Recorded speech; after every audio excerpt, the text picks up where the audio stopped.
resume with the cross-examination of DEP witnesses Reed and Byrd. And my notes indicate that we are with the league. So you may proceed, Mr. Snowden. Thank you, Chair Mitchell. Good morning, Ms. Reed, Mr. Byrd. I'm Ben Snowden here with the North Carolina League of Municipalities. Thanks for being here. Ms. Reed, yesterday you testified in response to questions from my colleague, Ms. Kress, that in designing rates, the company considers both gradualism and rate shock. Do you recall that? I did. Okay. And do you recall reviewing with Ms. Kress some of the provisions of HB 951? I do. Okay. I'd like to direct your attention. This is to the copy of HB 951 that you looked at yesterday. I have a copy of it for you, if I may approach, but it's SIGFR's potential cross-examination exhibit. I'm sorry, potential cross-examination exhibit number 29. I don't think it was marked as an exhibit. It's just a statute. Do you have a copy of that, or would you like one? If it's okay for me to reference SIGFR's Sure. copy, Yeah, that's fine. then I can get to it pretty quickly. Okay.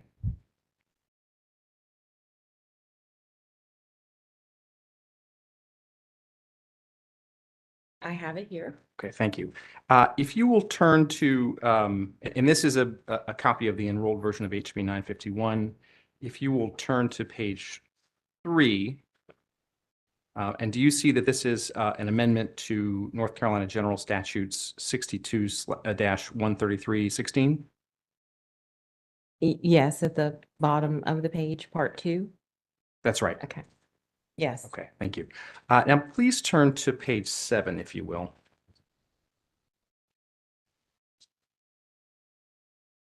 I'm on page 7. Okay, and do you see subsection D1 here where it says commission action on application? I do. Okay, so this is the continued amendment to that same section of the general statutes. And do you see, I'm going to read this, starting with the last sentence of subsection D1, it says, in reviewing any such PBR application under this section, the commission shall consider whether the PBR application A, assures that no customer or class of customers is unreasonably harmed and that the rates are fair both to the electric public utility and to the customer.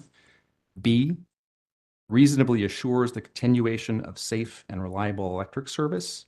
And C, will not unreasonably prejudice any class of electric customers and result in sudden substantial rate increases or rate shock to customers. Did I read that correctly? You did. So the commission is required to consider the possibility for rate shock when reviewing proposed rate increases, isn't it? Well, I'm interpreting the statute, but if a PBR application is considered, it seems as though that would be a factor. Okay, thank you. Now, Ms. Reed, I'd like to turn to your rebuttal testimony, if I can. And I'm going to page 5.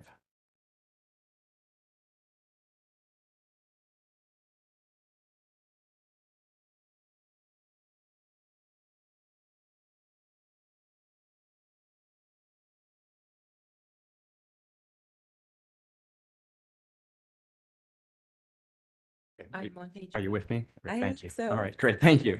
All right, just looking down to lines 19 to 22. In response to testimony of SIGFR witness Phillips and DOD/FEA witness Blank, you say that the proposed 10% subsidy reduction balances the rate increases requested in this proceeding so that no rate class receives a disproportionate increase, particularly considering the proposed changes to the cost of service methodology, which shifts cost among rate classes. Did I read that right?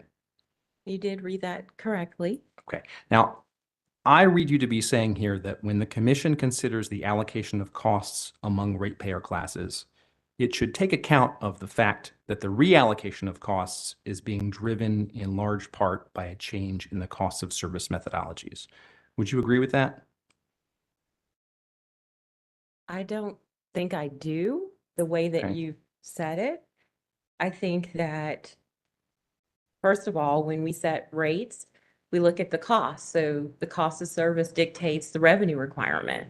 So the cost of service in this case indicated that the lighting class should get a substantial increase. And so I start with what the cost of service says. And from there, then I consider other factors. So we always have to recover the revenue requirement. And if I don't get it from the class from which the cost is caused, then that means I'm shifting it to another class, and that creates an interclass subsidy. So what I'm saying here is, to the extent that we can reduce the subsidy, in this case, a little bit, we chose 10%. That helped mitigate what the increase would have been to lighting if we had proposed 25%. And when I did my kind of back of the envelope calculation in response to a discovery question, that reduction from 25% to 10% was a $4 million savings to lighting, which means other classes are absorbing that $4 million. So what I'm saying here is we are trying to balance in light of the cost of service. The cost of service is the basis for everything. And from there, I have very limited levers to pull unless someone else wants to pay for it. And from what I've heard over the last couple of days, I don't think anybody wants costs shifted to their rate class. So I have what I have to work with.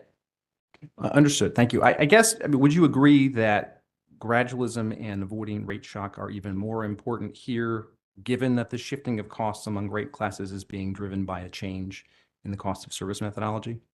As I said yesterday, there are a bunch of competing priorities. I wouldn't say one is more important than the other. I would say that I have to balance all of them. Is based on cost causation. That's a very key principle. We also looked at gradualism. We also looked at rate shock. And as you're aware, when we responded to one of your discovery questions, we did a lot to try to balance the rate increase for lighting. So there are 3 rate schedules within that rate class. There's the area lighting schedule, there's the street lighting schedule, and there's the street lighting for residential schedule. Well, the cost of service for rate year 1 indicated that the street lighting schedule for both street lights and residential should have gotten a 36.9% increase. And the ALS schedule should have gotten around a 12.4% increase. So for me, that was shocking when I saw that in the cost of service, and we did not do that in rate year 1. What I did was I levelized the increase amongst all 3 of those schedules so that the SLS or street lighting schedule for municipalities wouldn't have gotten a 36.4% increase or a 36.9% increase, excuse me. And with the 10% reduction, or if I had said, okay, a 25% reduction in the subsidy, the increase would have been around 40%. So I understand that from the league's perspective, this is not a gradual increase. This is rate shock. And I accept that proposition from the league. But from my perspective, I have a revenue requirement to recover based on cost and limited options to shift those costs to other customer classes. And so what I did do was try to levelize to the extent that I could between the rate schedules within that class.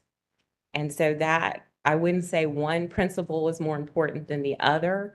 I would say it's more of a balancing act and reasonableness considering costs. Okay, thank you. So Ms. Reed, you say that you attempted to levelize the rate increases sort of among the subclasses. Did you attempt to levelize the rate increases over the years of the multi-year rate plan?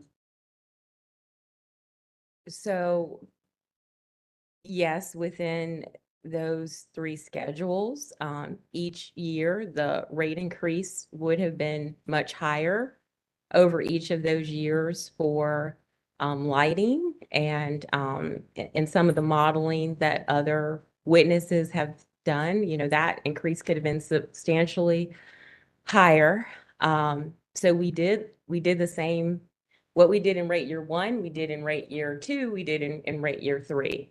We levelized that increase, and you can see that in Read Exhibit 2 for each of the rate years. You could see that The SLS schedule got an equal, in some cases, lower percentage increase than the area lighting schedule, which should have actually had a lower increase than the street lighting schedule. So we kind of did what we could do to help our municipal customers here, but also try to be fair and balance the rate increase. No one wants a rate increase.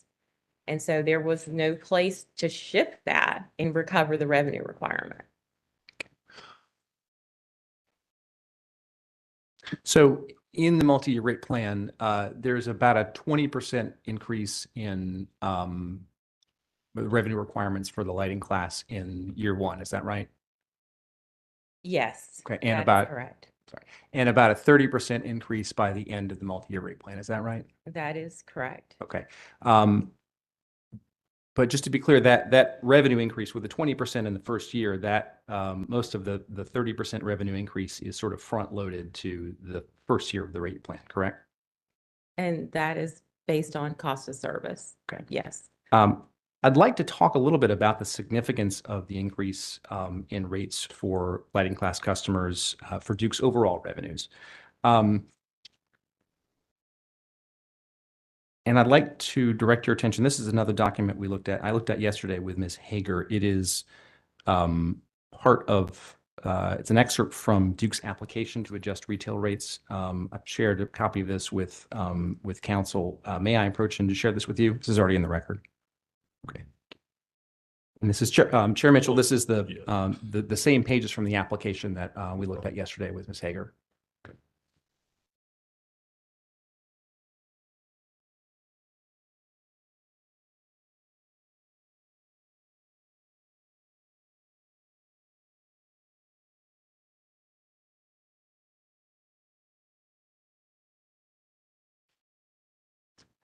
And Ms. Reed, you see this as a couple of pages from the application to adjust retail base rates that was filed in this docket on October 6, 2022. Yes. Okay. And I'd like you to please look at the table on page 26. Yes. And this is just a table of the proposed net revenue increases for each rate year. Is that right? Correct. Okay. So based on I'm looking at the present base rate revenues here. You would agree that based on revenues, lighting is one of the smallest customer classes?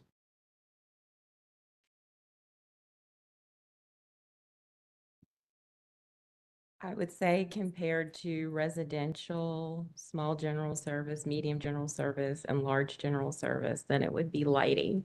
And then everything else kind of falls below that. But 97 million in present revenues is a lot.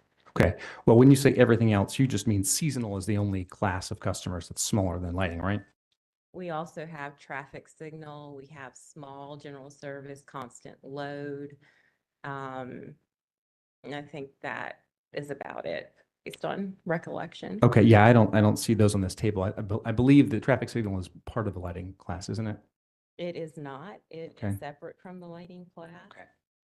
Well, would you agree, subject to check, that the $97 million in present base rate revenues represented by the lighting class is about 2.8% of the total base rate revenue?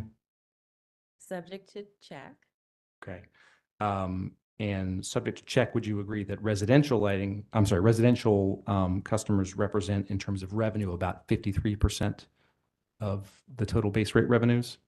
Subject to check, yes. Okay. And if you add up small general, medium general, and large general, that's about 43% of the base rate revenues, right? Subject to check, yes. Okay. So subject to check, would you agree that the lighting class customers represents about 1/19 of the total revenues of residential customers? Subject to check. Subject Yeah, to yeah. check. I'm not trying to make you do math. Yeah, I know. I had to use a calculator. But given the small size of the lighting class, wouldn't you agree that a relatively small increase in absolute dollars can result in a large impact on the class in terms of a percentage change in rates? I'd be careful here because we're talking about percent change. And if the present base revenues is significantly lower than residential, that means the total dollar change is much lower than residential. So it's hard to compare like an 11% change for residential, since that's our biggest bucket. That would be a substantial increase in dollars. So I would just caution that it's confusing to make that comparison when the dollars are significantly different, even though the percentages are different. You know what I mean? Okay, well, just hypothetically, if you were to add $5 million to the revenue requirements for lighting, it would make a much bigger difference in terms of percentages than it would if you were to add $5 million to residential class customers. Is that right? I would agree with that. Okay. So on the flip side, even a big change in rates percentage-wise for lighting class customers doesn't make a huge difference in Duke's overall revenue picture. Isn't that right? So again, we have a revenue requirement to collect, and I'm not sure where that line of questioning is going. However, what we have proposed for lighting is based on cost causation. If I don't collect it from lighting, and let's say we don't collect it at all, how is that fair to the other classes where I'm collecting the full revenue requirement based on cost? So I just want to caution here that any amount is significant depending upon whether or not we were collecting our revenue requirement and whether the class is covering its costs. So I'm not going to agree to that, but that's my response to that. Okay. Ms. Reed, in your direct testimony, you discuss rate migration. Is that right? I do discuss rate migration. And this relates to the fact that some customers have the ability, when rates go up, to migrate from their current tariff to a more cost-effective one. Is that correct? Or even when rates do not go up, they can migrate to a more cost-effective rate or change behavior to save money. Right. So some customers can alter their behavior to respond to price signals that are set in the tariff, like in time of use rates. That is true. Okay. And you testified yesterday that this can mitigate the impacts of a rate increase on certain customers. Is that correct? It can. Okay. You would agree, wouldn't you, that lighting class customers, and in particular street lighting class customers, don't have much ability to alter their behavior to mitigate the impacts of rate increases? So that's a tricky question because it depends on the customer. I have certainly seen, I used to support lighting prior to this. I've certainly seen customers upgrade to LED lighting and have a brighter footprint and need less lighting because of that. So I would say it depends on the circumstances of the customer and what exactly those facts are. But yeah, I would just say it depends. Okay. Or we'll talk about LEDs in just a minute. But a municipality that's a street lighting customer can't really change the times when they've got the street lights on, can they? They run dusk to dawn. They're scheduled to run dusk to dawn. Okay. And you would not expect a municipality to turn off the lights on some streets to reduce their power bills, would you? Well, lighting isn't priced that way. It's a service. So for the equipment, you're paying for maintenance and you're paying for energy. And the energy component of the rate, we only charge base fuel or fuel. So that's not what's driving the increase here. It is the cost to run the service that you're receiving. You're receiving a service. So I think that that's misleading a little bit to say that the energy produced is what's driving or used is driving the rate increase. That's not what's driving the rate increase. It's the cost for the service that you're receiving. Okay, well, that's fair. And what I'm getting at here is that a municipality that is a street lighting customer, other than simply reducing the number of fixtures that it's got installed, doesn't really have much, if any, ability to mitigate the impacts of a rate increase, does it? So that's an interesting question. So lighting is unlike residential service where we have captive customers. Lighting is an optional service, in that you have a contract, you fulfill that contract, and there may be other options. And we certainly have had customers that have managed their own street lighting. Many have found that our service is better and have actually come back to Duke Energy to manage that service. But I would not agree that this is your only option. I don't necessarily agree with that. So you do not agree that municipal customers are captive customers in much the same way residential customers are? I think there's a difference in that service. Okay, thank you. Do and you testified a bit about this yesterday, or maybe Mr. Byrd did. Duke has assistance programs to help residential customers find ways to save money on their power bills, doesn't it? I am not an expert on those programs, but I am aware that we do have programs to help customers save on their bills. Okay, and Duke has programs to help low-income residential customers reduce their energy burden, doesn't it? I'm not an expert on those programs, but generally I would say we have programs to help customers who are struggling. Okay. And it was discussed yesterday that the company also has an economic development tariff to help ease the burden on certain industrial customers, doesn't it? So with economic development, it's not about easing the burden on those customers. It's about attracting business to the state of North Carolina and attracting jobs. Those customers are going to contribute greatly to the economy, and if they're producing enough energy, will ultimately lower the cost of energy for that rate class because they're adding more load. Hopefully at a grid beneficial time, that's key, which is why we have our new time of use rate designs. But there's a cost effectiveness there. It's not like we're giving away money just to get customers here. The idea is that over time, that is cost effective and a benefit to the state of North Carolina and to all electric customers because it lowers energy rates. So it's a little different. Okay. Duke does not have a program in place to help municipal customers reduce their lighting burdens, does it? Not that I'm aware of. Okay. Okay, thank you. Those are all my questions. Appreciate it. Thank you. All right, NCJC.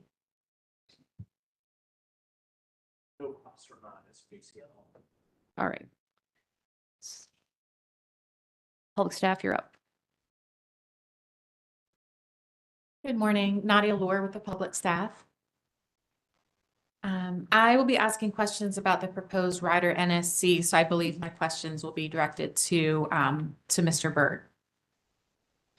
So Mr. Byrd, under rider NSC as proposed, a customer's net metered system must be 5 megawatts or less, even if its contract demand is greater than 5 megawatts. Is that right? That's correct.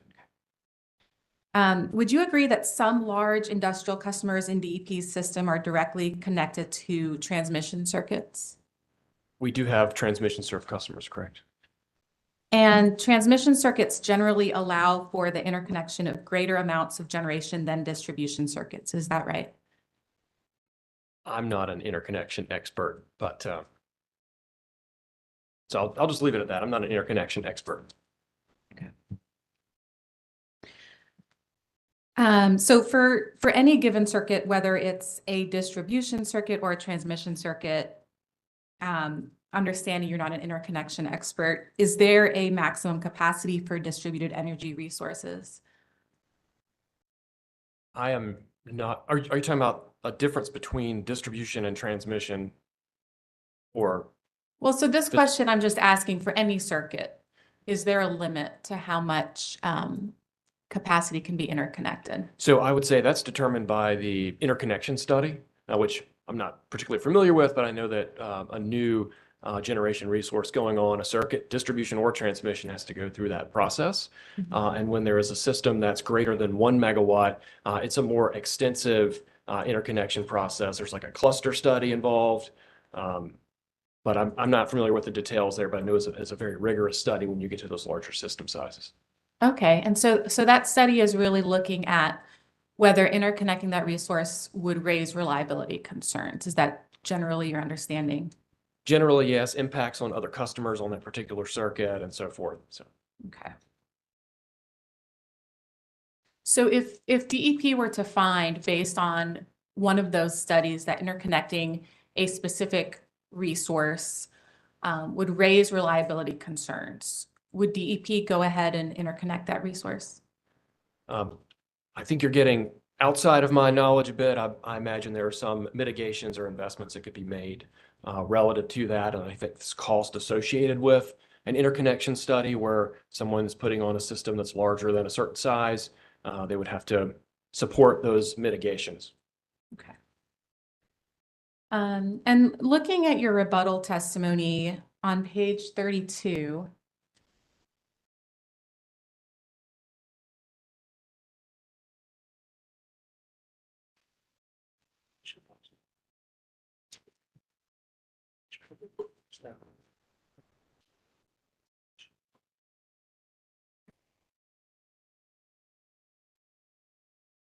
so here you respond to public staff witness Nader's testimony about rider NSC and the 5 megawatt cap. And beginning on line 16, you explain that one of your concerns with removing the 5 megawatt cap is that large net metered systems require interconnection studies and present additional complexity because of the unpredictability of their output to the grid in terms of overall size. So I would ask you now, I put a notebook, it's on your left, that's the public staff's cross notebook. If you could turn to exhibit 48, and that is page 655 of the PDF. And Chair Mitchell, I would ask that this exhibit be marked as public staff cross-examination, Byrd, Reed, direct and rebuttal exhibit 1. All right, give me 1 minute to get there. All right, and Ms. Lord, just making sure we're looking at the same document. It's a response to a data request That's right. dated February 23. January 27th and February 6th. That's right. Okay. All right. So we will mark this document as requested by council. Thank you. So, Mr. Byrd, this is a Duke Energy Progress response to public staff data request 151-1. Is that right? Yes. Okay. And on page 3, which is actually page 2 of Duke's response, the response states that, and this is about halfway down that first paragraph, large net metered systems present additional complexity because of the unpredictability of their output to the grid. For example, if a large customer consuming 10 megawatts of net metered solar unexpectedly shut down, then the company would need to react to a sudden and unannounced influx of 10 megawatts of generation. So to be sure that I'm clear, the concern isn't that DEP won't be able to provide the customer with its contracted capacity. It's that the customer's own load would shut down unexpectedly and that the customer's generation would all of a sudden be sent to the grid all at once. Is that right? That's right. Or the customer had an outage week for a holiday or whatever. All of a sudden, you've got 10 megawatts of solar coming into to that particular portion of the grid. So it's very large. That's a lot of solar generation. So that's what we're referencing there. It's just from an operational standpoint, having that swing in load where you have a customer that's consuming and all of a sudden I've got 10 megawatts of production generation coming back onto the grid. That's what that's referencing. Okay. And so the interconnection studies you mentioned earlier, would those have looked at or accounted for that type of potential for backfeed to enter the system? As far as I know, that's what the interconnection study looks at. If you have a customer who's installing solar generation. It's looking at all those potential variances where that generation might be putting a significant amount back on the grid. That's right. Okay. And are you aware that large net metered systems typically incorporate a function or a technology that automatically prevents backfeed upon the tripping of a customer's load? I'm not familiar with the specifics of that technology, but I imagine there are technologies like that customers might employ for various reasons, or as potential for a mitigation based on, the study coming out of the interconnection study. So. Okay, those are all my questions. Thank you.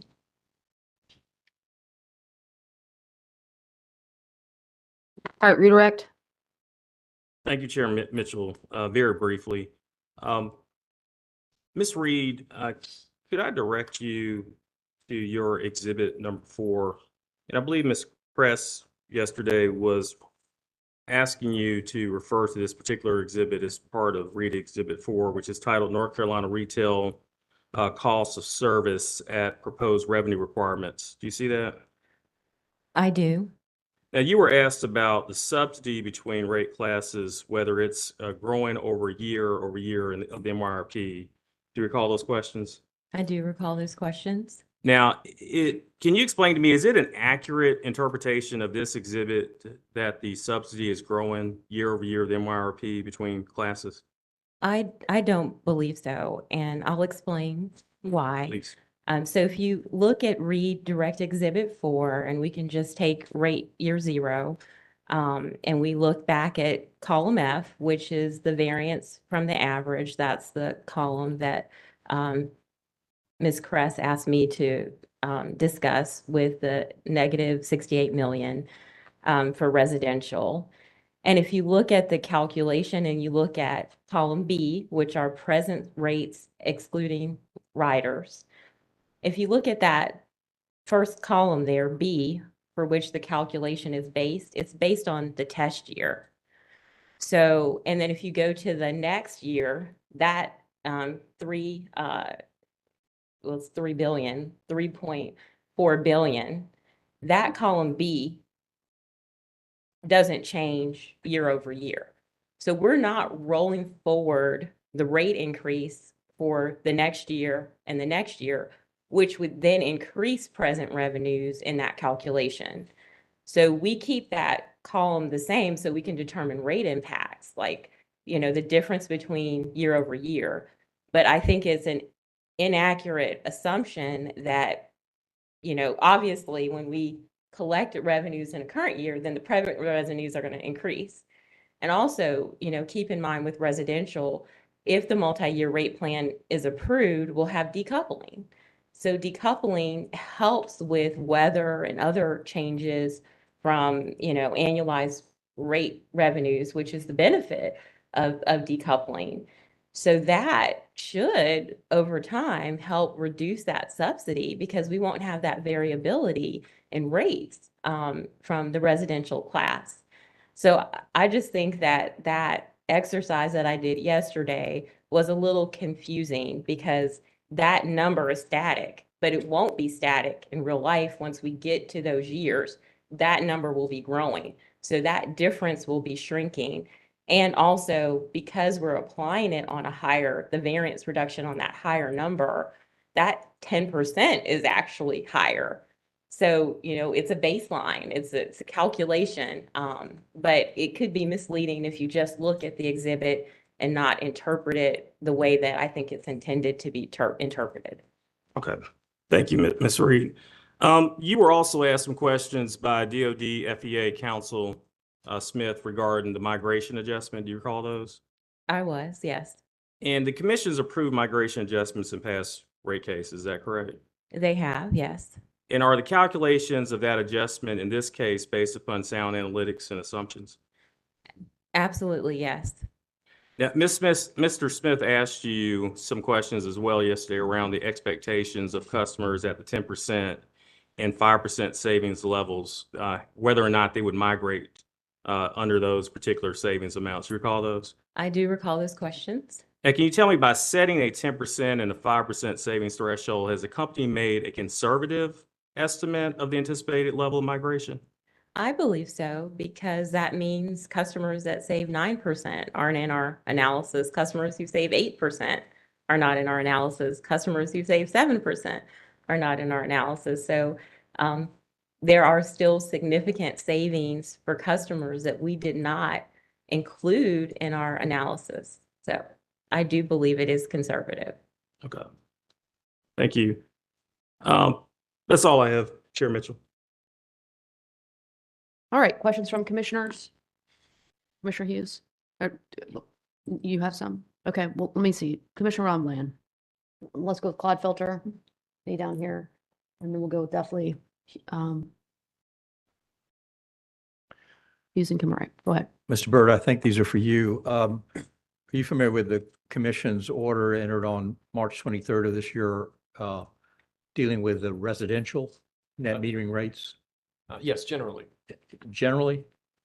Are you familiar with the changes that the commission ordered in the rate design compared to what had been proposed by the company?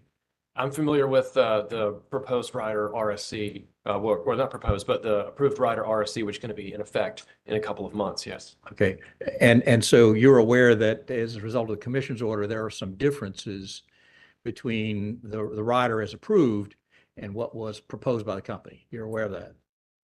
I'm not sure I could articulate all those details. I'm familiar with the rider as approved, or familiar with that. So. And are you familiar with the fact that one of the features of the rider as approved is that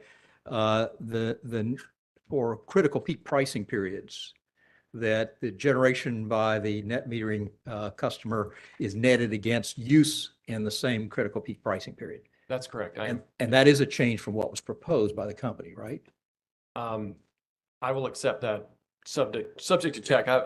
I'm not familiar with all the proposals and the distinctions that happened. Okay, during the course of the proceeding. That's fair. Are you familiar also that the commission ordered a change in the treatment of the RECs generated by the net metering customer for a residential Yes, I am. rider? And has the company considered modifying the proposed rider NSC to conform to the changes made in the commission's order with respect to the residential rate? With respect to the RECs component, is that? With respect to the RECs component and the critical peak pricing netting? So we have in rider NSC, there are some differences in how the TOU periods are netted. It has more of a flow downhill approach in rider NSC as compared to RSC, which is what you were referencing. NSC allows excess during the on-peak period to net against off-peak, then to net against a discount. And then any balance left over is cashed out at that generation price. RSC is a little bit different. It only allows for that netting within the TOU period. And then for the REC component, there is a distinction in NSC. We're allowing for RECs to remain with the customer to the extent they're served on the TOU rate with demand charges. I would say that's supportable based on a number of other features. You mentioned CPP required. There's non-bypassable charges. There's grid access fees. There's a minimum bill component that's in RSC. And so those are important elements that are not included in NSC, which is why I think the differences are appropriate there. So do I understand you then that having considered the commission's order with respect to the residential rider, the company still stands by the design of the proposed NSC rider with respect to the differences that you've outlined? I do, yes. Okay. Thank you. Definitely. Ms. Reed, Mr. Snowden was asking you about lighting, and you mentioned that $4 million was allocated to other classes. Did I understand that correctly? So, no, let me kind of clarify that. So we chose the 10% reduction in subsidy. And what I meant is if we had chosen the 25% reduction in subsidy, that is a $4 million difference. Thank you. Thank you for clarifying I'm that. sorry about that. No problem. And then I had a question about the rate comparison tool. Yes. And I assume that an average person can go online and accurately go through the tool to come up with this potential best rate. Is that correct? Yes. Okay. And then you mentioned for those that maybe don't have a computer or somehow don't have access to the rate comparison tool, they call the call center and have a representative. Do they go over that on the phone and give the results over the phone? Yes. So the call center reps have exactly the same information by account. So they can talk through those changes, and that's a more personalized approach for customers that may not be computer savvy and may need additional support in selecting the best rate. So that is a good option for customers as well. Ultimately, when you decide to switch, you're going to have to call, so you will have that personal touch when you switch rates. Okay, thank you. Those are my questions. All right, Commissioner Hughes? Thank you. Good morning, both of you. I had just a quick follow-up on Commissioner Duffley question, and then I'll get to another question. Is this communication with customers related to their potential savings under time of use? Is there any plans to actually push out that information so that a customer that might be more passive, which maybe a lot of customers would get that same information? I'm thinking a text that goes out or an email that goes out saying, we've done the analysis and we think you should consider X. Is there any plans to do that? Can we tag team on this answer? Because I think you have part of it and I have part of it. So I think it is our intent to have a bill insert to help customers with that. So we need to explain that that functionality exists and how to get to that functionality.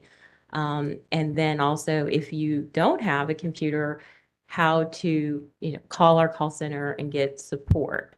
But in addition to that, so I said, our analysis is based on structural savings. So just doing nothing. Like if you did what you did over the past 12 years and I'm not 12 months, I'm sorry.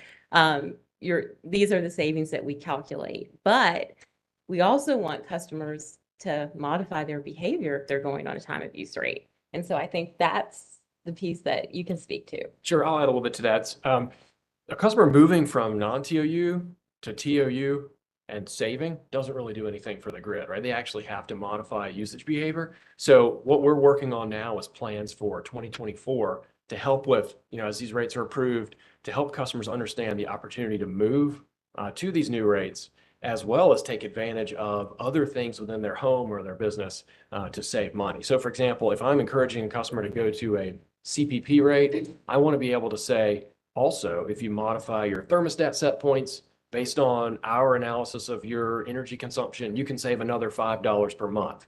Oh, do you have an electric vehicle? If you charge off peak, you can save another $10 per month.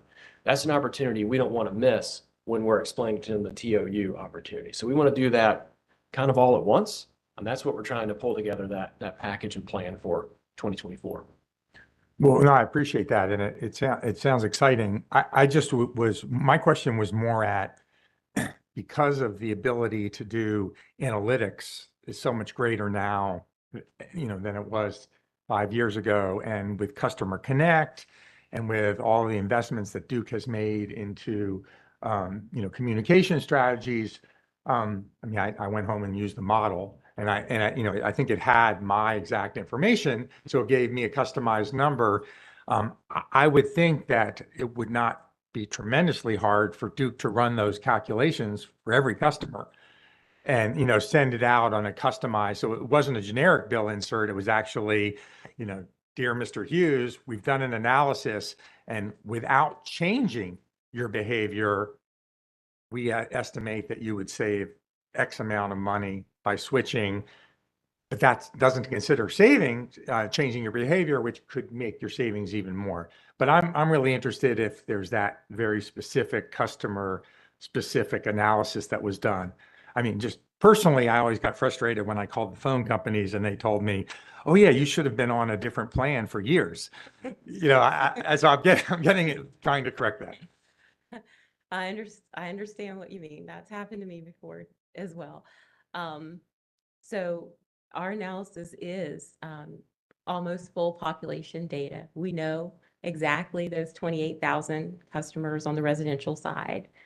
And it would be an undertaking, but if that is what we need to do, we could potentially do that or figure out a way for those customers on their bill message to let them know. I agree with you. I think that if we have this information, it should be shared and to some extent. So. Okay. Yeah, and I'm not demanding a tremendous amount of extra work. I'm just, again, exploring the possibilities. I mean, I think the commission and I think Duke is excited about this new capacity that we have with all the investments in IT and customer communication. So I just wondered if some of this stuff was going to be at least easier in the future. Those are good questions. Thank you. The other question is completely switching gears, and I think this is for you, Ms. Reed, but it also might be for some future witnesses, particularly possibly Mr. Stillman. So don't, if you want to kick the ball down to him, kick the can down to him, that's fine. But I wanted to get to the question of what you do related to thinking about bill determinants and normalizing for weather and for other things. I think in your testimony, I think on your direct testimony on the bottom of page 9, and then the top of page 10, I found it really interesting and very kind of informative about describing Duke's kind of rationale for how they adjust historic actual usage to get to, a normalized number of determinants that they use for kind of revenue requirements. And I think I want to understand, if I have it right, that particularly for the weather normalization, I think it starts on line 3 of top of page 10, that you say in a mild weather test year, the kilowatt hours would be abnormally low, resulting in a rate per kilowatt hour that is too high. So I think what that's saying is, and it's probably true this year, it was a warm winter. People didn't use that, that much.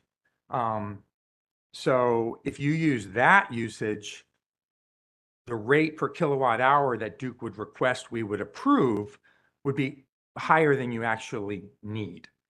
Because is that, do I have it right? Correct. Because the denominator of the calculation would be lower. Okay. So we have to raise that up so that we can make sure that that rate is set appropriately.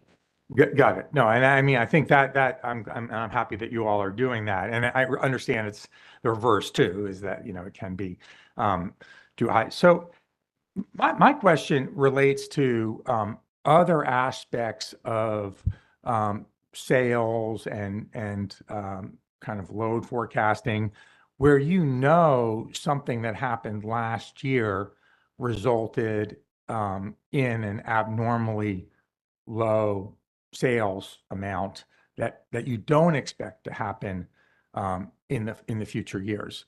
So if there are other things that happen, to what extent do you and the load forecasting folks look for those options to also kind of predict moving forward? Is there anything other than weather that you look at? Absolutely. So we also look at change in usage.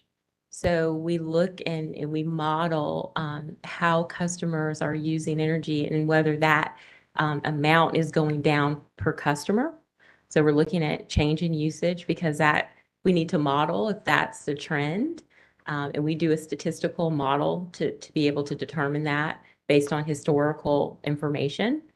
The other thing that we look at, particularly for our large customers, is openings and closings. So we're looking at businesses that are coming. So we look at the newspaper We also look at the newspaper determine when businesses are also leaving our service territory. So past the test year, we're making those adjustments and that calculation so that we can appropriately determine the right billing determinants. So we don't want to over collect and we don't want to under collect. So there are other steps. And I believe yesterday someone said, why don't you factor in EVs? Well, our change in usage would, if it goes up, then that would also be factored in. We don't do it on a technology specific basis, but with those three elements to the calculation, we are capturing it. It's just not in a direct and clear way, but we are capturing it when we make those calculations.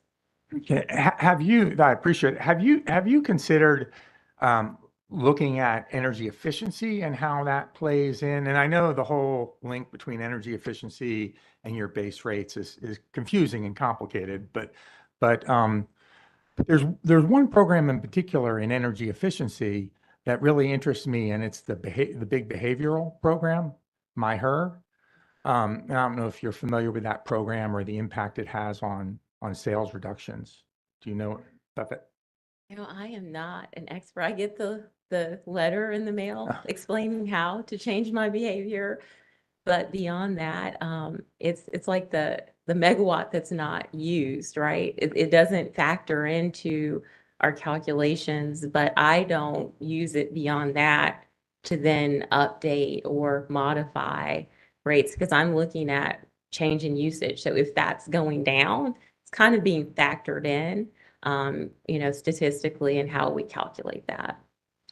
Okay. Well, yeah, so I think that's interesting. The MyHer program is very unusual compared to some of the other energy efficiency and reduction programs. It's a long-standing program. There's been EM&V that kind of has really done a good job of documenting what the impact of that program is. And in your test year, if I'm following, and again, some of the EM&V and the EE rider applications, in your test year for DEP, MyHer is taking, or Duke is taking credit, and it's known and measurable for over 180 million kilowatt hours of reduced sales, is in the historical usage. So it's kind of like a mild winter. You're selling a lot less because of this really powerful, successful energy efficiency program. I'll take your word for that. Well, so yeah, and again, maybe Mr. Stillman's a bit better, but my question is for moving forward, the MyHer program is really unique in that it is assumed by Duke, and we asked in past proceedings, we asked Duke this, it is assumed to end at the end of the test year. So, or at the end of the year, Duke assumes that whatever they do for that 1 year is done. So that the following year is going to go back to normal sales, pre-MyHer program. That's the fundamental assumption that Duke makes.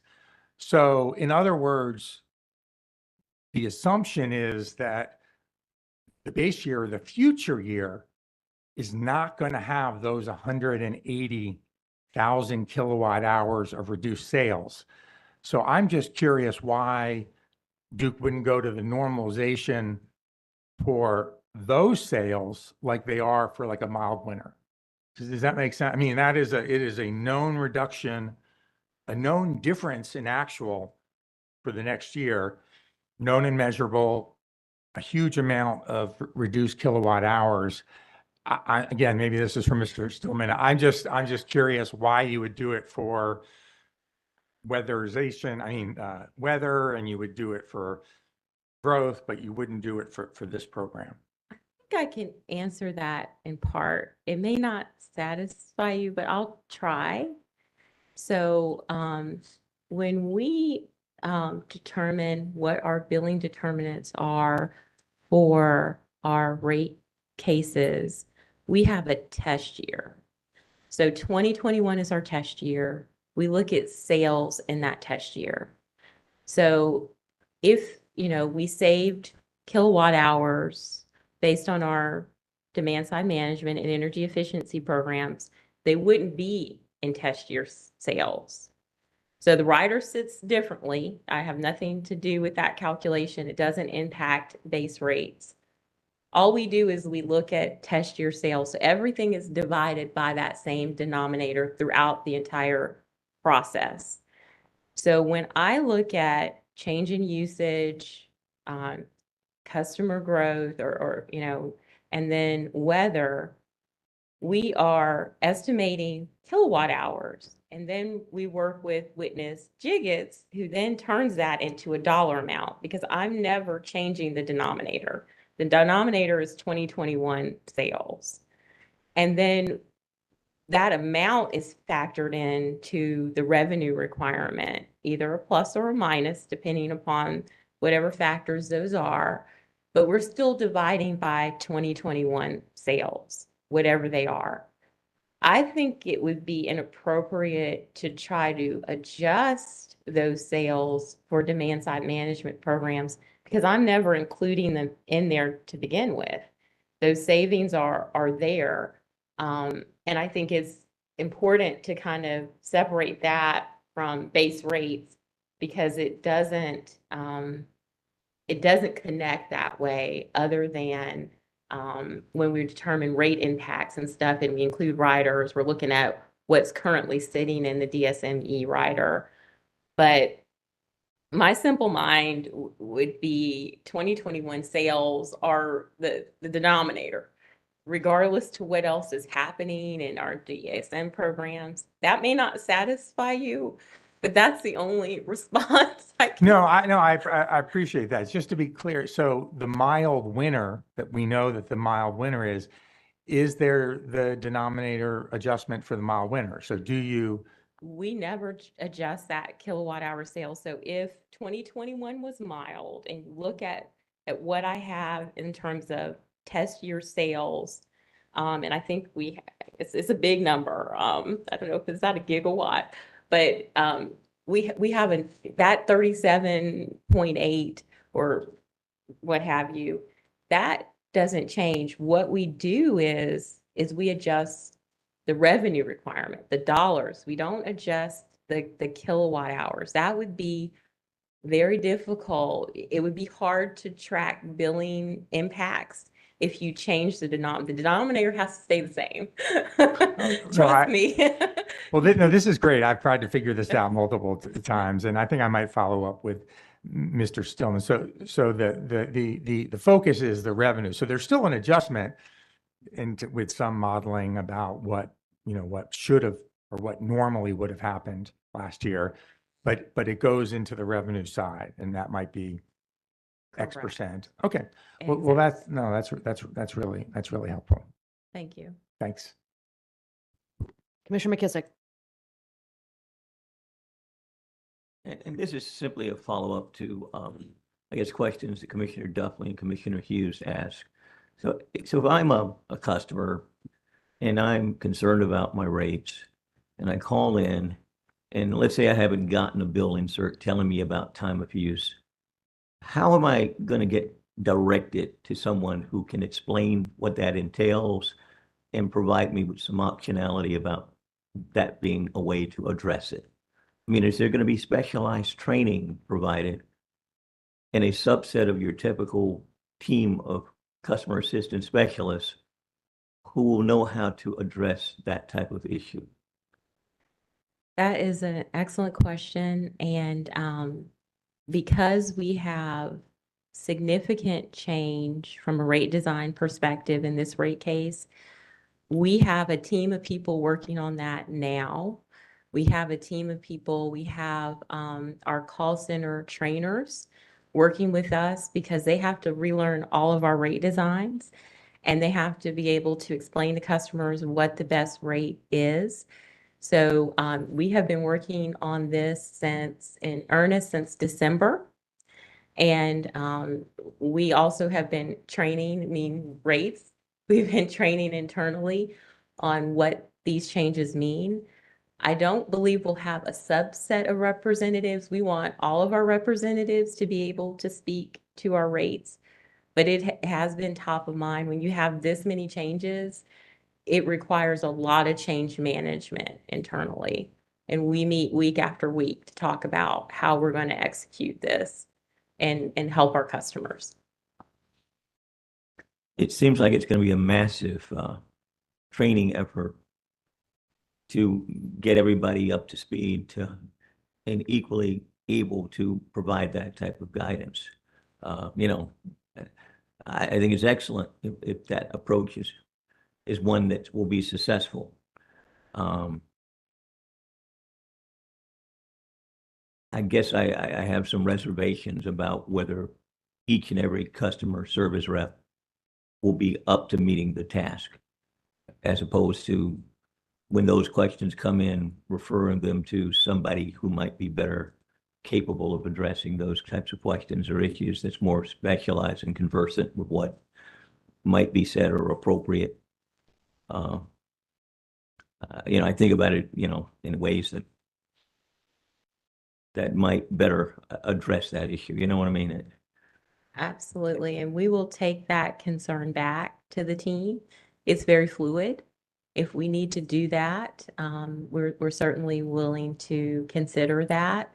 But this is massive change. Even for us, we forget sometimes what the change will be. So, but I appreciate that feedback, and we'll take that back to the team. But thank you. I think you provided some excellent testimony over the last 2 days. So I appreciate the working level that you've put into sharing information with us. But I get concerned about training even when it comes to people speaking something other than English, being bilingual or trilingual sometimes, or empathy training that they might need to have in addressing concerns that come from customers. But that's a different issue for another day. Thank you. Agreed. Thank you. Commissioner Kim Wright. Good morning, Ms. Reed. I have just one question for you and then one question for Mr. Byrd. In regard to the ability for customers to change from non-time of use rates to TOU rates, it's limited to one time per year. Is that based upon the costs and the resources that would be involved, say, if you were able to offer that change every 6 months? Is that the reason that it's limited to just a one time per year? No, actually, you know, we have budget billing. We have a number of programs that are based on a 12-month history. We also have, you know, if you had a customer who was quite savvy and they could switch every 6 months, in the winter, if you had winter heat, you could be on a time of use rate. And then in the summer, you can be on a residential normal, I call it normal, but a flat rate. So the purpose of the 12 months is so that you commit to that period of time so that we don't have the gaming to switch between summer and non-summer. It's really about that more so than the resources that we have to be able to do that. So it's a little different. And then budget billing, it's hard to do a budget bill if you're switching rate. We need that 12 months of history. There's a lot that goes into it. Okay. That's an excellent question. Okay, thank you. And then Mr. Byrd, about questions about the NSC rider. I think you've talked about on page 32 of your rebuttal that you're striking a balance because the large net metering systems require interconnection studies and that they present complexity due to their size. And the public staff has recommended that 5 megawatt cap be lifted. And I think public staff witness Nader doesn't have any cap. I think he just wants the cap lifted altogether. My understanding is that interconnection studies would be required for the systems that would be 3, 4, and 5 megawatts anyway. But you talk about a balance of interest, and I think there's one, I want the record to be clear about this. I think there's one other consideration that you mentioned in a data request response, and then I think you talked about concerns about cross-subsidization. Is that correct? Is that part of the balance of why you have a limitation of 5 megawatts? I don't recall that data request. Maybe I could respond to a couple of things. I think Witness Nader proposed a cap of 100% of contract demand. So that would remain. He's proposing to get rid of the 5 megawatts that the company proposed. I'd say a couple of things. One, we're raising it 500%. That was discussed in the comprehensive rate design study. And also, when I think about a customer who wants to put on more generation than 5 megawatts, we do have hourly pricing, which is a newly proposed tariff here. And a customer that's 20 megawatts can put on 10 megawatts under hourly pricing, then they can have behind the meter solar. So it's still an allowed outcome. It's not under a net metering construct. But you are correct that under all those circumstances, those customers would have to go through an interconnection study to get that. And is there any concern about having a cap more than 5 megawatts about any type of cross subsidization? Is that part of the concern, or is that not I think one of the considerations? with the 100% contract demand and given the new demand charge structures that we've proposed under that construct, I think the concern there is more operational, and we're raising it 500%, just some caution in removing that altogether, and knowing that I do have an hourly pricing option that's a very appropriate, I think, solution for a very large customer who wants to put on a very large solar system. So I see that as a pretty easy outcome, and I think that would work for, as I said, 20 megawatt customer who wants 10 megawatts of solar. Okay, thank you.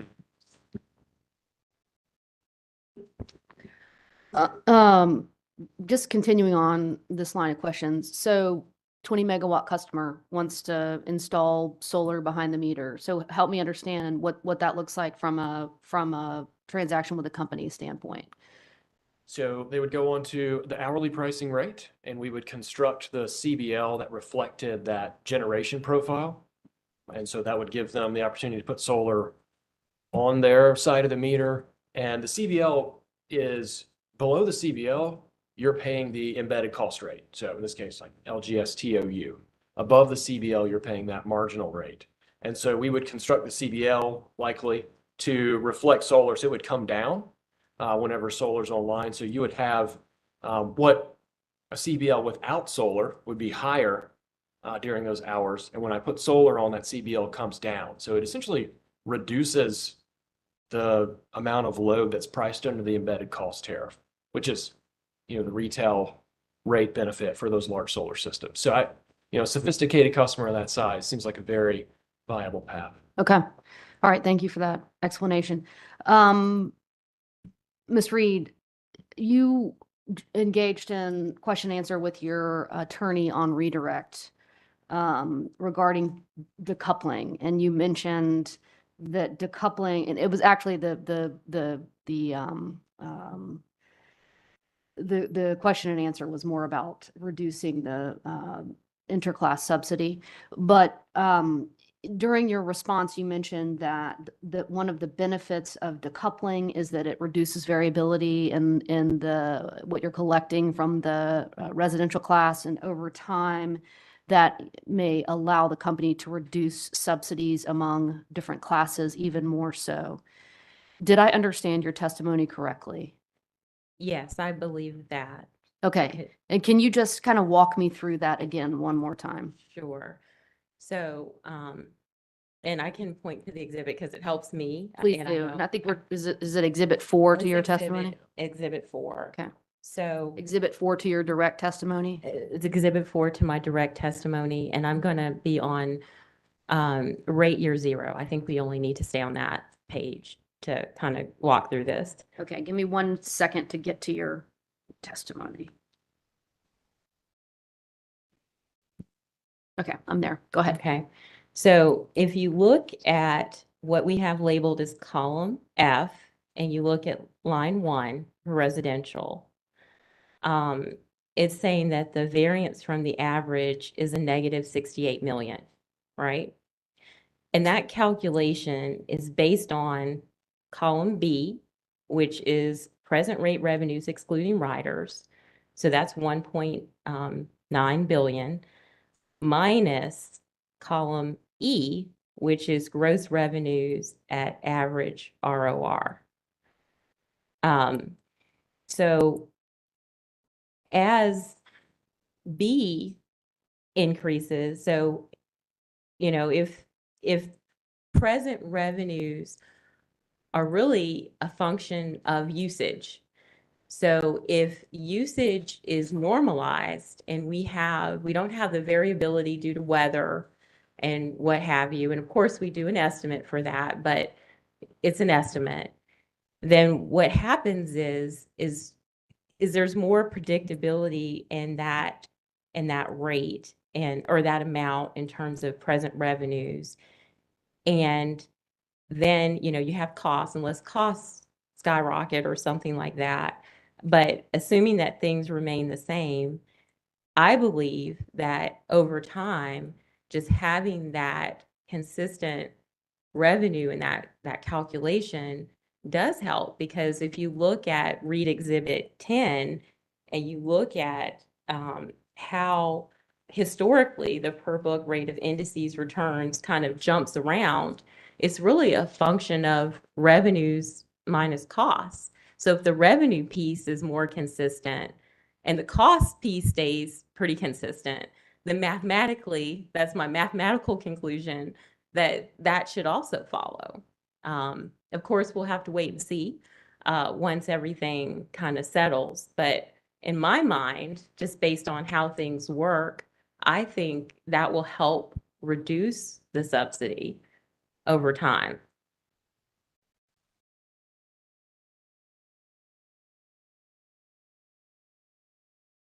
Okay, thank you, Ms. Reed. Also, just want to be sure that we're all on the same page. So when you say reduce the subsidy over time, define the subsidy.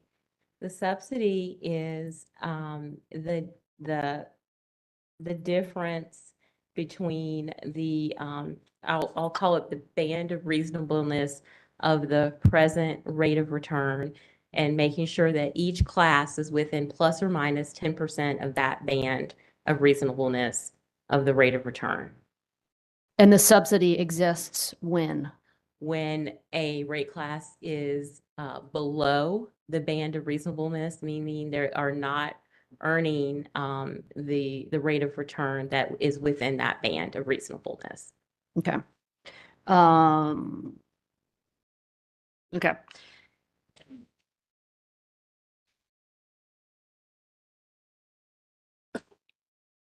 Thank you, Ms. Reed. Yep. Mr. Byrd,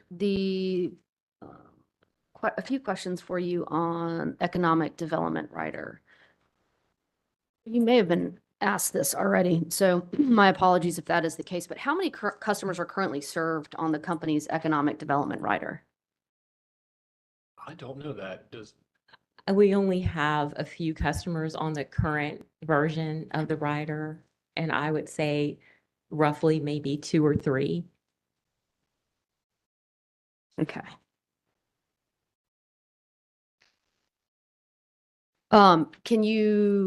Could you ballpark for me how many customers would be eligible to participate in the rider, in the existing rider? So Oh, go ahead. it's new customers that are coming into our system. So I'm not talking about the proposed rider. I'm talking about existing rider. same.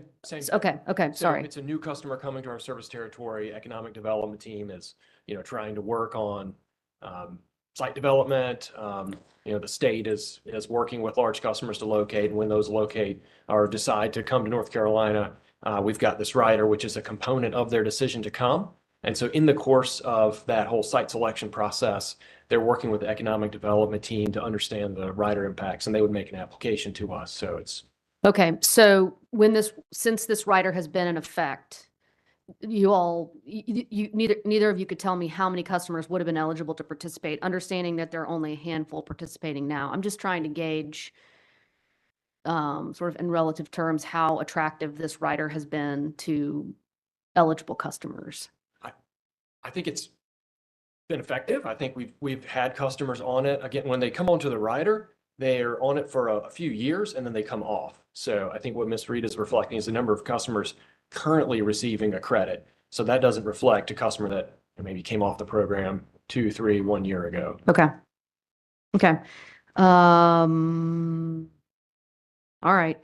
how many, well, Mr. Byrd, talk or either of you, explain the differences between the current, the current rider, the rider that's has been approved by the commission, and the one that you all have proposed in this proceeding. Sure. I think the proposed rider is much more flexible.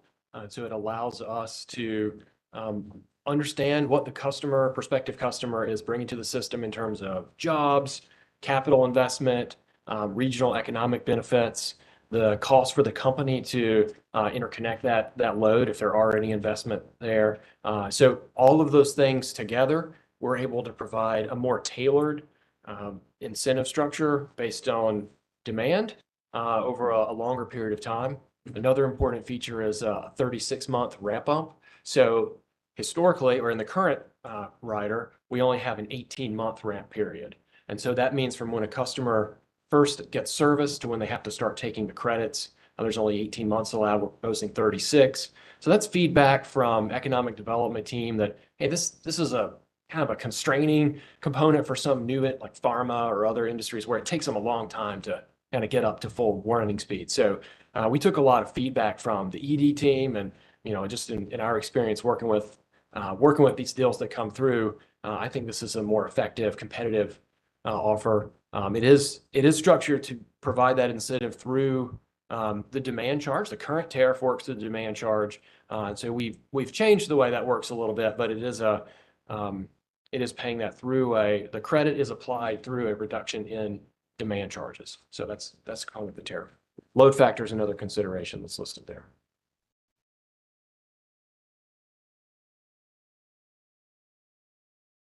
And when you use the word competitive, what do you mean? Competitive with whom? It's a competitive market for a prospective customer to come to North Carolina. They're looking at sites all over the country. And so they're trying to compare rates, and we're hearing that when we get feedback from those prospective customers on, hey, we're seeing this elsewhere.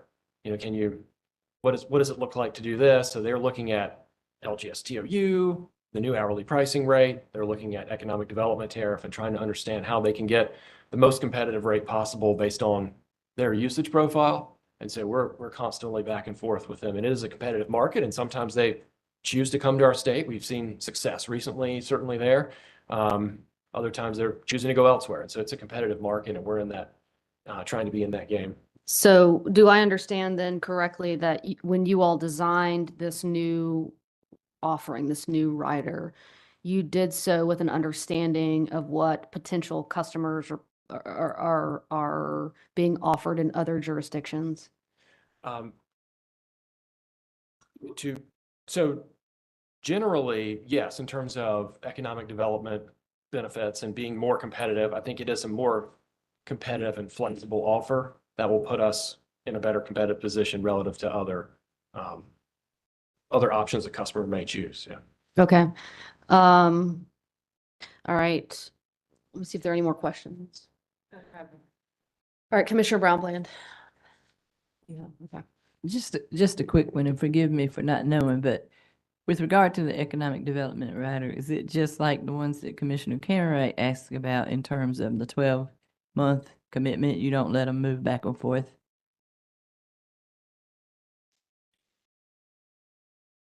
So let me jump. So the economic development rider is a rider that rides on top of their core rate.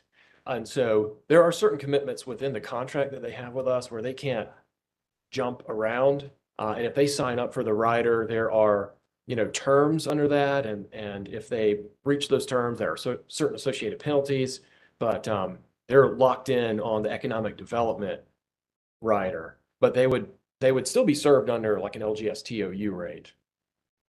And usually contractually, they stay under that rider because the calculation is based on, on that rate, because the calculation is based in part on the rate that they're on. So we've typically required economic development customers to stay on the rate that they've signed up for. And I'm getting at the piece where you said you actually need them to be able to, make the proper calculations, know what the revenue requirement is going to be and it's coming in. So is that similar? Because I thought I heard from Mr. Byrd a little bit of we're constantly working with them. And I know, you can't just like sign one day and ignore them for 12 months, but I'm saying, just help me out there. Sure, let me elaborate on that if I may. That's before they've located or started taking service. So they're coming to us looking, hey, I saw LGSTOU on your website. I saw the economic development rider. I saw this new proposed rate rider HP, so it's a tariff HP. So help me understand what my options are and what the different rate outcomes might be. Once they're here, they're locked in on that. I think as Ms. Reed said, it's typical they would stay on LGSTOU. I think there may have been some circumstances where they're on economic development, they go to LGS versus LGSTOU, but they're in that rate class, they would still be subject to the terms of LGSTOU tariff within the economic development rider literally rides on top of that. That's all. You guys are a fascinating panel. Thank you. Thank you, I guess. All right, Commissioner Hughes, did you have? I think I answered my own question, but just to confirm, Mr. Byrd, the NSC rider is irrespective of whether there's behind the meter storage.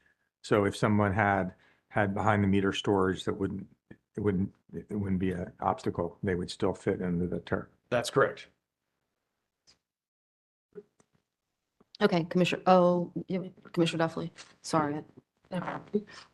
So going to the economic development rider and the definition of new load, can you explain how the requirements of this like new load definition compare to the job retention rider that North Carolina has seen in the past that sunsetted?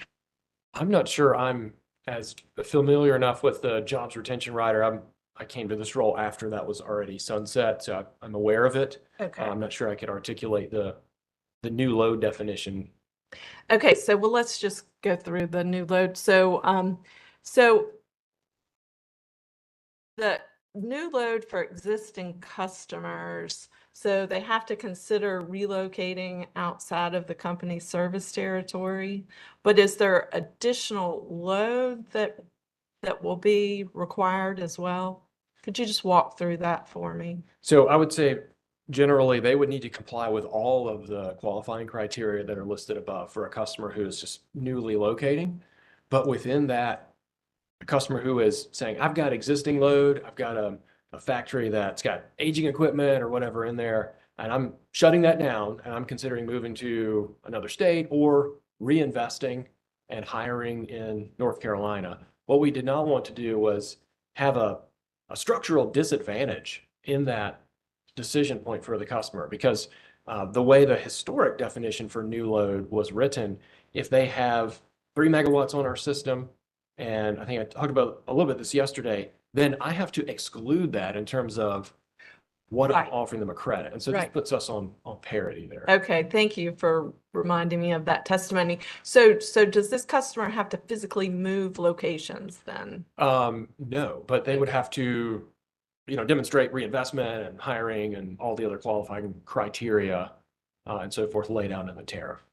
But as I've just heard you testify, they have to consider shutting down the business, right? And so you're talking about the 3 megawatts versus the 1 megawatt. So just considering shutting down the facility allows that differential besides the one megawatt versus 4 megawatts? So I would point out there's a number of qualifying criteria in there, such as receiving state or local economic development benefits. So that would also apply in this case. So it's a customer who says, I'm going to state or local, and I'm getting incentives because I'm under this, decision. I'm changing the way my operations work, and I'm considering moving, and I'm looking for a home for this new equipment or new production facility or whatever. And so what it's doing is putting on parity there. The historic language was appropriate. What it was trying to prevent was a customer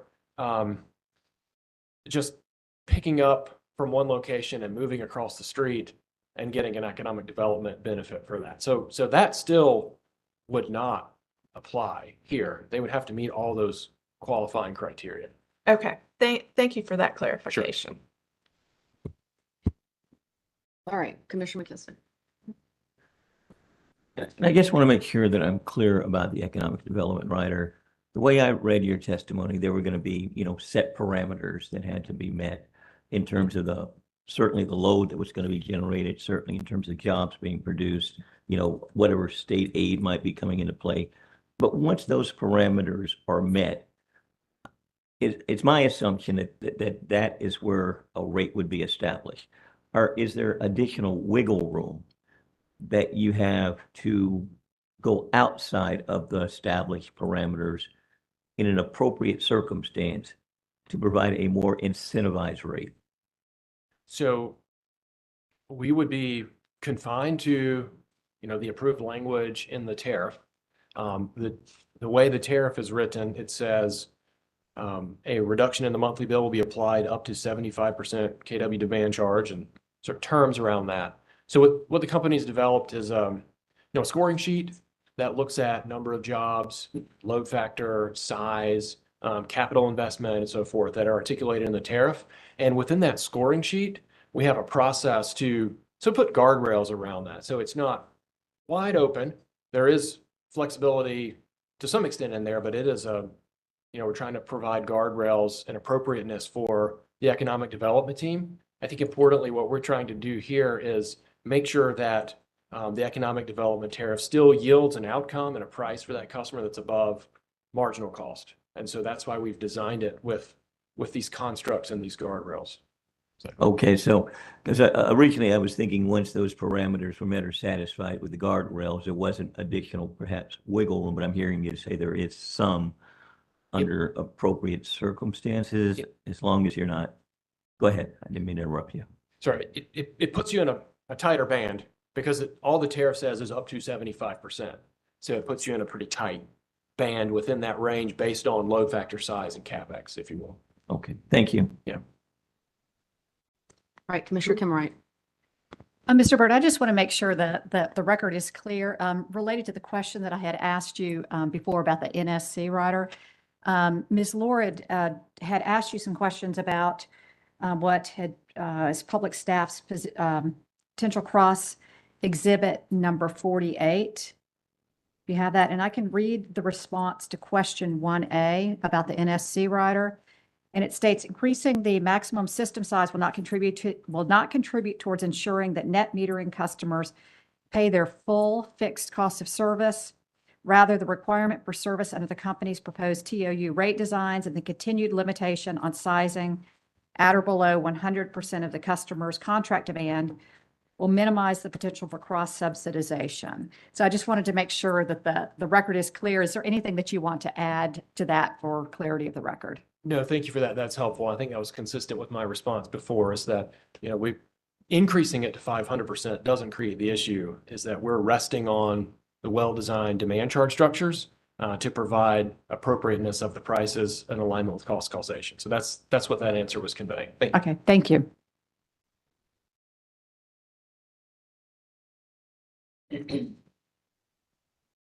All right, we have come to our morning break, so let's go. We will be off the record now. Let's get back on the record around 11:20-ish.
On the record.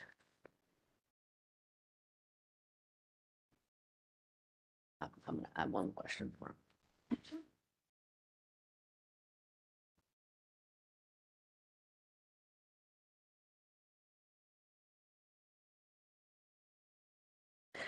All right, Mr. Byrd, if you would, want to go back to NSC and as I understand the public staff's position or request or position on the NSC proposal, public staff would have the company remove the 5 megawatt limitation on installed net metered capacity.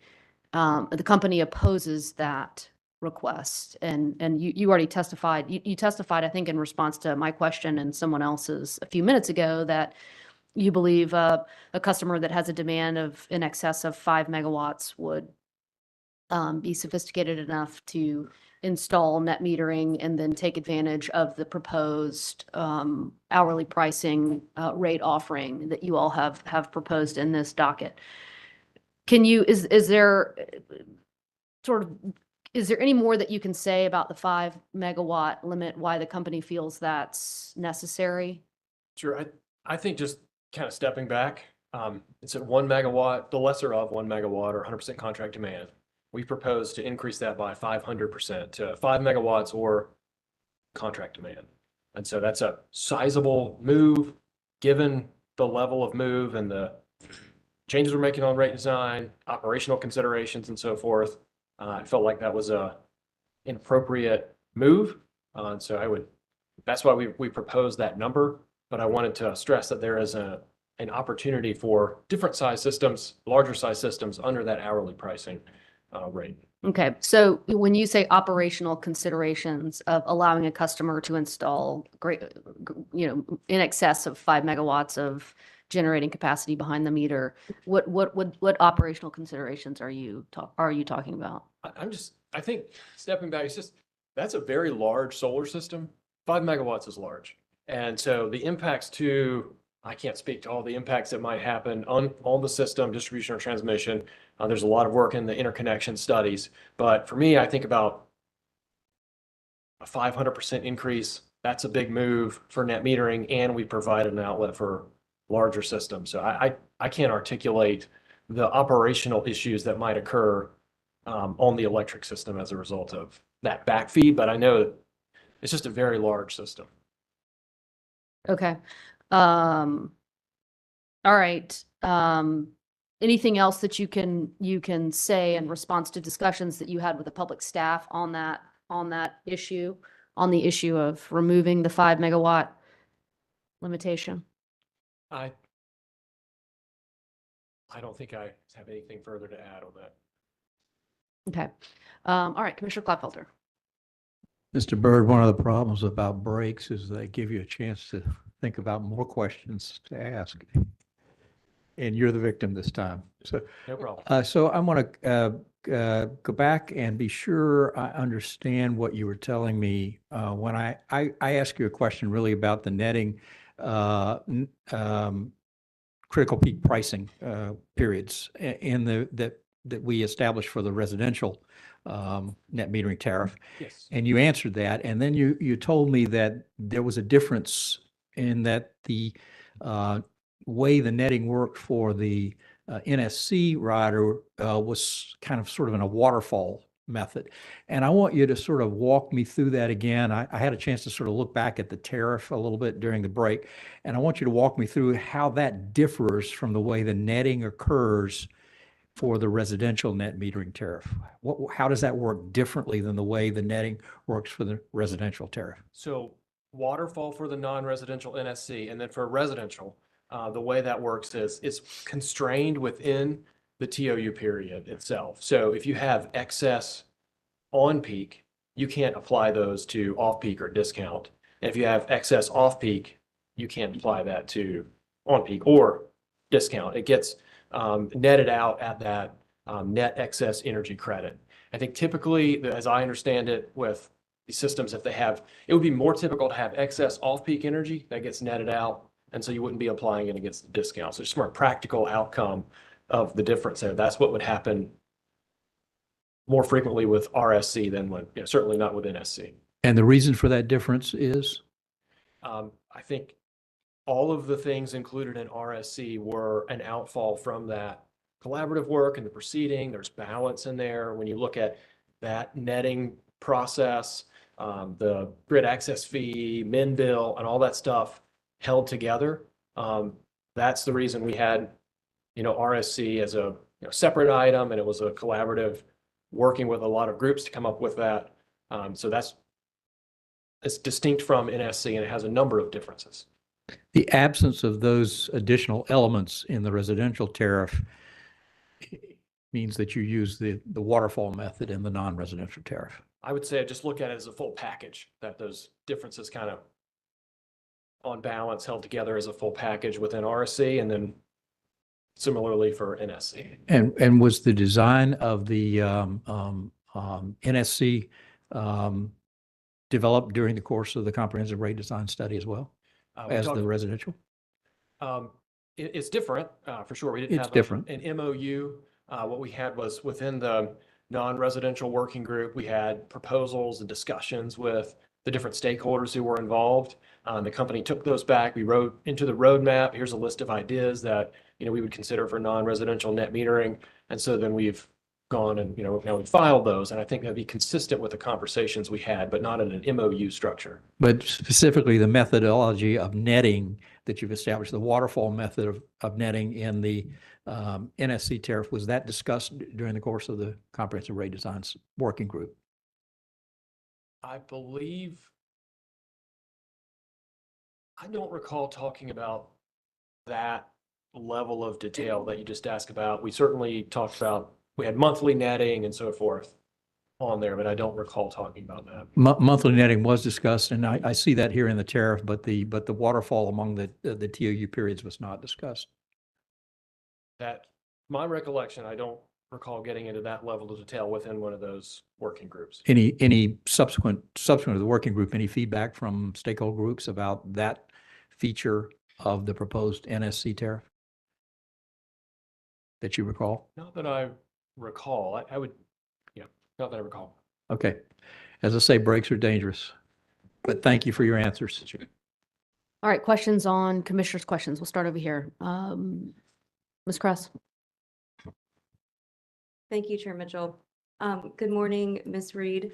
I just have a couple of follow-up questions. Your testimony in response to Chair Mitchell regarding interclass subsidies sounded like it might have been a little bit different than the answers that you provided in response to some questions I asked you yesterday. So I would just like to make sure that the record is as clear as possible. Did I understand you correctly in response to Chair Mitchell this morning that the interclass subsidies are an amount other than the amounts listed in the column variance from the average on each page of your direct exhibit 4? No, the numbers in the exhibit are the numbers in the exhibit.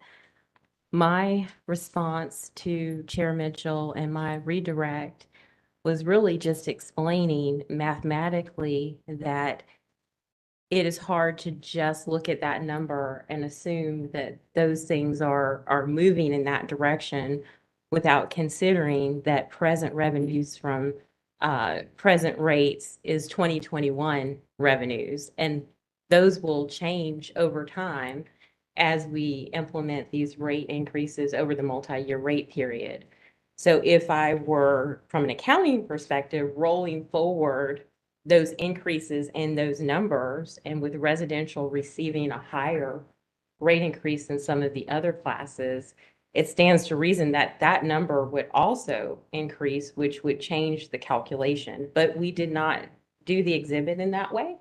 So my response to you yesterday was accurate, and my response to Chair Mitchell today is accurate. It's just two different views of the data, and just making sure that it's clear that exhibits and numbers are great, but there are also contextual things that you need to consider, that certain things are not moving in real time over, we would be projecting things. So it's kind of,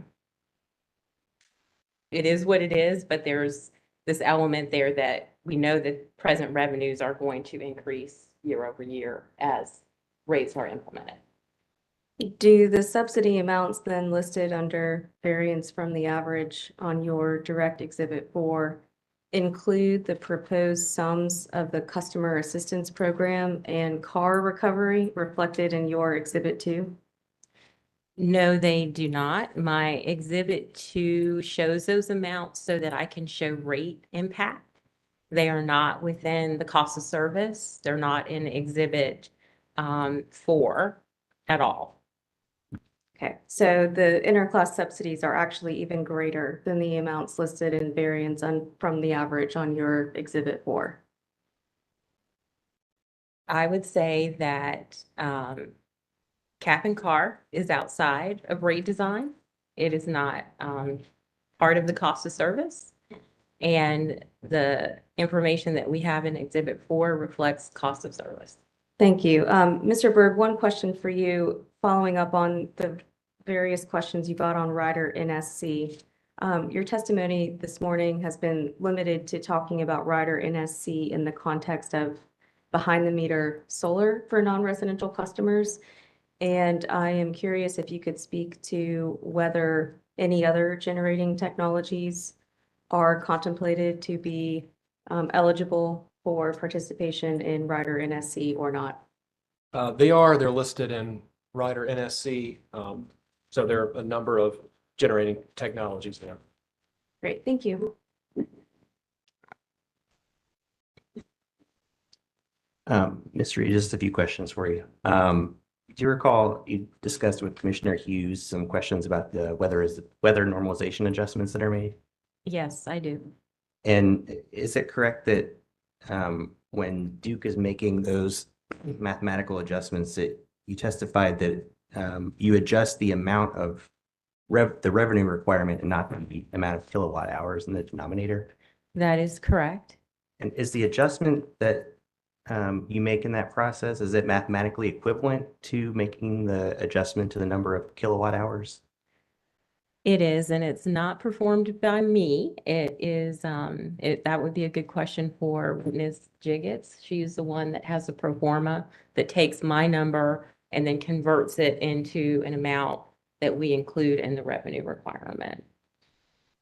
And last question, you stated in your testimony, I think, that you don't want to undercollect or overcollect. Is that right? Yes. And doesn't DEP have a financial incentive to overcollect? I would say no. I mean, for residential decoupling, that actually will be used against us. If we over collect, I think there's a rider where we would have to, give that back. So we have an incentive to make sure that we're collecting the correct revenue requirement. Those are all my questions. Thank you.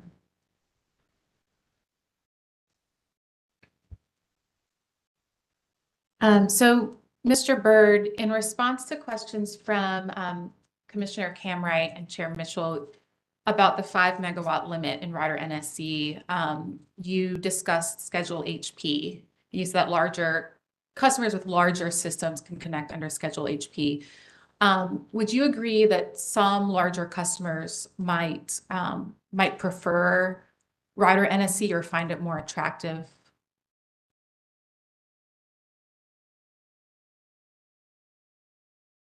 I'm not sure. I think HP provides a very attractive opportunity for those large customers to put on large solar systems. So,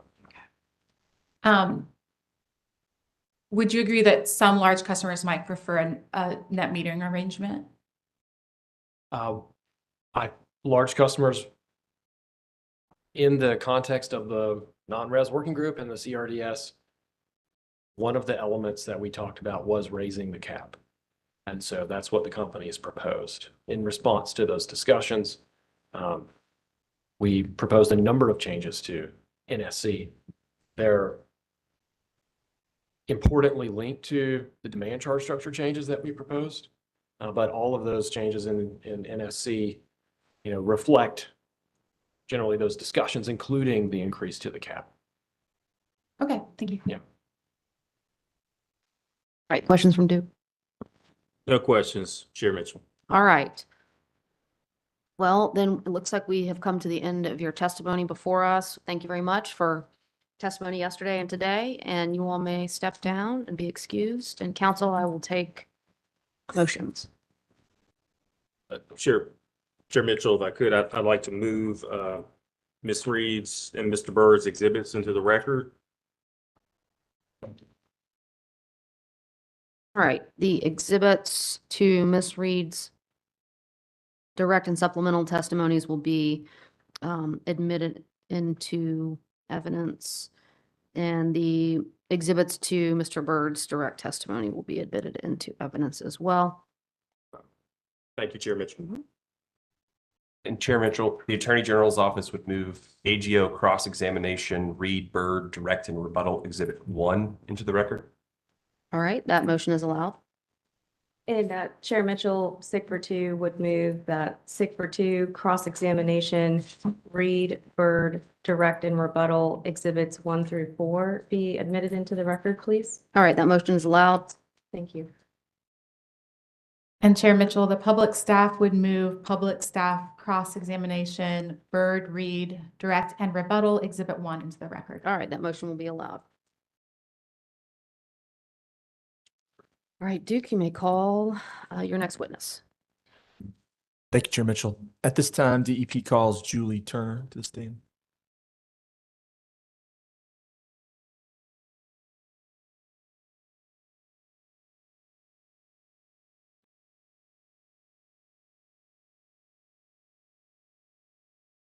Good morning, Ms. Turner. If you would, raise your right hand, left hand on the Bible.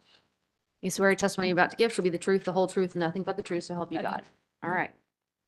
Good morning, Chair Mitchell, Commissioners. Andrea Kells with the law firm of McGuire Woods on behalf of the company. Ms. Turner, would you please state your name and business address for the record? Julie Turner, 411 Fayetteville Street in Raleigh, North Carolina. And by whom are you employed and in what capacity? Duke Energy, and I am the Vice President of Carolina's Dispatchable Generation.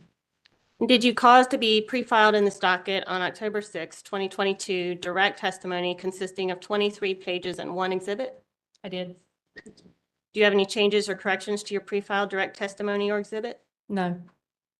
And if I asked you the same questions today, would your answers be the same? Yes. Did you also cause to be pre-filed on February 13th, 2023, supplemental testimony consisting of 16 pages and 2 exhibits? Yes. Do you have any changes or corrections to your supplemental testimony or exhibits? No. If I asked you the same questions today, would your answers be the same? Yes.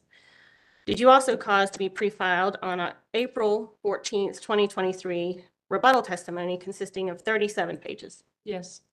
Do you have any changes or corrections to your rebuttal testimony? No. And if I asked you the same questions today, would your answers be the same? Yes. Chair Mitchell, at this time, I ask that the pre-filed direct, supplemental, and rebuttal testimony of Ms. Turner, as well as of Ms. Turner, be copied into the record as if given orally from the stand. All right, the direct testimony for witness Turner filed on October 6, 2022, consisting of 23 pages, will be copied into the record as if given orally from the stand. The supplemental testimony filed on February 13th, 2023, consisting of 9 pages, will be copied into the record as if given orally from the stand. And the rebuttal testimony filed on April 16th, 2023, consisting of 37 pages, will be copied into the record as if given orally from the stand. Thank you. And I also ask that her 1 direct exhibit and 2 supplemental exhibits be marked for identification as they were pre-filed. All right, that motion will be allowed. And Ms. Turner, did you also cause to be pre-filed on May 2nd, 2023, a summary of your direct and supplemental testimony and a summary of your rebuttal testimony? Yes. Chair Mitchell, I also ask that the summaries of Ms. Turner's direct, supplemental, and rebuttal testimonies be entered into the record as if given orally from the stand. All right, the summaries of the witness's testimony will be copied into the record as if given orally from the stand. Thank you. The witness is now available for cross-examination and questions by the commission. All right, my notes indicate that Mr. West, you are up. Thank you. I'm James West of the Fayetteville Public Works Commission. How are you this morning? Doing great. How about you? I'm doing well. Thank you for asking. What wanted to start with a very brief discussion about some of your natural gas units. Okay. In particular, the Weatherspoon and Blewett units. Can you tell us approximately how large the Weatherspoon combustion turbine is? Off the top of my head, I would say 30, 40 megawatts output. I don't have it in front of me. Subject to check. And what about Blewett? Approximately how large is that? Again, 40-ish each. I'm not, maybe 60-ish each I'm sorry, when you say 60-ish each, megawatts of output. are there multiple units that are each 60 megawatts, or is it total 60 There are multiple megawatts? units at each plant. There's 2 Weatherspoon units and then there's 4 Blewett units. So in total, what is the natural gas fired capacity of Blewett? Well, if there's 4 and I can't recall off the top of my head if it's 40 or 60 megawatts, it would be 4 times 40 would be 120, or it'd be 4 times 6, 60. All right, so I'm struggling with the math too. You said 160? Do you have the megawatts listed? I'm just curious. I don't. Okay. Sometimes I ask totally legitimate questions. Okay. I'm just trying to figure out if you knew. So if there's, I think there's 40 megawatts output out of each Weatherspoon. This is totally, I don't recall off the top of my head. And if there's 4, so 4 times 4, there'd be 160 megawatts total output out of Blewett. If Weatherspoon is, we'll say 30, and there's 2, that would be 60. But again, these numbers are all subject to check because I just don't have that right off the top of my head. Okay, and each of those generating stations, the natural gas fired generating stations, was constructed around 1970. Does that sound right?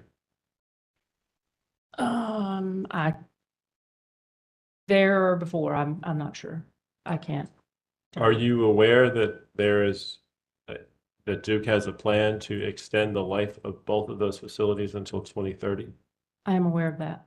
And did Duke undertake some kind of analysis of cost effectiveness in comparison to replacing units that are 50 years old with newer, more efficient units?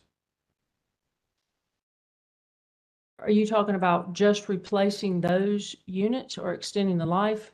You asked if there was an economic analysis of replacing them or retiring them. I just want to make sure I understand your question. So let me try an analogy. Just like somebody that owns a car that's getting older Mhm. and it starts to incur more and more costs for repair and maintenance. At some point, you decide you're not going to continue to pay for that and you replace it with another car. That's correct. And so what I'm asking is for those units, which are now 50 years old and presumably somewhat inefficient, that I'm asking if Duke has engaged in that sort of analysis to determine whether either on an individual basis it should be replacing those generating stations or whether they might be replaced as part of a larger plan. It would be part of the total IRP as to when they retire, when units retire, when they're replaced, what they're replaced with. Okay, so there's no plan to specifically replace those units. They'll just be replaced as you're building out additional peaking capacity? It'll be determined per the IRP. There are currently no plans. If you're asking me, are we going to put a plant right there at Blewett or right there at Weatherspoon? There's been no plans related to that. That's all determined as part of the IRP. Okay, and so is it the IRP that's dictating 2030 as the retirement or replacement date for those particular units? It would be part of our carbon plan IRP.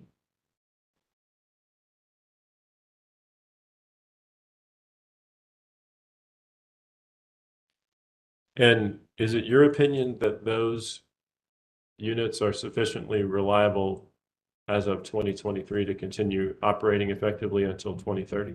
Yes. And what's that based on?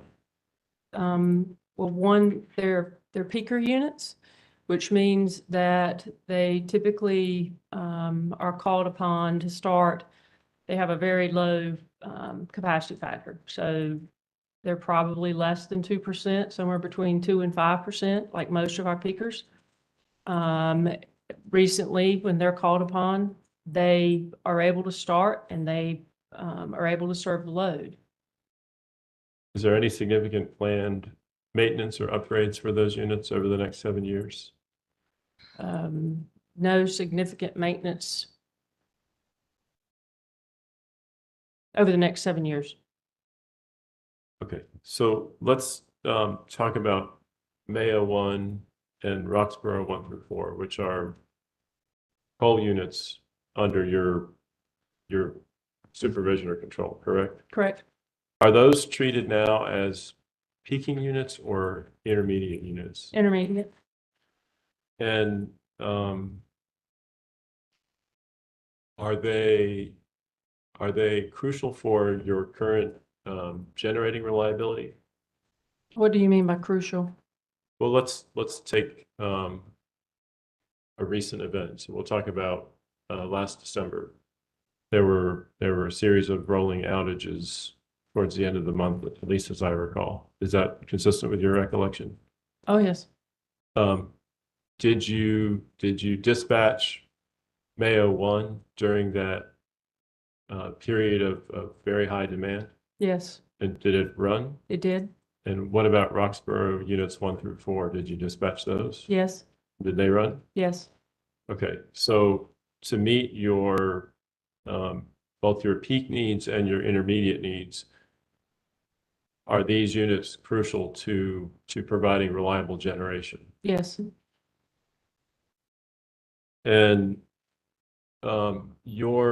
since you expressed some familiarity with your carbon plan, in your carbon plan, you identified the potential retirement dates for Roxborough units 3 and 4 as sometime during the period 2028 to 2034, depending upon which of 4 plans the commission might ultimately select. Is that roughly correct? Roughly. I'll look.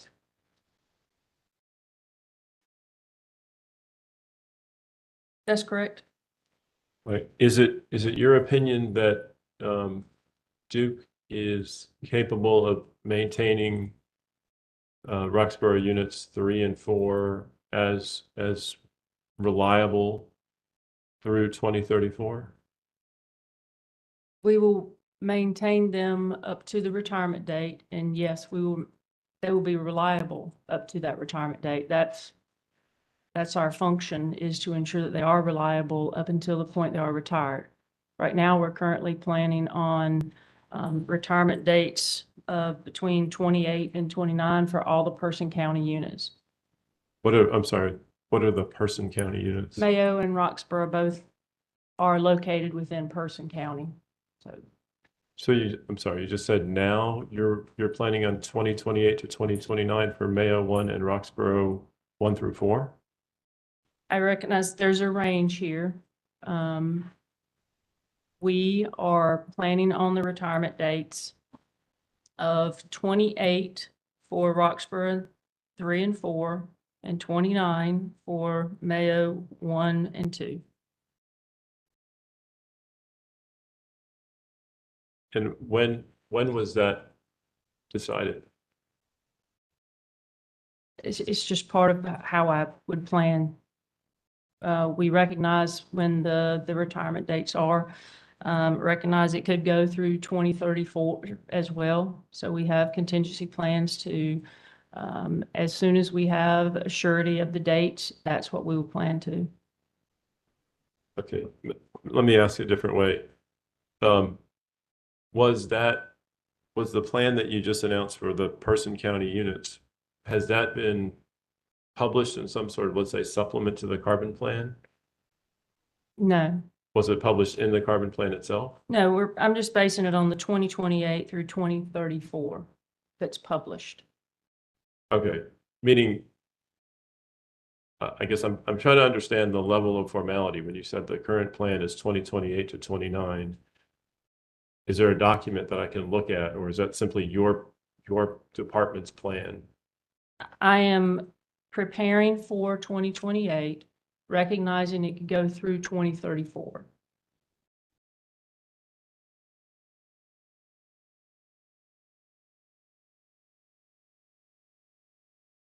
Okay, and is there a decision point you have to reach at some point? For example, in 2027, would you have to engage in some sort of major upgrade on any of those units in order to extend their lives? No, it's not how it works at all. So if you're making a plan, so I'm responsible for the operations and maintenance of these assets. And I don't just have to worry about the equipment, I have to worry about the people and having a place for those people. So when I say I'm looking for 2028, I need to be able to ensure that I have a place for my people in 2028. So there's a longer plan. It's more than just equipment. From an equipment standpoint, it's not like you can ask an engineer to, hey, can you, we've got a piece of equipment, can you design it so that it will only last for 2 years? That's just not how it works. They don't have that capability. And the way we are trying to maintain our assets, the retirement is years out. And I think it's easier to project what's going to happen when it's right close to you. But when you're years out, there's this spectrum of how you're going to maintain these assets.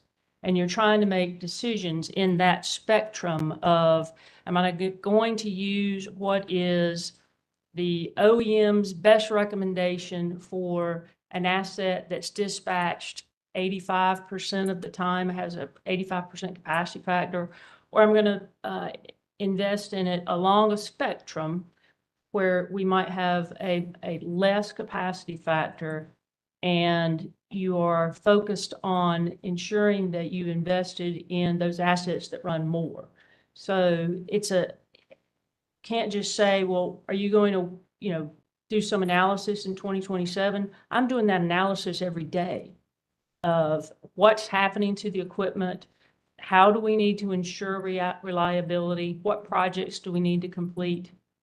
It's not what are you doing this year? It's a constant evaluation for us to ensure that reliability. Let me try to ask the question a slightly different way. So going back to the car analogy, in the old days with carburetors, there was a process for tuning up your engine, and there was a maintenance schedule to do that. If you didn't adhere to the maintenance schedule, your engine would get less and less efficient the more you drove it. And at some point, it would get loud enough that you would feel compelled to bring it into a mechanic and have it tuned up.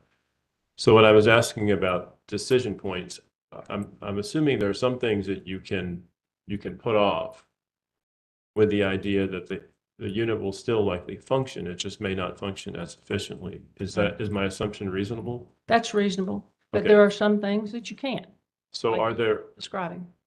as you look at that 2028 to 2034 range, are there a series of decision points of that nature where you would need to decide, hey, I've got to keep this thing for either another year or another 5 years. And if it's going to be 5 years, we may as well go ahead and do this now. But if it's just 1 year, we'll just let it get a little more inefficient over the next year.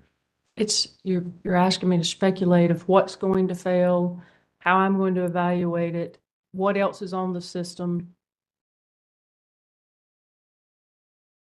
So there are no. You might, like in your example, you might have that car, but you also might have another car.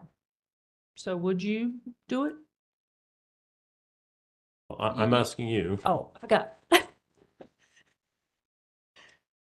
So there are no discrete decision points from what I can gather. It's continuous. And you're asking me to tell you exactly what we're going to do, and I don't know what equipment's failed, what the cost would be, what else is happening in the system, because it's just one plant in the entire grid. It's all connected. Okay. So you also mentioned this notion of having a transition where it's not just equipment, there are people have to have places to go. Do you,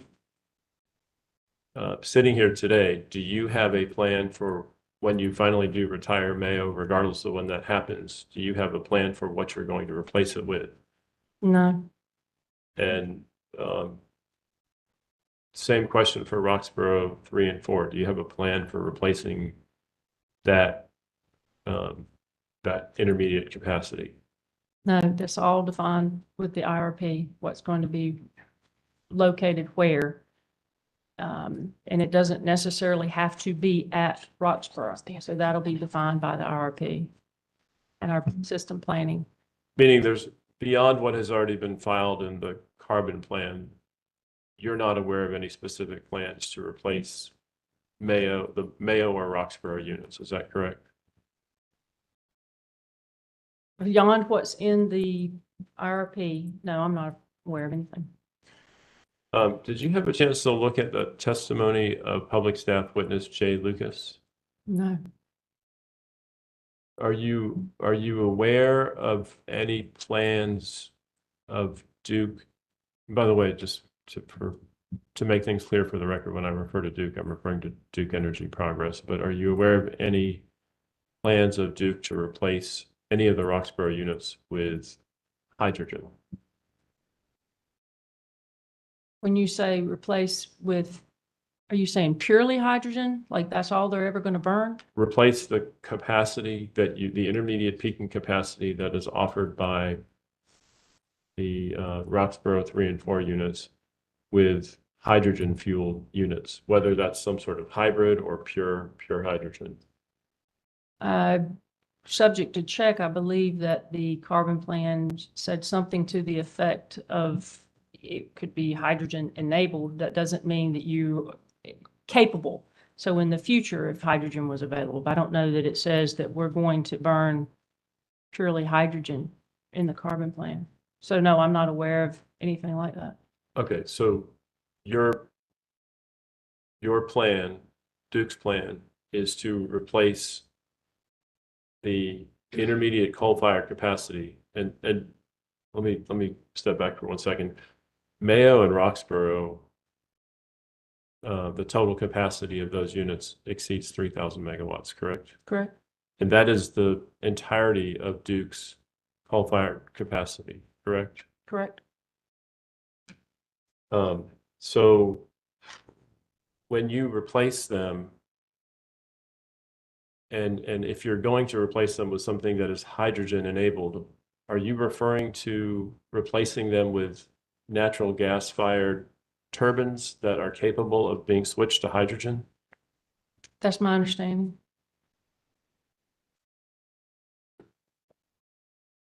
And does Duke have any sense as to when hydrogen will be commercially viable? I don't know. If you are switching to natural gas, have you made some determination that there'll be a sufficient supply of natural gas available to Duke for this additional natural gas fired capacity? Again, that would be part of the strategic planning group that develops our IRP, that evaluates when they're putting together the IRP. They consider the fuel source, transmission available. They look at the generation needs, potential growth. So you don't look at those things as the person responsible for operating the units? whether or not gas is available? Yeah. I look at whether or not the plants that I have, whether or not gas is available. Okay, so if you were to add 3,000 megawatts of gas, is it your understanding that there would be sufficient gas available to feed those units when you call on them to run? It would depend on where they're located. Can you be more specific? You would have to have access to the gas, right? And we haven't announced where the gas plants would be located. And so it would depend on where they are located, meaning that if they're near a gas line, then if it's in the IRP, I would assume there would be adequate gas. There would be contracts available for that. So right now, there's only one one interstate gas line into North Carolina, correct? That's correct. Okay, so where would you be locating the units to? Chair Mitchell, I object. Ms. Turner has repeated that many of these topics go to the planning department and she is the operational person in charge of the plants, and she's been able to answer these questions to the best of her ability, but they are continuing outside her area of expertise. I mean, she is the vice president of dispatchable energy. Gas-fired capacity is dispatchable. She's telling me what her understanding is. I'm simply asking her to clarify that.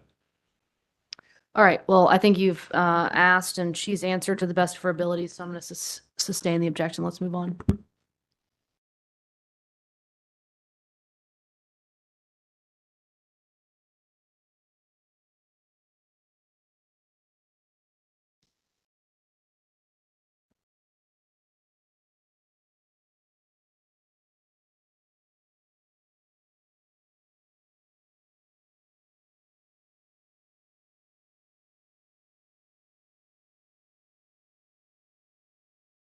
So in your direct testimony, you indicated that there were $35 million worth of projects planned for Roxborough and Mayo, correct?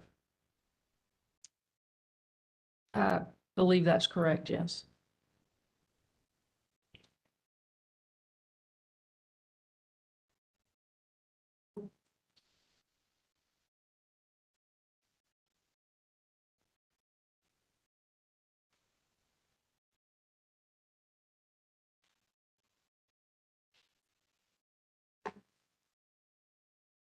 If it helps, page 20, line 17. Or starting on line 17. Yes, Right. And then you filed supplemental testimony 4 months later, correct? that's correct. And at that point, Duke had determined that it no longer needed approximately $10 million worth of those capital projects that were associated with Roxborough and Mayo, correct? That's correct, but also added some projects. Okay.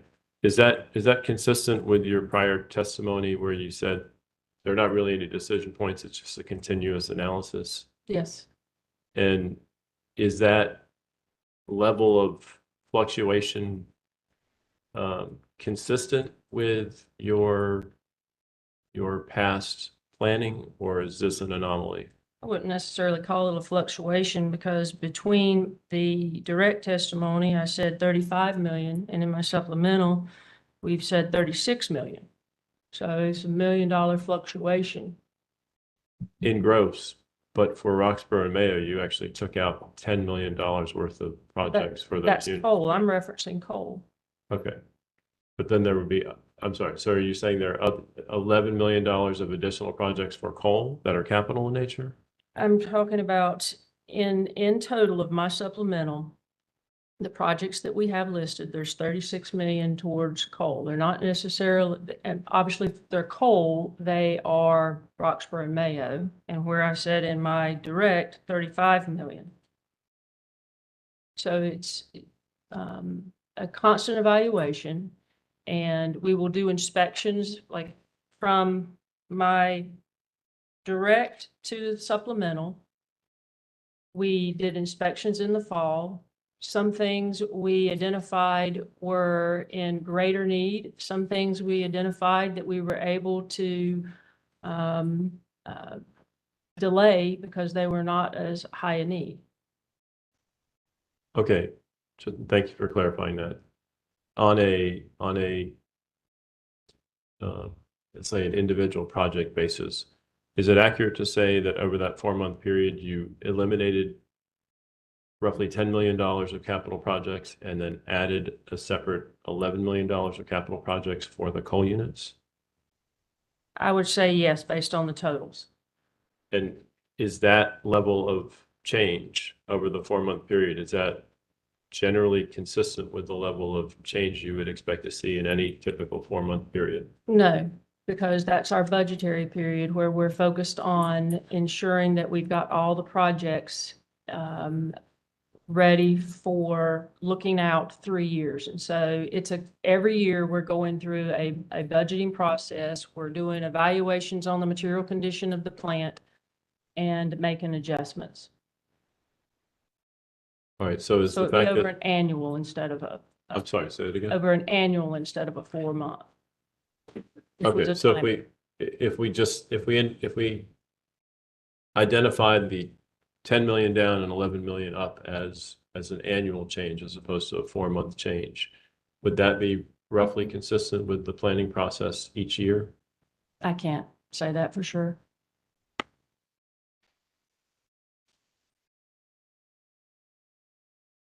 I don't have any further questions. All right, my notes indicate no additional cross-examination for the witness. Is that in fact the case? Okay, redirect. Yes, thank you.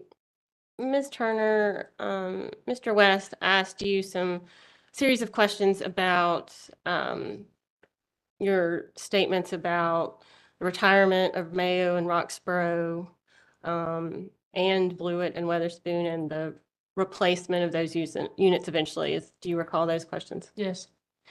Does your organization make decisions about when these units are going to get retired? No. Does your organization make decisions about how those megawatts will be replaced? No. Does your organization implement those decisions once they're made in terms of maintenance and projects and operations? Yes. And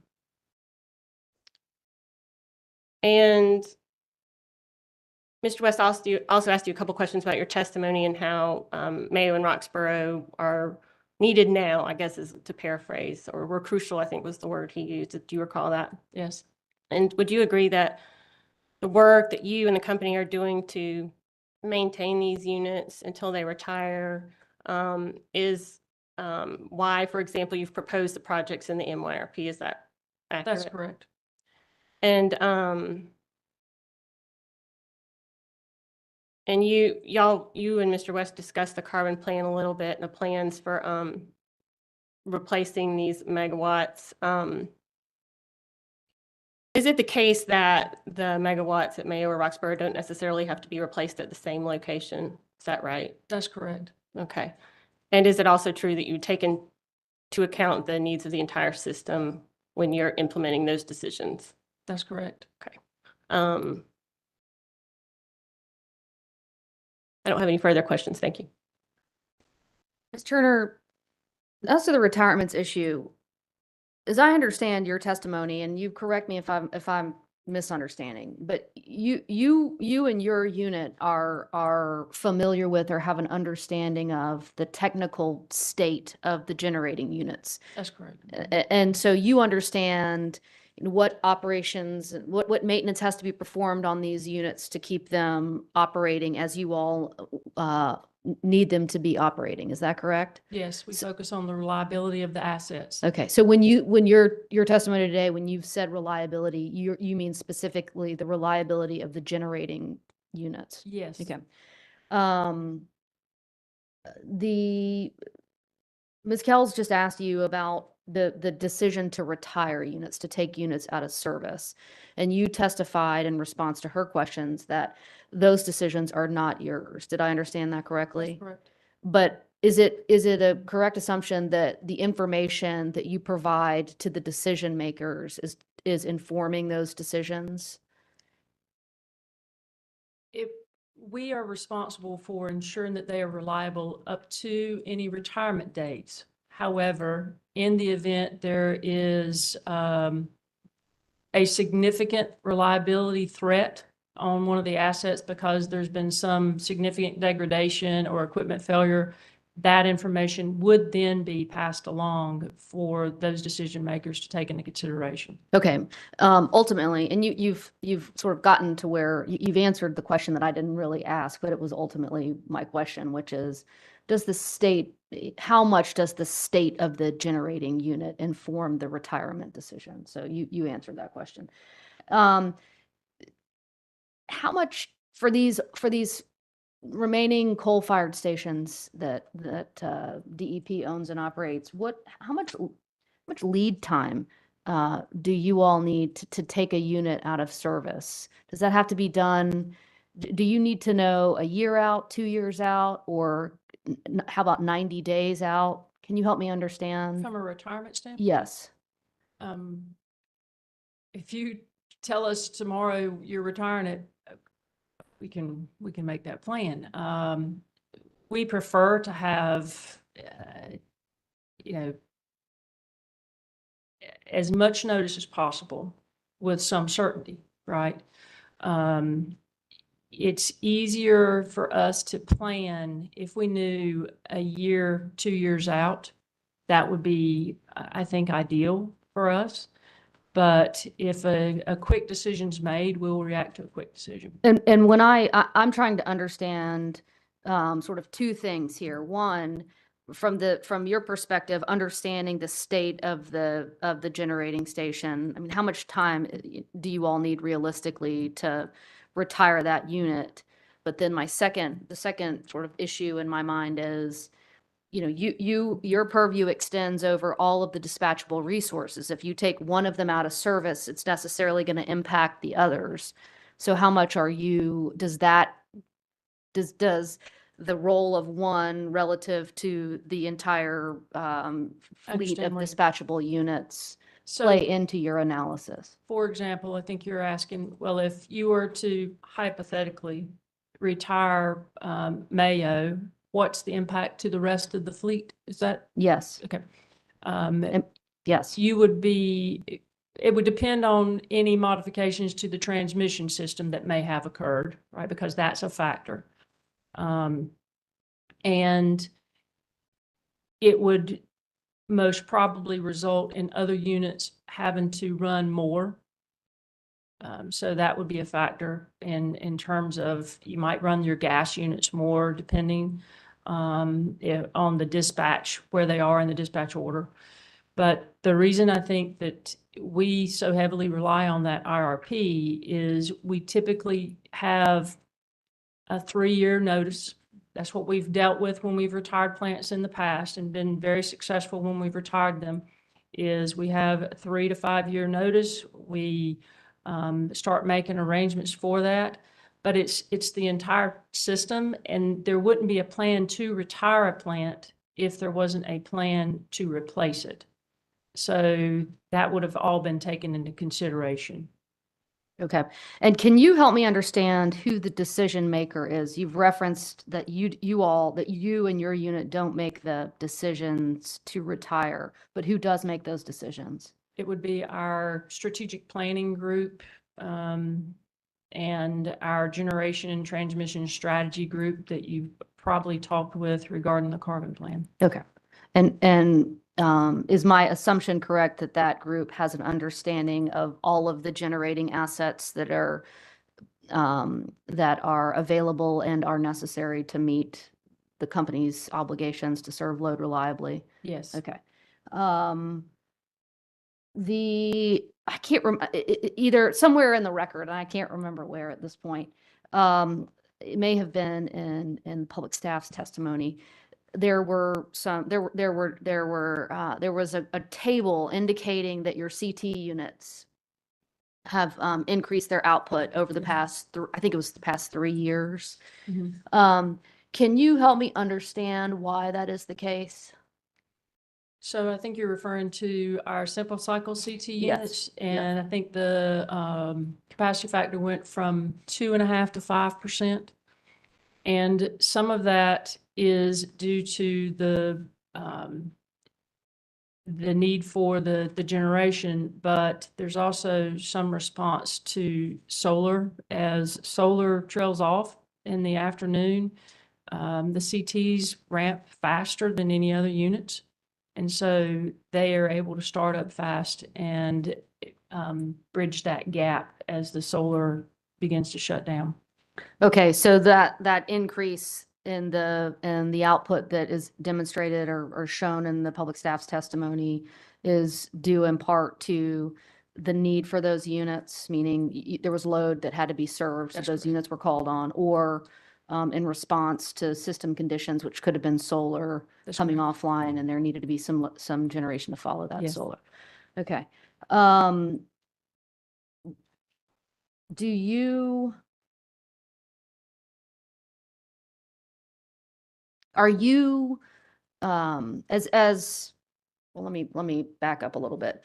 As dynamics on DEP's electric system change, with the changing generation resource mix, are you the person that the system operators coordinate with when it comes to dispatch of your generating assets? Not me personally, but within my organization, yes. Okay, but you're aware of the communications and the Yes. coordination that's ongoing between the system operators and those of you all who are in charge of the actual generating assets that the company owns and operates? Yes. Okay. Over the past 10 years, has the way in which the dispatchable units on the system has the way in which those units have been operated changed? Oh, yes, very much so. Can you talk some about that? So, so over the past 10 years, I could even go back, so 2016 or beyond, coal was king. It was at the top of the dispatch order. Coal prices were much cheaper. And so they had a much higher capacity factor. As we had access to shale gas, gas prices declined, the combined cycle units started running more, and the coal units went from that base load to that intermediate. So what you've seen is kind of a flip-flop between the coal and gas. And as a result of that, we started focusing on our gas plants. You saw us constructing more gas plants. We've retired coal plants. And the way the units are dispatched, it's all based on fuel price. What is the most economic? And so that's why you see more gas running. You may see the CTs start before you might see a coal unit. It depends on how long they're going to be needed for. So it has been a shift between coal and gas. Okay.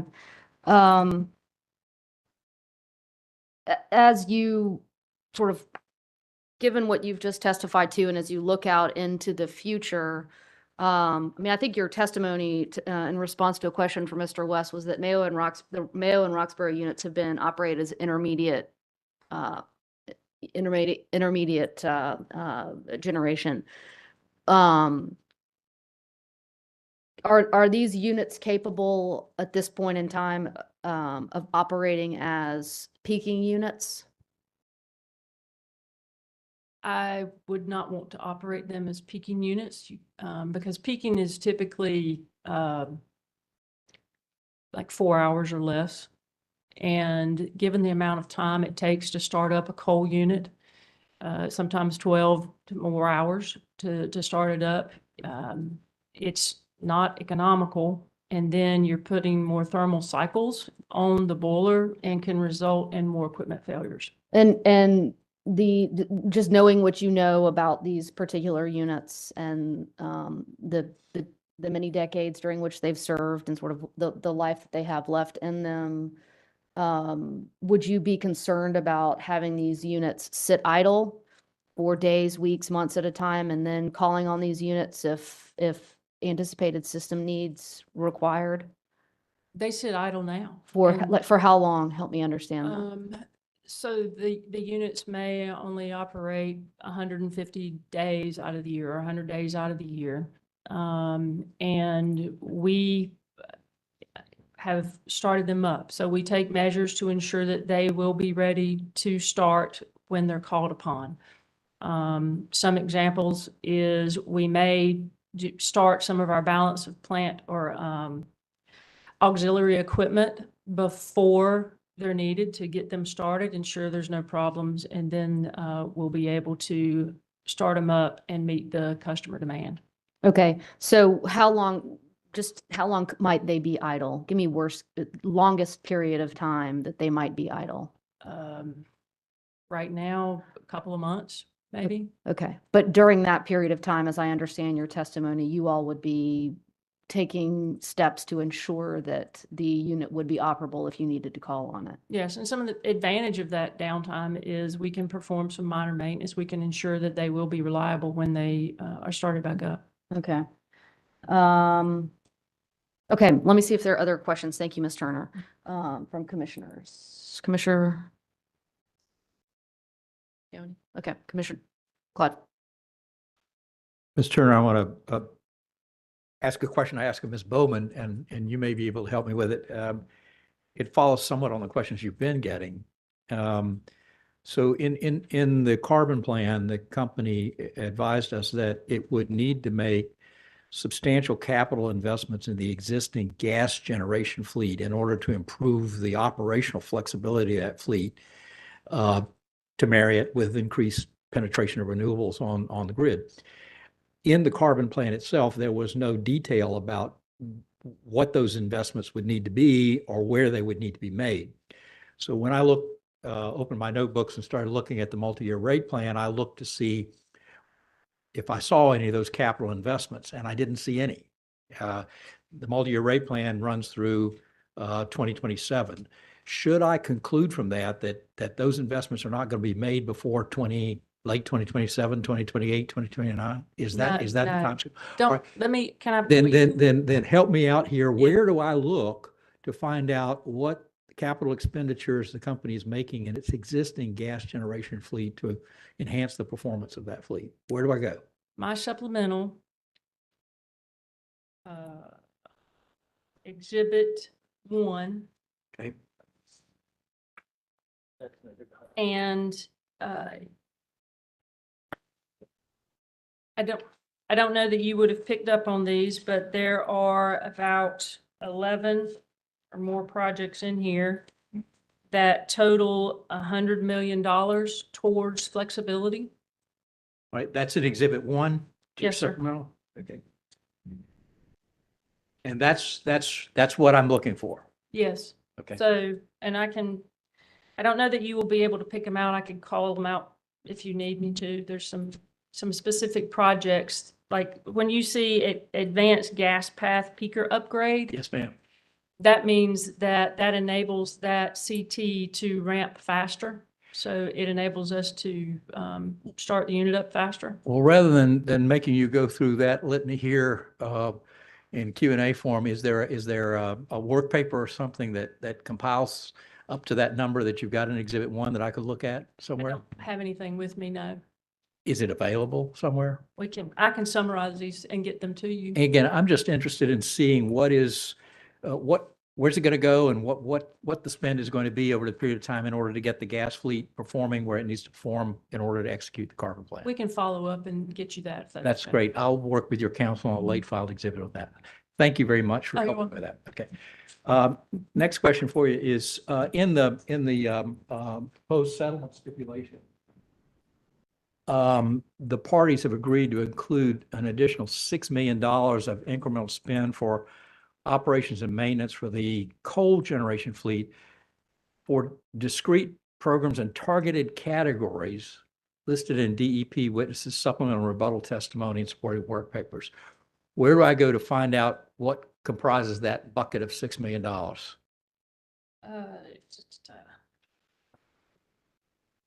think that might have been in a discovery response, not in my documents. May not have been in your actual tell- filed exhibits Right. or so forth, but it may have been in a discovery response. That's correct. Okay, again, I would ask if council would provide that as a late filed exhibit so we can see what's in that bucket of $6 million that the stipulation addresses. Yes, sir, will do. I think it may also be in one of Witness Jiggets's work papers, but If you can point we'll me, confirm if that. it's already in the record in some other witness's testimony and you can point me to it there, that's fine. You don't need to file anything extra. And are you, just to clarify, Commissioner, are you just looking for the buckets and each bucket's total? Well, this is paragraph 14 of the stipulation, Yep. and it says there's a $6 million of agreed spend on the coal fleet that relates to discrete programs and categories. I just want to see what those are. Okay, yes, sir. Got That's it. all. Okay. Last question is kind of sort of a blue sky type question, all right? So you've read Mr. Metz's testimony, I'm sure. Okay. Okay, and I read Mr. Metz's testimony, and in particular, the theme that he is addressing what he perceives. I understand this is his analysis, that Mayo and Roxborough are beginning to suffer as they approach retirement, and that unit availability is declining, and that staffing is difficult sometimes to maybe maintain staffing across all of the units in Person County, and that there is a general deterioration in operating performance. And so the naive question that occurs to me as a layman is, what would happen if the company considered maybe closing some of those Person County units now and redeploying the resources, personnel, the capital dollars, the O&M dollars, in order to improve the operating availability of the remaining units, make them more useful to the system going forward? Is that something you play around with? Is that something you consider? No. No. I don't. You don't? It would really, Okay. because it's not as simple as just the generation, because there's some transmission, there's different transmission that's supported by those. So it would have to take more of a study than I would do. So I think that's part of what the IRP does. That's something that we've done. You would provide data inputs into that, but you would not be the decision maker on that. That's correct. Okay, I'll leave that alone. As I say, just as I was reading Yeah. Witness Mess's testimony, the question occurred to me is, why not consolidate the units now? But we'll leave that for someone else. Thank you. Appreciate it. All right, Ms. Turner, just a few more questions for you here. Can you testify as to the Woodfin Solar project? If I asked you about Woodfin Solar, would you be able to provide testimony on it? No, not really. Okay. I could try. We're just wondering whether it's in the base case, costs associated with Woodfin will be in base case or in rate year one? I'm not sure. Okay, to whom should I direct that question? Chairman Mitchell, I think that would have been for Mr. LaRoche, who's been excused, but we can follow up. with Right, that. I'll ask Ms. Bateman. I'm Okay. sure she'll be able to. All right. Page 9 of your rebuttal testimony. You can get there if you want to, but you don't necessarily need to. You testify as to some work that was identified as needed by Winter Storm Elliott. You described this work as more than 100% preventative maintenance programs for its generating station. Can you just explain in a bit more detail what work what type of work you all need to do here? So if you look at page 9 and 10 of your rebuttal testimony, that's where I'm. So this is, let me just read the question here.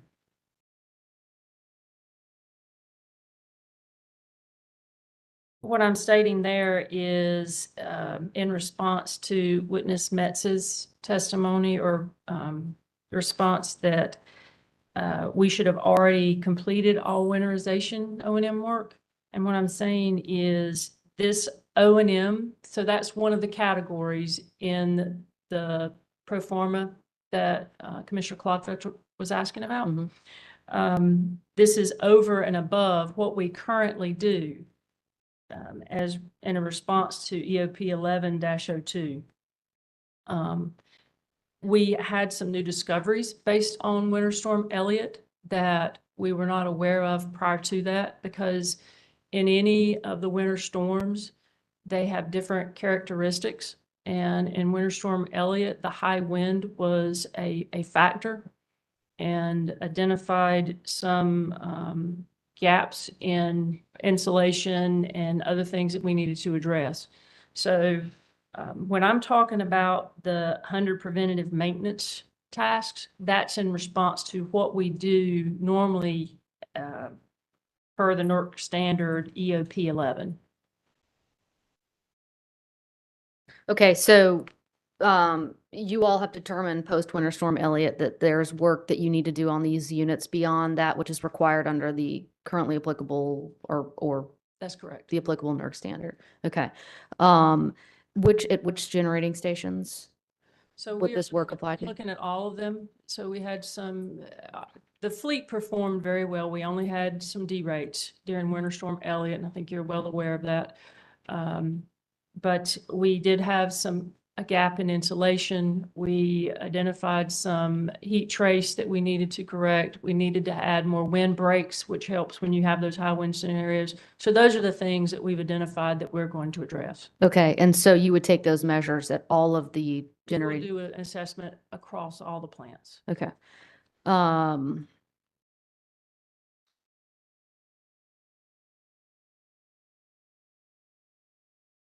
Okay. I believe that is all from commissioners.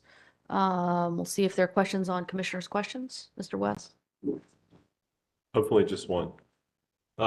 So Commissioner Clodfelter was asking you about the MYRP projects, and you indicated that there was approximately $100 million devoted to natural gas projects to essentially increase their availability to address the increasing portfolio of renewable generation that you're adding.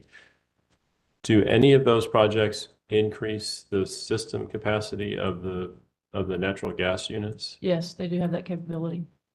Can you tell us what the size of the increase is? I mean, are we talking 2 megawatts, 200 megawatts, or 2,000 megawatts? Let's see if I have it in my notes. 1 second.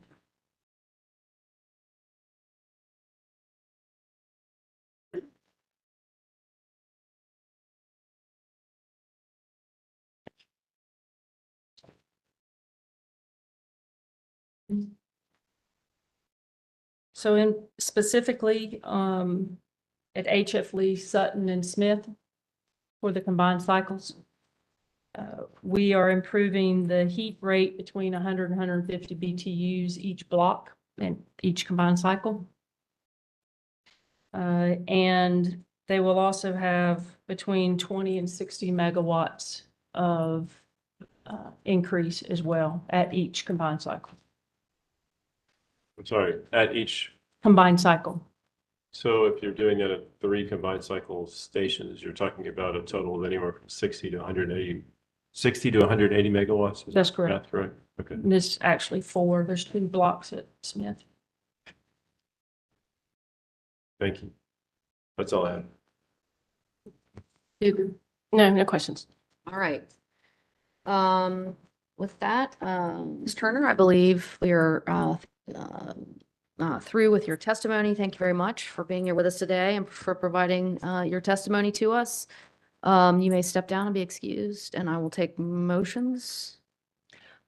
Yes, thank you. At this time, I move that Ms. Turner's direct Exhibit 1 and supplemental Exhibits 1 and 2 be entered into the record. All right, that motion will be allowed.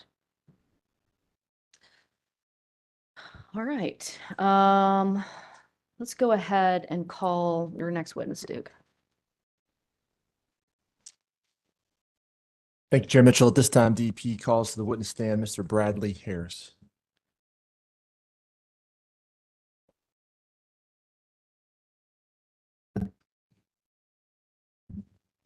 All right, Mr. Harris, if you would raise your right hand, please, sir. Do you affirm the testimony you're about to give shall be the truth, the whole truth, and nothing but the truth? I do. All right.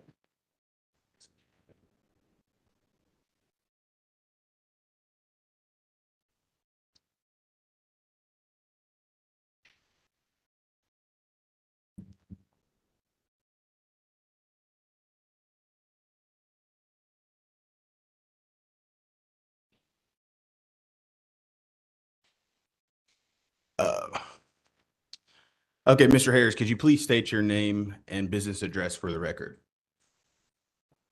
Oh, yeah, I apologize. Josh Combs with the law firm of Troutman Pepper. Mr. Harris, could you please state your full name and business address for the record? Bradley Gordon Harris, 411 Fayetteville Street, Raleigh, North Carolina, 27601. And by whom are you employed and in what capacity? I'm employed by Duke Energy Corporation as a manager of rates and regulatory strategy. Mr. Harris, on October 6th of 2022, did you cause to be pre-filed 16 pages of direct testimony in question and answer format and direct exhibits 1 through 6? Yes, I did. And were these exhibits 1 through 6 prepared under your supervision and direction? Yes, they were. And are these exhibits true and correct to the best of your knowledge? Yes. Are there any corrections that you need to make to your pre-filed supplemental direct testimony or exhibits? Yes, on page 10, lines 5 through 6, the reference to the experience modification factor should be changed to true up from previous years in the form of a rolling recovery factor, similar to DEP's Joint Agency Asset Rider, JAAR. Thank you. And did you file or cause to be filed an errata filing outlining this change that you just referenced? Yes. Okay. And with this correction, if I were to ask you the same questions today under oath, would your answers be the same as are set forth in that pre-filed direct testimony? Yes. Chair Mitchell, I would ask that Mr. Harris's direct exhibits 1 through 6 be marked for identification as indicated. All right, that motion will be allowed. Mr. Harris, did you also file? Well, actually, you're going to be on an affordability panel later, so that's. I would also move for Brad Harris's direct testimony as corrected on the stand today, and in an errata filing in docket number E-2 sub 1300 be entered into the record as if given orally here today. All right, the direct testimony of DEP witness Harris filed on October 6th, 2022, consisting of 16 pages, as corrected in the errata filing, and from the stand today shall be copied into the record as if given orally from the stand. And Mr. Harris, did you also prepare a summary of your direct testimony? Yes. And that summary was filed on May 2nd, 2023? Yes, that's correct. Chair Mitchell, I would also ask that his summary be entered into the record. All right, the witness's summary of his testimony will be copied into the record as if given orally from the stand. Mr. Harris is available for cross-examination and questions from the commissioners. All right, Sigfur, you're up. Thank you, Chair Mitchell. Good afternoon, Mr. Harris. I'd like to ask you, I believe you should still have the SIG for 2 binders in front of you. Could you please grab the one that has exhibits 26 through 75 on the front? Yep. And could you turn to tab 57?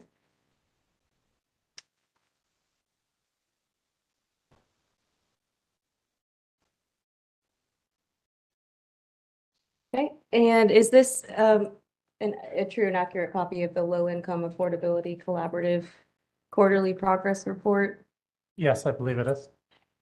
And if you could, please turn with me to page 58.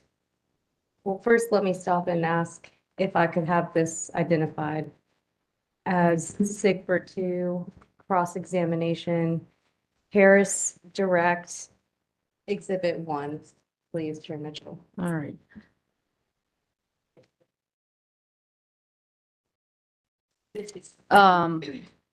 All right, document will be so marked. Thank you. Mr. Harris, if you could, about 3/4 of the way down the page, do you see the sentence there that says, to the extent a low-income assistance program is proposed as part of a rate case filed with an application for performance-based regulation, any interclass subsidization of ratepayers must be minimized to the greatest extent practicable by the conclusion of the MYRP period? Do you see that sentence? I do see that. Was this a topic of discussion during the Low Income Affordability Collaborative, to your knowledge? Yes, it was. Okay.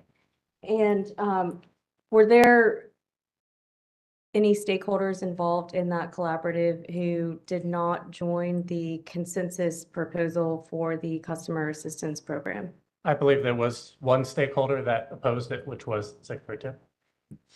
Thank you. So you could go with me, please, same exhibit to page 4 of the presentation that is affixed to this report that was filed with the commission. This is the Subteam A update. That's right. Do you see there under the first bullet point under preview of initial findings? I do. Can you please read that for the record? 2% of customers are LEAP/SIP customers. 15% of customers are estimated to be below 150% of the federal poverty level, with another 11% between 150% and 200% of the federal poverty level, parentheses, 28% total. Great, thank you. And can you please explain for the record the different eligibility thresholds for various programs using the federal poverty levels as an eligibility criterion? Are you specifically for all Duke Energy programs? The ones that Duke Energy either administers directly or assists with administering. So I'm not sure if my responsibilities don't cover all of Duke Energy's low-income programs, but I can, if you're referring to, the state has the Low-Income Energy Assistance Program, or LEAP, which is 130% of the federal poverty level, and the Crisis Intervention Program, or CIP, is 150% of the federal poverty level. Thank you. And so can you walk us through what percentage of DEP customers meet each eligibility threshold under these different federal poverty levels? I'm not sure if I'm able to do that. Based on this analysis, we know that for the time in which we got this data, 2% of Duke Energy Progress customers received LEAP or SIP, and we have some data generally on federal poverty level. And it does say here that 15% of customers are estimated to be below 150% of the federal poverty level. That's a general number, given that that doesn't align with LEAP, which is 130%. I can't give exact numbers. Okay, thank you. If you could turn with me now to a different binder there in front of you. This one. All right, Ms. Kress, I'm gonna ask you to pause there. We'll take our lunch break and we will come back. We will come back onto the record around 1:45. So that will be off the record until 1:45.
On the record, please.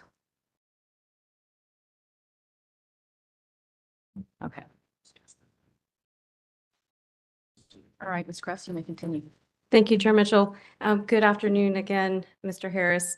So you were testifying before the break that SIGFUR was the only LIAC stakeholder who had concerns about the CAP proposal. Do you recall that testimony? Yeah, yes, to clarify, I believe when we classified it, SIGFUR was the only one that was against the proposal. There was a category that Guidehouse, who helped guide the LIAC process, had categories that had support with revision, and then against, and abstain. And they were the only party that was against. Okay, could you please turn with me to Exhibit 82 in the binder of SIGFUR 2's proposed cross exhibits?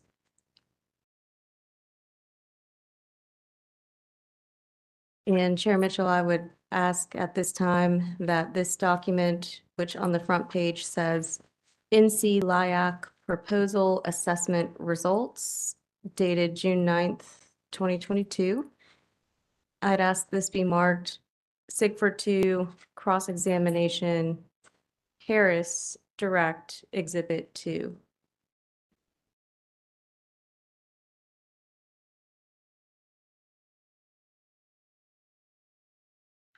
All right, the document will be so marked. Thank you. And Mr. Harris, if you could turn with me to page 70 of this document. Do you see, is this the proposal 24 for the Customer Assistance Program, otherwise known as CAP? It is. And that's the program that Duke has proposed in this rate case, is that right? We have proposed, it's not this exact version, but it's a version based on this proposal, yes. Okay, great, thank you. If you could turn with me to the next page, page 71, and read the quote at the very top of that page for the record. Violates cost causation principles to recover costs from all classes of customers. Costs should be contained to residential class of customers.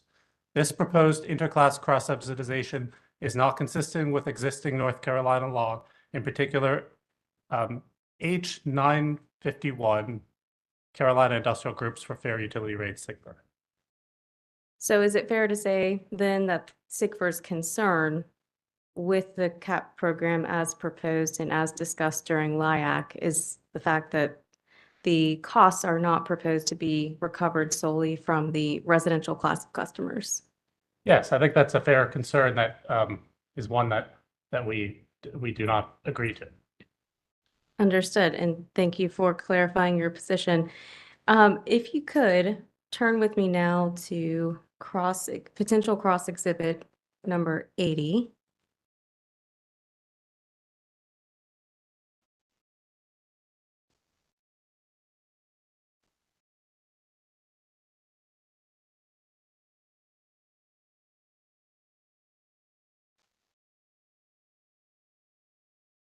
And Chair Mitchell, I'd ask at this time that this workshop 8 slide deck, which is pre-marked as potential cross exhibit 80, be identified for the record as SIGFUR 2 cross examination Harris Direct Exhibit 3.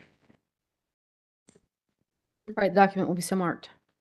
Thank you. All right, Mr. Harris, if you could turn with me to slide 23 of this deck. I'm there. Do you see that this says North Carolina Low Income Collaborative Cross Subsidy Analysis? That's correct. And were you present when this presentation was given? Yes, I was. Were you part of the presentation team? Yes, I believe I was. Okay. Can you confirm for the record that this cross-subsidy analysis was pertaining to intra-class cross subsidies only? Let me check this for a second.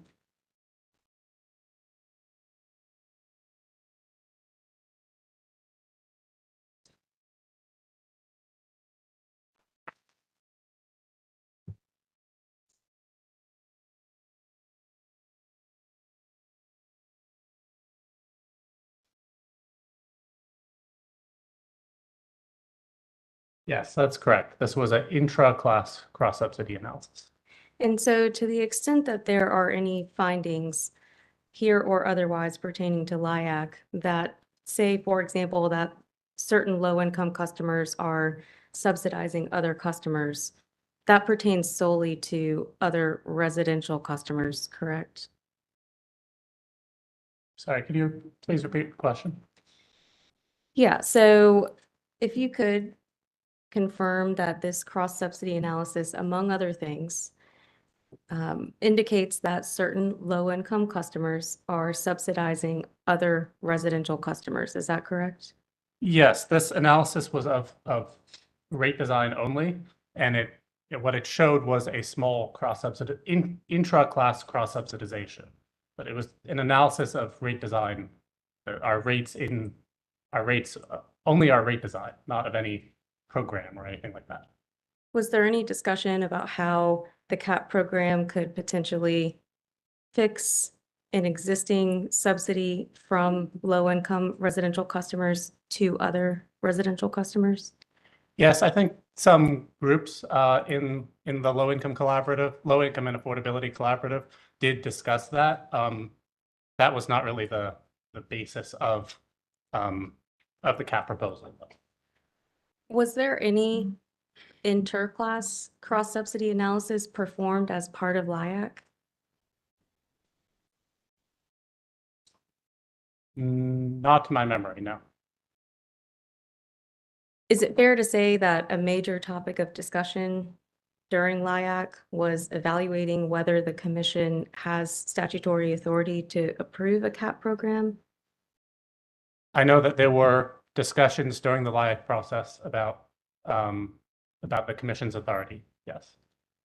Could you turn with me to SIGFR 2 potential cross exhibit 83?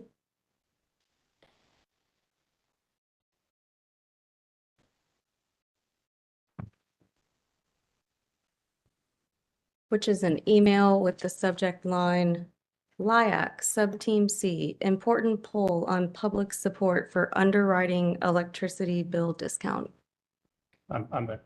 And you were copied to this email, yes? I believe so. I do, yes, I am. Okay. Chair Mitchell, I'd like to ask at this time that SIGFR 2 potential cross exhibit 83 be marked as SIGFR 2 cross examination Harris Direct Exhibit 4. All right, the document will be so marked. Thank you. Mr. Harris, was Ken Szymanski one of the Subteam C co-leads? Yes, he was. And what was the purpose of Subteam C? Subteam C's purpose was to, among other things, evaluate new proposals to help low-income customers. Was one of the things Subteam C was tasked with evaluating this issue of constitutionality, as Mr. Szymanski put it, or statutory authority? That was a topic discussed in Subteam C. I think the legal opinions therein were they were discussed. I would say that the attorneys representing groups that participated in the low-income collaborative were sort of responsible for giving their opinion. Not every member. I myself am not an attorney. Thank you for that. Do you see at the first sentence, the second paragraph there, it says the low-income customer needs versus the acceptability, palatability to the general public to shoulder the cost in what some would call a, quote, cross subsidy is, quote, the meat of the coconut in this conversation? I do see that. And if you could turn to the next page of this email. Do you see about 3/4 of the way down in this email thread, it says, as you know, legislative direction for the NCUC may be needed at the North Carolina General Assembly for some of the more important recommendations coming out of LIAC? I do see that. I do feel that it's important context to note that Ken was not providing, I think, legal advice in capacity as an attorney. I'm not even sure he is an attorney, and he definitely was not speaking on behalf of Duke Energy or the other members sub-team. Okay, thank you. Are you familiar with House Bill 951? I'm broadly familiar, yes. Okay, there is a copy for your reference behind tab number 29. So It's a different binder, sorry, thanks. no worries.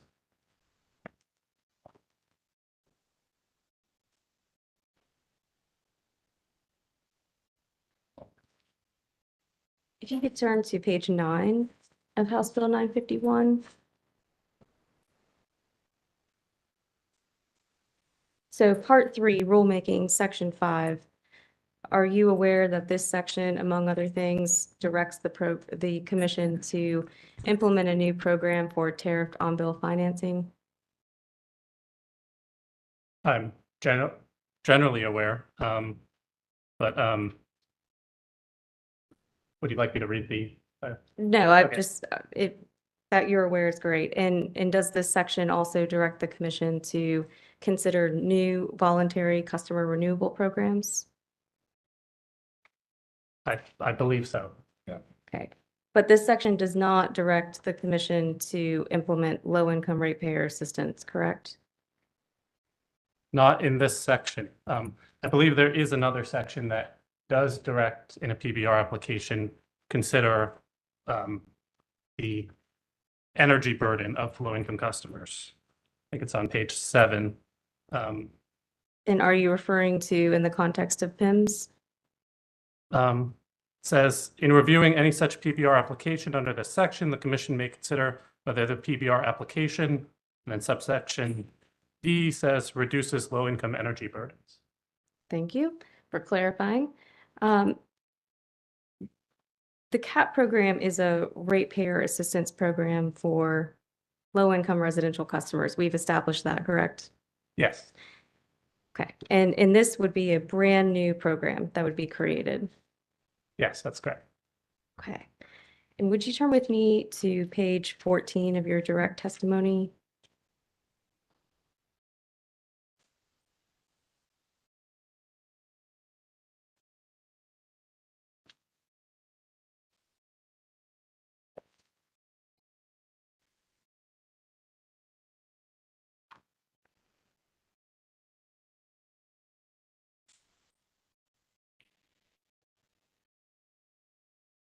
Lines 12 through 21, is it fair to say that you testify here that CAP costs will be allocated and recovered from both residential and non-residential customers, with the exception of the lighting class of customers? Yes, that's correct.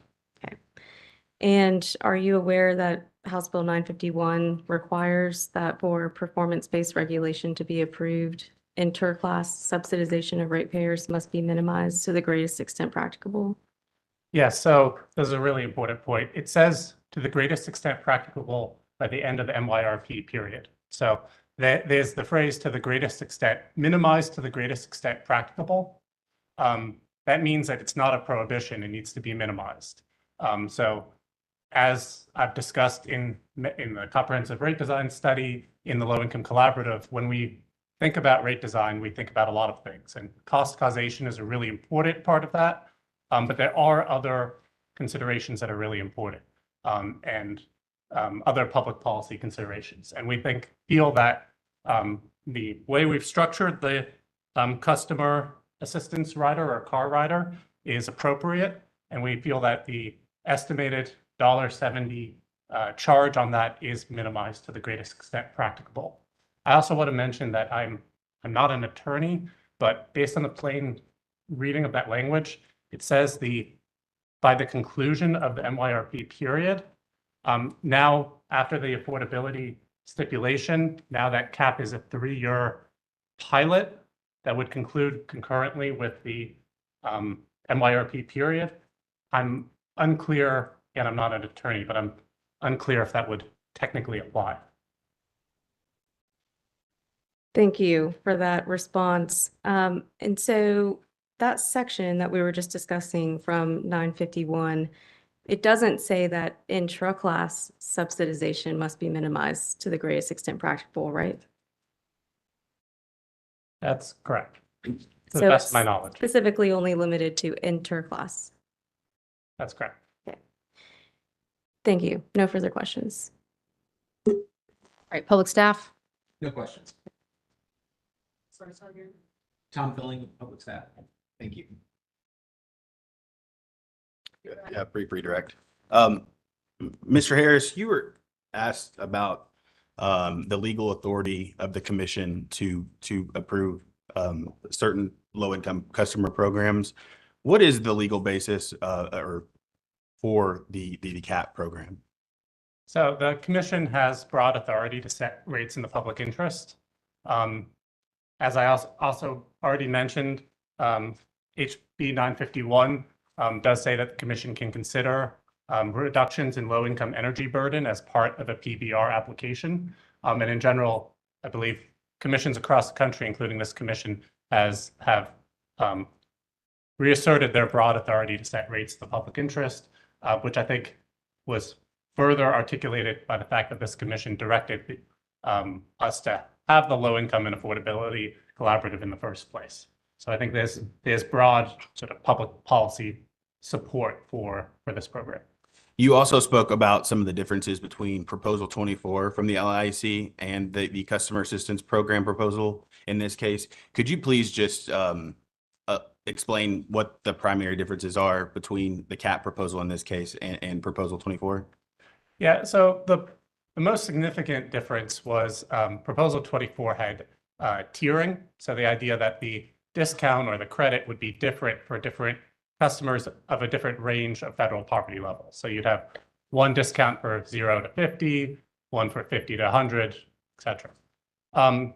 When we proposed that, the central part of CAP is the idea of sort of piggybacking off the state programs, LEAP and SIP.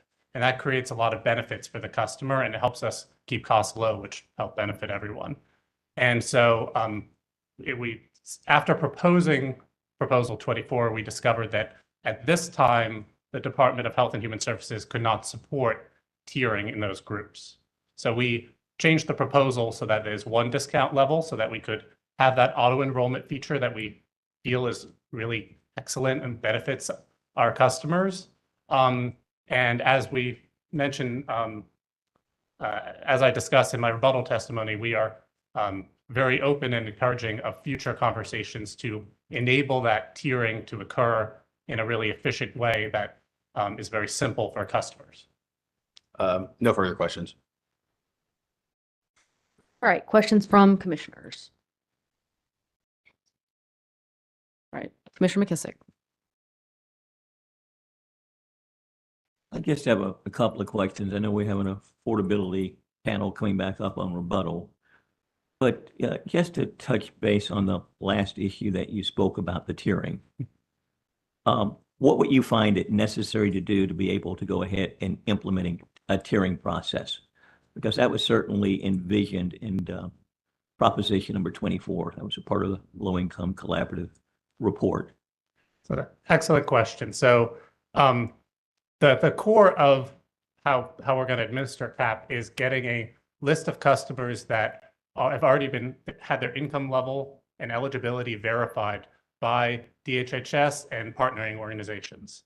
That's kind of a labor-intensive process. So we really want to kind of piggyback off that. We don't want to have to do that process again, incur costs and confusion for customers. We want kind of a one and done process. So really, DHHS is already verifying that income data, but they're not categorizing and storing that information in their systems when, this is what I've been led to believe based on conversations with DHHS, they're not categorizing and storing that information. So once they verify a customer's income, they're either on the list or they're not on the list.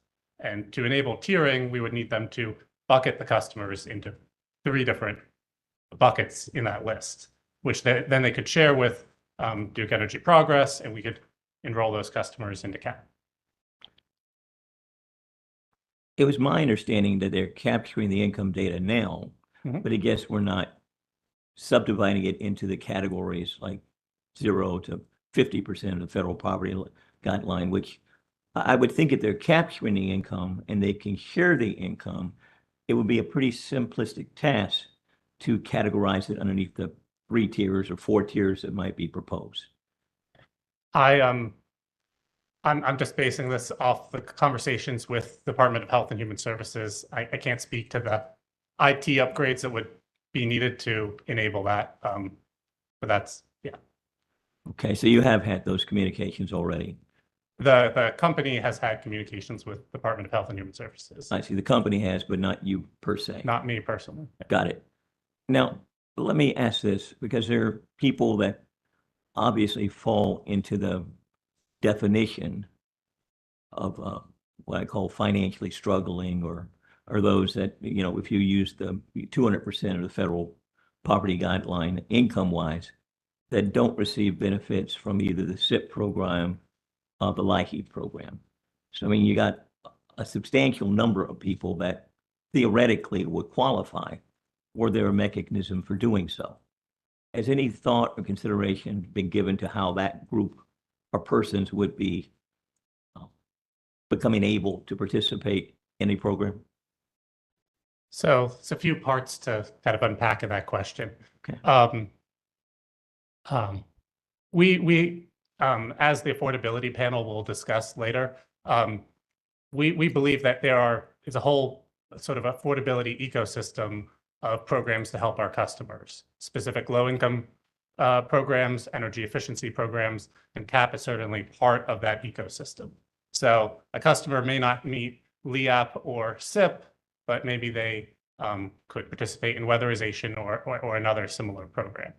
I think that's what's also important is we're trying to balance a lot of kind of competing priorities here. We're trying to have a program that is simple for customers, that helps customers, that also balances the cost on non-participants. And so that's part of what we're trying to do with CAP. If you're just above that level, we don't want the car rider to increase your bill much. And then finally, I think Witness Quick in the affordability panel can also discuss efforts that we're doing to work with community action agencies to help customers get LEAP and SIP in the first place. Because if you are struggling and you're eligible for those programs, we want to make sure that our customers can receive that assistance. Now, as I recall from your testimony, if you would look at, I guess, Duke Energy broadly, which would be DEC and DEP, something like 29% of your customers would technically fall underneath this 200% of federal poverty guideline. Is that correct? That's correct, based off the estimates that we conducted in the Low Income and Affordability Collaborative. I do want to stress we do not have income data on our customers. That was an estimate conducted. And that highlights the challenges we have. That's a lot of customers. And so we have to balance helping as many customers as we can in as efficient way we can without incurring too many additional costs that impact all of our customers. So that's part of the challenge that we have. As I recall from your testimony, about 60,000 people were estimated to be participants in this particular program, the CAP program. Yes, that's based on numbers we got from the Department of Health and Human Services based on historical years. I do want to note that, give a little bit of additional context to one of my answers to Ms. Kress. I think I was answering what percentage of customers based on that were in LEAP and SIP based on the analysis done in the Low Income Collaborative, which was 2%. Exactly. We took out some customers. For that analysis, we wanted customers with 12 months of data so we could do data analysis on usage patterns. So that 60,000 is a little bit higher than that 2%. I believe it's somewhere in my direct testimony. I believe it's closer to 4%. 4.6 or something. I believe that's Okay. the number. So that would leave a lot of people. I mean, if you take the 4.6% subtracted from, say, theoretically 29% or somewhere thereabouts, there's a huge population that would theoretically qualify that wouldn't be able to benefit. That's true, and that's clearly a concern. The hope is, and the strategy is that a lot of those customers that wouldn't participate in CAP would participate in one of our other programs, our energy efficiency programs. They could make use of things like budget billing that can help customers with bill volatility. And this is sort of part of the balance of if we don't piggyback off these programs, we'd have to probably contract with a third-party organization, set up a whole new intake system, and the math. The more customers we help with the bill assistance program, it increased costs on other customers. And so there's sort of a balance. We're trying to do the most good we can in the most efficient way, most easily for customers. And that's sort of the balance we're trying to. Now, you mentioned a third party. It seems like for purposes of the low-income affordability collaborative, there was an outside consultant. I don't know if I'm pronouncing the name correctly, but Axiom or something like that, that provided data that did provide demographic information to the collaborative that was based upon incomes. So Axiom is Axiom, okay. Yeah, it's a company that we get information from that best estimates several things, including income data, based on publicly available data. And we also compare that data to census data to sort of validate it. It is useful when you're looking across hundreds of thousands or millions of customers, like we were doing in the Low Income Collaborative. It's not useful when you're doing eligibility, because if you, we did things like looked up employees in the Axiom data. A lot of that information wasn't so good. You can't, it's a best guess. It's a best inference based on publicly available data. So it's really good when you're doing big sample studies. It's not good when you're trying to qualify individual customers. So it's not as granular and specific as perhaps might be necessary based upon the structure of the program which might be adopted. Absolutely. And the use of data broken down by zip code. I mean, to what extent has that been investigated? Because I know some interveners have proposed that as a way of disaggregating data to get to subgroups that might be more appropriately addressed in a customer assistance program. So I believe that was in the context of sharing data, which is a subject that is kind of beyond my realm. I don't believe any group suggested zip code level as part of the customer assistance program for eligibility. We have done, I'm broadly aware, I'm not the expert, but things like the Neighborhood Energy Saver program that is based on an area. But for the customer assistance program, I don't think any party suggested doing something similar. Okay. It may have been the way I read the data that was provided in the report or in the testimony, which I reviewed. I think what I'll do is reserve my questions primarily for the affordability panel when they come up, because your area is basically the rate design. Yeah, my area is the customer assistance program only specifically, which is one part of the overall ecosystem. Right, but specifically as it relates to the rate design component of that. That's correct. And one last question within that rate design component for non-residential customers, in terms of the rider that could be potentially adopted, what would the fee have been per month? I mean, as I recall, it was like $1.70 flat fee versus residential customers were paying a certain number of cents per kilowatt hour or less than a cent per kilowatt hour, you know? Is that correct? Yes, that's correct. And that's the tariff for that is part of it's one of the exhibits in my direct testimony. And it is, as you mentioned, it's $1.70 per bill for non-residential customers. And it's a per kilowatt hour rate, which is $1.57 for the typical 1,000 kilowatt hour customer, residential customer. Thank you.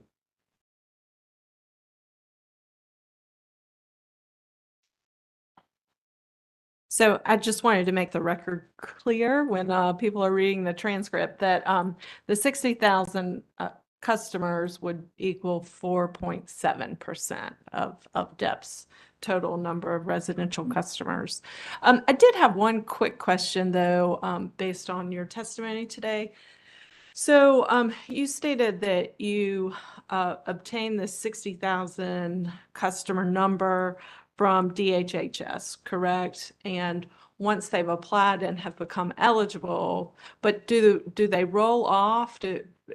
So for example, let's say that there is a customer who is in financial difficulty for 1 year only, and so they receive assistance for that 1 year. Does that customer stay on the list, and does DHHS like modify the list or update the list? You see what I'm saying? Do people roll off of that list? So, and I do want to note that we do have some experience with this based on the disconnection moratorium during COVID, where we were provided this list by DHHS of LEAP and SIP recipients.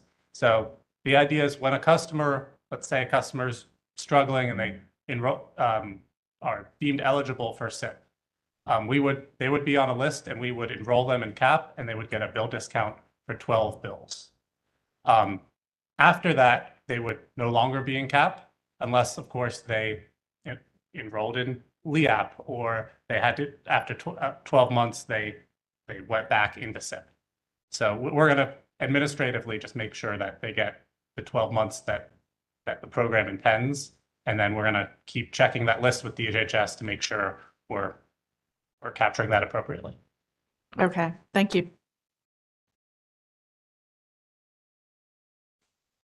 All right, questions on commissioners' questions, starting over here. Duke? Just one question. So going to the rolling off of the customers, when the cap discount is applied, could a customer's bill become negative at some point, or what would happen in that circumstance? No, as it's laid out in the tariff, the sort of minimum bill, if you will, is the basic facilities charge. So, which is, yeah, so that is the level at which cap could not decrease the bill beyond that level. All right. With that, I believe we are at the end of your direct testimony, Mr. Harris. You may step down and we will see you at some point soon, hopefully. Motions. Yes, I move for Harris direct exhibits 1 through 6 to be entered into the record. All right, hearing no objection to that motion, it's allowed. And Chair Mitchell, Sigler 2 would move that its cross-examination Harris direct exhibits 1 through 5 be moved into the record. All right, that motion will be allowed. Thank you.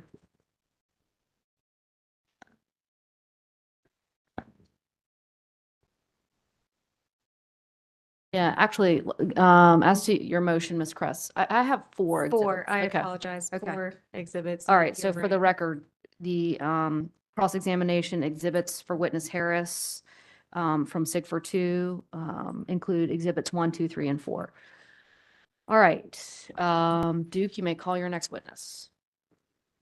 Thank you, Chair Mitchell. This time DEP calls to the witness stand Mr. Nicholas Spiros. All right, good afternoon, Mr. Spiros. If you would raise your right hand, please, sir, and left hand on the Bible. Do you swear testimony about to give should be the truth, the whole truth, and nothing but the truth, so help you God? I do. All right.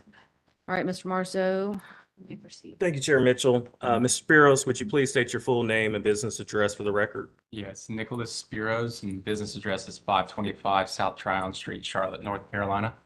And by whom are you employed and in what capacity? Duke Energy Business Services and Director of Accounting. Now, Mr. Spiros, on October 6, 2022, did you pre-file or cause to be pre-filed 18 pages of direct testimony in question and answer format? Yes. And are there any corrections you need to make to your pre-filed direct testimony? No. If I were to ask you the same questions today under oath, would your answers be the same set forth in your pre-filed direct testimony? Yes. Ms. Spiros, did you also on October 6th of last year cause for pre-filed in this docket Spiros direct exhibits 1 through 3 to your direct testimony? Yes, I did. Ms. Spiros, do you have any changes or corrections you need to make to your direct exhibits? No. If I were to ask you, were the exhibits prepared under your supervision and direction? Yes. Are they true and correct to the best of your knowledge? Yes, they are. On April 14th of this year, did you pre-file or cause for pre-filed 19 pages of rebuttal testimony in question and answer format? Yes, I did. Are there any corrections you need to make to your pre-filed rebuttal testimony? No, there was not. If I were to ask you the same questions today under oath, would your answers be the same as set forth in your pre-filed rebuttal testimony? Yes, they would. Chair Mitchell, at this time, I'd ask that Mr. Spiros' pre-filed, direct, and rebuttal testimonies be entered into the records if given orally here today, and his exhibits 1 through 3, Spiros 1 through 3, marked for identification. All right, the direct testimony of witness Spiros filed on October 6th, 2022, consisting of 18 pages, will be copied into the record as if given orally from the stand. And 3 exhibits to that testimony will be marked for identification as they were when pre-filed. Thank you, Chair Mitchell. Ms. Spiros, did you also have a summary of your direct and rebuttal testimonies that you prepared? And actually, Mr. Marzo, let me address the rebuttal testimony. You indicated it was filed on the 14th of April. I have it was filed on the 16th. Will you confirm your filing date? Yeah, let me confirm that. See it? Yes, yeah, it's the 14th. Okay, then my notes are, all right. All right, and in response to your motion as to his rebuttal testimony, the rebuttal testimony filed by DEP witness Spiros on April 14th, 2023, consisting of 19 pages, will be copied into the record as if delivered orally from the stand. Testimony summaries filed by the witness will be copied into the record as if given orally from the stand as well. Thank you, Chair Mitchell. Mr. Spiros, did you have a summary of your direct and rebuttal testimonies that you prepared and caused to be pre-filed and stocked on May 2nd, 2023? Yes. Chair Mitchell, I just asked that Mr. Spiros' summary be copied into the record if given orally. The witness is now available for cross-examination and questions from commissioners. All right, Ms. Kress, you're up. No questions. Thank you. All right, Mr. Josie. No question. All right, Mr. Spiros, your afternoon may be short. Questions from commissioners? Go ahead. Commissioner Clodfelter. When Mr. Guyton was here, I asked him to walk me through, explain the hazard tree removal program, and I asked him specifically what was accounting for the $48 million worth of capital spend in that program, and he referred that question to you. Do you want to take that? Yeah, the $48 million he was referring to was related to danger trees that are removed from outside of the right of way. Right. This is the company's general practice. It's been our practice. We follow the accounting guidance on this, and generally the rationalization for why those costs are capital is essentially because it creates benefit to the capital assets, and you spread that benefit over the life of those assets. And furthermore, the accounting guidance that we're specifically referring to is in the FERC Code of Federal Regulations, and it specifically talks about minor units of property for which previously didn't exist and are substantial are to be treated in the appropriate plan account. If you could do it off the top of your head, I'll be very impressed. But that's okay. I'll be impressed anyway with the testimony you've already given. If you can't do it off the top of your head, I'll take it from your counsel. But can you give me a citation to that for guidance? Yes, it's Title 18, Chapter 1, Part 101, Item 10. Part 101, Item 10? Correct. Thank you, sir. You're welcome.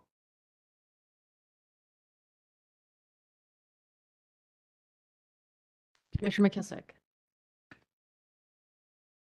In your testimony, it talks about, lead lag studies, and of course, in the stipulations related to settlement, I guess there's an agreement now that Duke will proceed in, conducting lead lag study. I mean, how long do you think that type of study will take to be compiled and for the information to be shared with the public staff?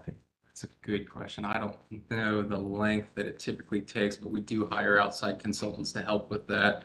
I'd say at a minimum, it would take at least 3 months from the start of that, but it takes some lead time getting that process set up. So about 3 months, do you go through a request for proposals, or do you just typically use people that you've worked with in the past in conducting these type of studies? We typically do a request for proposal, but in most cases, we do end up working with previous entities, vendors that we've used in the past. But you're not sure what time frame it would take after they're engaged to, or hired to perform the. I'm not entirely certain how long it takes in that process. I mean, maybe a witness coming up later could potentially clarify that for you. All right, thank you. Yeah.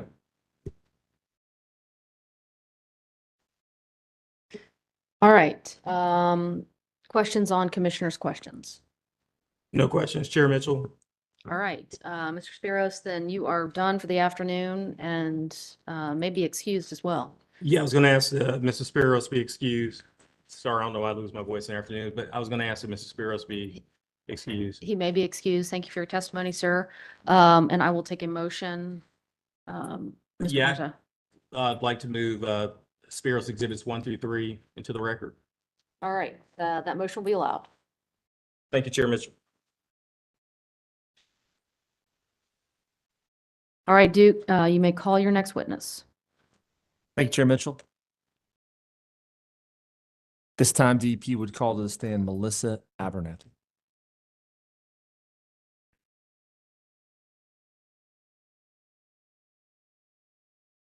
Good afternoon, Ms. Abernathy. If you would, left hand on the Bible, raise your right hand. Do you swear the testimony you're about to give should be the truth, the whole truth, and nothing but the truth, so help you God? I do. All right. Good afternoon, Chair Mitchell, Mindy McGrath with the law firm of Troutman Pepper, appearing on behalf of the applicant. Ms. Abernathy, would you please state your name and your business address for the record? Yes, Melissa Abernathy and 526 South Church Street, Charlotte, North Carolina. And by whom are you employed and in what capacity? I'm employed by Duke Energy Carolinas as a director of rates and regulatory planning. And Chair Mitchell, at this time, I'd just like to note that Ms. Abernathy is appearing now for her direct and settlement testimony and will be appearing at the end on rebuttal alongside Ms. Bateman and Mr. Stillman. So Ms. Abernathy, on April 3rd, 2023, did you cause to be pre-filed 34 pages of direct testimony and 6 exhibits where you adopted the direct testimony of witness Catherine Taylor, previously filed in docket number E-2 sub 1300 on October 6, 2023? Yes. And also on April 3rd, did you cause to be pre-filed 10 pages of supplemental direct testimony and 4 exhibits and 5 pages of second supplemental testimony and 4 exhibits where you adopted the supplemental and second supplemental testimonies and exhibits of Catherine Taylor, previously filed in the docket February 13th, 2023, and on March 17th, 2023, respectively? Yes, I did. And with the exception of the addition of your introduction sections in your testimonies and the relabeling of testimonies and exhibits, were there any other changes made to the direct, supplemental, and second supplemental testimonies and exhibits? No, there were not. And are there any corrections you need to make to your April 3rd pre-filed testimonies or exhibits? No, there are not. And if I were to ask you the same questions today under oath, would your answers be the same as those set forth in your April 3rd pre-filed testimonies? Yes, they would. Chair Mitchell, at this time, I'd like to ask that the pre-filed direct, supplemental, and second supplemental testimonies of Ms. Abernathy be entered into the record as if given orally here today. All right, the direct supplemental and second supplemental testimonies filed by witness Abernathy on April 3rd, 2023 in this docket will be copied into the record as if given orally from the stand. Thank you. And Ms. Abernathy, on April 18th, 2023, did you cause to be pre-filed in the same docket, third supplemental direct testimony consisting of 4 pages and Abernathy third supplemental exhibits 1 through 4? Yes, I did. And are there any corrections you need to make to your pre-filed third supplemental direct testimony or exhibits? No, there are not. And if I were to ask you the same questions today under oath, would your answers be the same as those set forth in your third supplemental testimony? Yes, they would. And Chair Mitchell, at this time, I'd ask that the pre-filed third supplemental testimony of Ms. Abernathy be entered into the record as if given orally here today. All right, the third supplemental testimony filed by the witness in this docket on April 18th, 2023, consisting of 4 pages, will be copied in the records as if given orally from the stand. Ms. Abernathy, on April 28th, 2023, did you cause to be pre-filed in the same docket settlement testimony consisting of 5 pages in Abernathy partial settlement exhibits 1 through 4? Yes, I did. And are there any corrections you need to make to your pre-filed settlement testimony or exhibits? No, there's not. And if I were to ask you the same questions today here under oath, would your answers be the same? Yes, they would. And finally, did you cause to prepare to be pre-filed on May 2nd, 2023, in this docket, a summary of your pre-filed direct and supplemental testimonies, and on May 3rd, a summary of your pre-filed settlement testimony? Yes, I did. So Chair Mitchell, I'd also like to request that with witness Abernathy's settlement testimony and the summary of her testimonies be entered into the record as if given orally. All right, the settlement testimony filed by the witness in this docket on April 28th, 2023, consisting of 5 pages, will be copied into the record as if given orally from the stand. The exhibits to the witness's pre-filed testimonies will be marked for identification as they were when pre-filed. The testimony summary provided by the witness in this docket shall be copied into the record as if given orally from the stand. Thank you. And after that long-winded introduction, Ms. Abernathy is available for cross-examination. All right, From the commission. Attorney General's office. Good afternoon, Ms. Abernathy.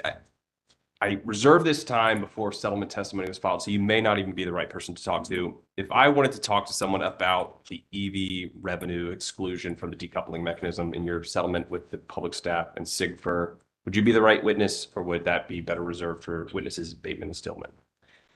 I think witness Bateman addresses the settlement in her testimony. I'm familiar with it, but she addresses it in her testimony. Well, if she's the better witness, I'll just save my questions for her. Thank you. No further questions.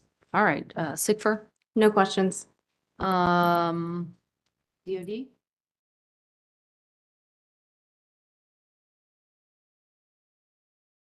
All right.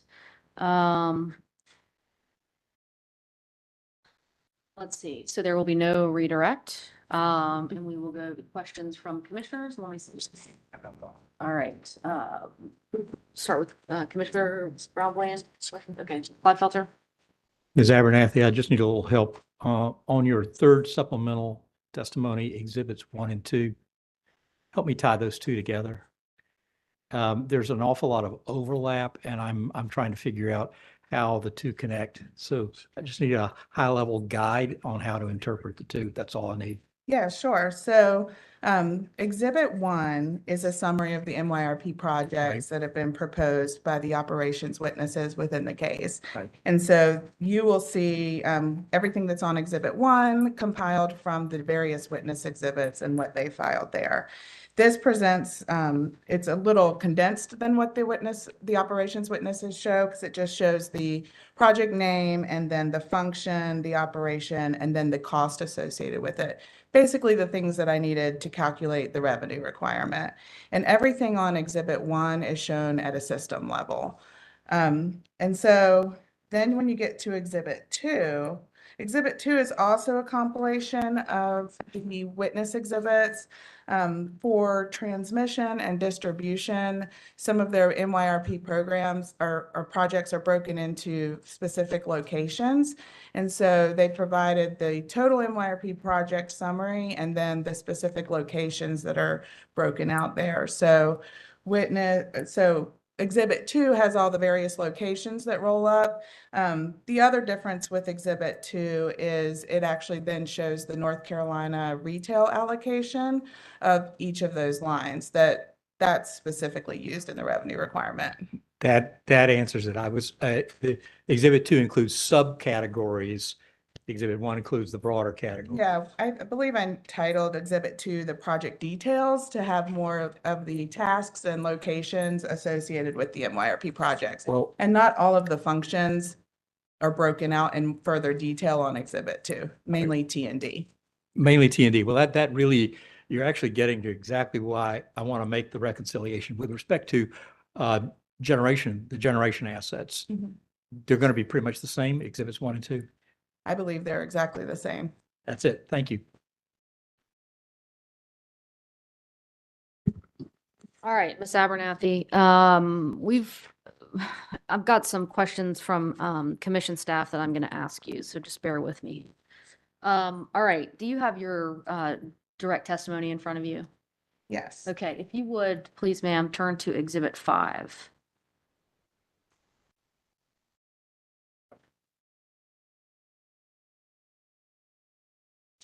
This is the decoupling template. Yes, so will you just confirm for us that this exhibit presents the proposed decoupling target revenue determination? And this is the format that y'all will use for the monthly deferral calculation going forward? So yes, this is the format that we intend to use to both calculate the target revenue requirement once it's final in the case, as well as the template that we will use every month to calculate the deferral going forward. What it's populated with right now are the information from the application as it was originally filed. So there's many of these inputs in the first section that will get updated once we have a final revenue requirement, the final customer count, things like that. We'll file an updated version of this as part of the compliance filing. And then from then on forward, we will use this file to populate it with the actual revenue, the actual number of customers and things like that to do the decoupling adjustment. Okay. There's not a separate calculation for each of the various residential rates that would be subject to the decoupling mechanism?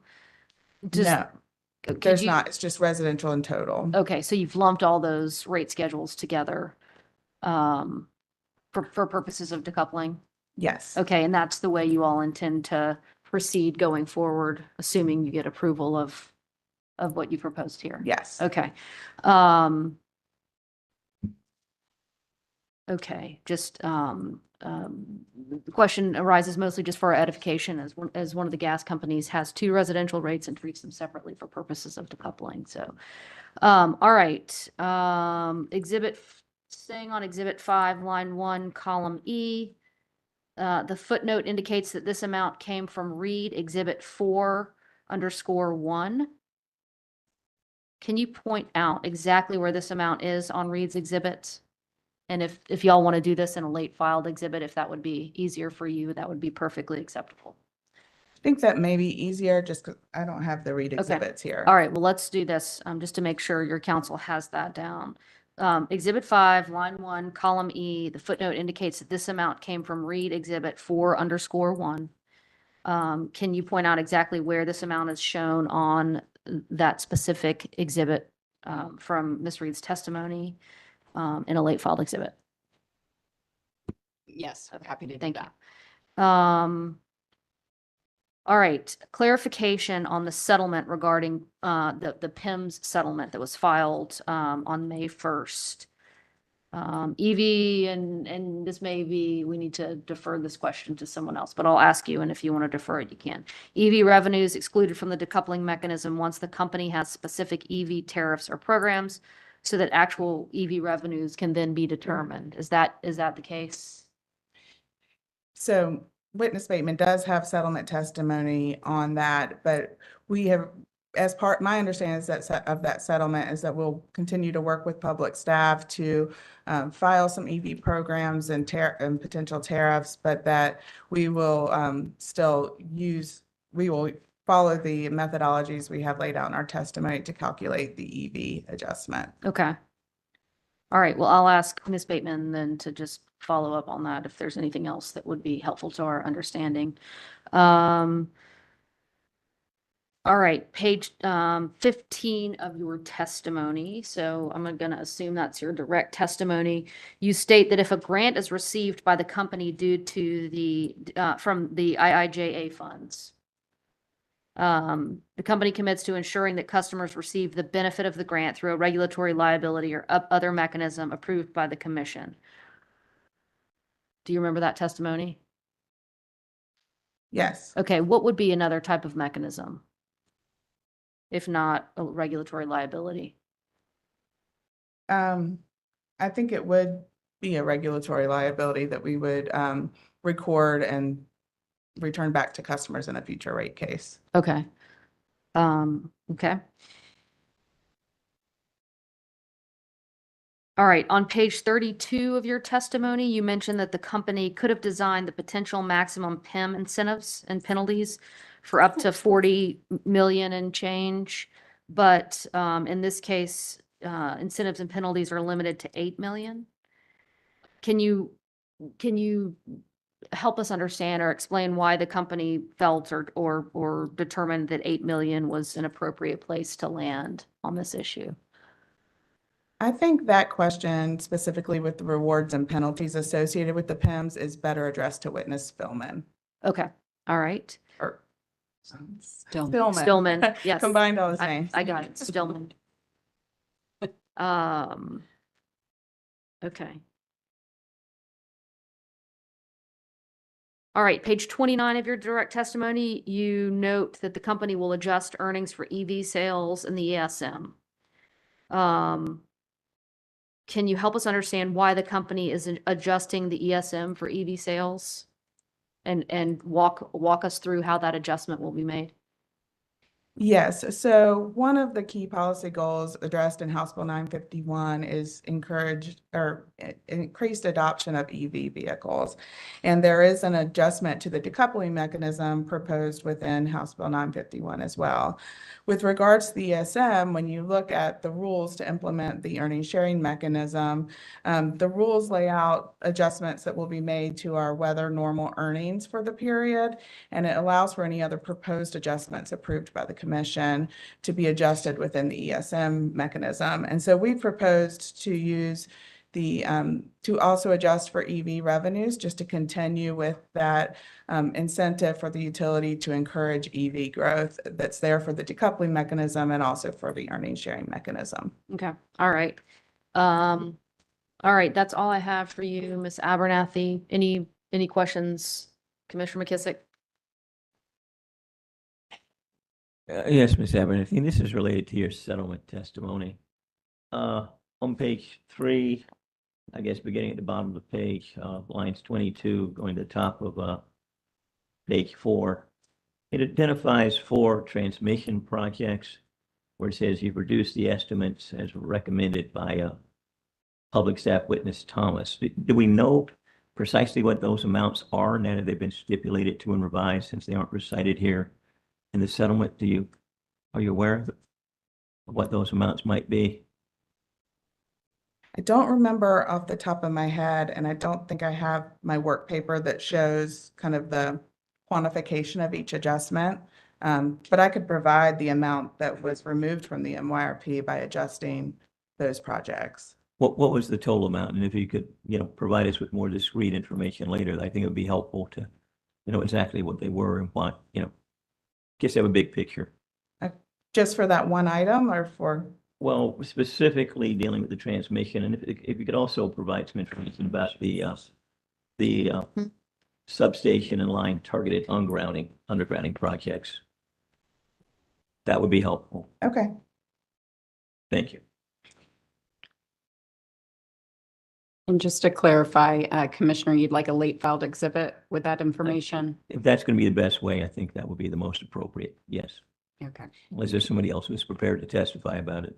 Yes, you would be able to see in my settlement exhibits, partial settlement exhibits.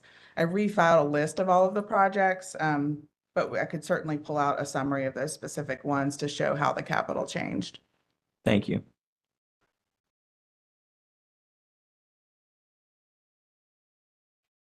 All right, we will take questions on commissioners' questions, this side of the room. All right. From Duke? No further questions. All right. Well, Ms. Abernathy, your afternoon has come to a conclusion. Thank you very much, ma'am, for your testimony today. You may step down. Chair Mitchell, if I may, I would like to move Ms. Abernathy's exhibits into the record. All right. Hearing no objection to that motion, her exhibits will be admitted into evidence. Thank you.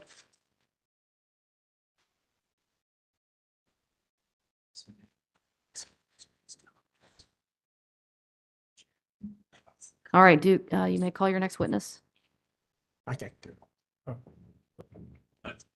Chair Mitchell, I just wanted to make one clarification. It was my mistake. Mr. Spiros is returning with the COVID panel, so we did ask that he be excused, but he's actually coming back. All right, Mr. Spiros, you are not excused. Thank You will be back. you, Chairman. Okay.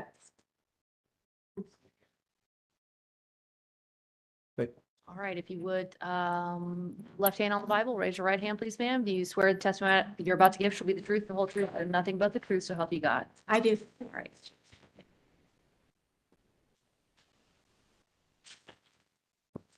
Sorry, Chair Mitchell, we have a changing of the lawyer guard.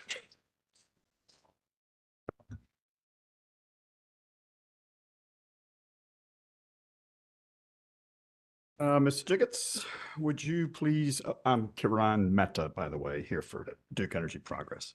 Ms. Jiggets, would you please state your name and business address for the record? LaWanda Jiggets, 410 South Wilmington Street, Raleigh, North Carolina, 27610. And by whom are you employed and in what capacity? I am a Rates and Regulatory Strategy Manager for Duke Energy Carolinas, testifying on behalf of Duke Energy Progress. And Ms. Jiggets, on October 6th, 2022, did you pre-file or cause to be pre-filed in this docket direct testimony consisting of 55 pages and 5 exhibits? I did. And were those exhibits prepared under your supervision and direction? Yes, they were. And are the exhibits true and correct to the best of your knowledge? Yes, they are. And are there any corrections you need to make to your pre-filed direct testimony? No, they're not. And if I were to ask you the same questions today under oath, would your answers be the same as those set forth in that pre-filed direct testimony? Yes, they would be. On February 13th, 2023, Ms. Jiggets, did you pre-file or cause to be pre-filed in this docket supplemental direct testimony consisting of 14 pages as well as 4 exhibits to that testimony? Yes, I did. Were these exhibits prepared under your supervision and direction? Yes, they were. And are these exhibits true and correct to the best of your knowledge? Yes, they are. Are there any corrections you need to make to your pre-filed supplemental direct testimony? No. If I were to ask you the same questions today under oath, would your answers be the same as those set forth in that pre-filed supplemental direct testimony? Yes, they would be.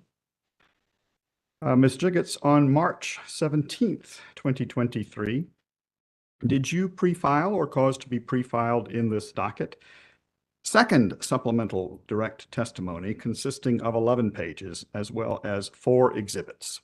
Yes, I did. Were those exhibits prepared under your supervision and direction? Yes, they were. And are those exhibits true and correct to the best of your knowledge? Yes, they are. Are there any corrections you need to make to your pre-filed second supplemental direct testimony? No. If I were to ask you the same questions today under oath, would your answers be the same as those set forth in your pre-filed second supplemental direct testimony? Yes. Ms. Jiggets, on April 18th, 2023, did you pre-file or cause to be pre-filed in this docket third supplemental direct testimony consisting of 15 pages as well as 4 exhibits? Yes, I did. Were these exhibits prepared under your supervision and direction? Yes, they were. And are these exhibits true and correct to the best of your knowledge? Yes, they are. Are there any corrections you need to make to your pre-filed third supplemental direct testimony? No. If I were to ask you the same questions today under oath, would your answers be the same as those set forth in that pre-filed third supplemental direct testimony? Yes, they would be. We're almost there, Ms. Jiggets. On April 28th, 2023, did you pre-file or cause to be pre-filed in this docket settlement testimony consisting of 16 pages as well as 4 exhibits to that testimony? Yes, I did. Were these exhibits prepared under your supervision and direction? Yes, they were. And are these exhibits true and correct to the best of your knowledge? Yes. Are there any corrections you need to make to your pre-filed settlement testimony? No, they're not. If I were to ask you the same questions today under oath, would your answers be the same as those set forth in that pre-filed settlement testimony? Yes, they would be.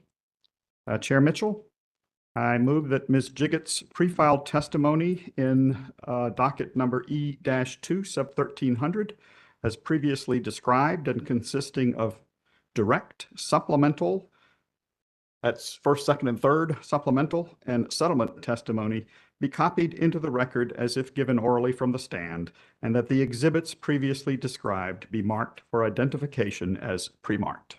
All right, that motion will be allowed, and I would note that several of the witnesses' exhibits include confidential information and therefore should be so treated in the record.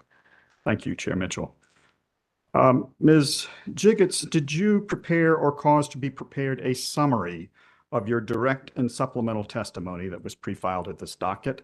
And I believe the summary was filed on May 3rd, 2023. Yes, I did. And did you prepare or cause to be prepared a summary of your pre-filed settlement testimony also filed on May 3rd, 2023? Yes, I did.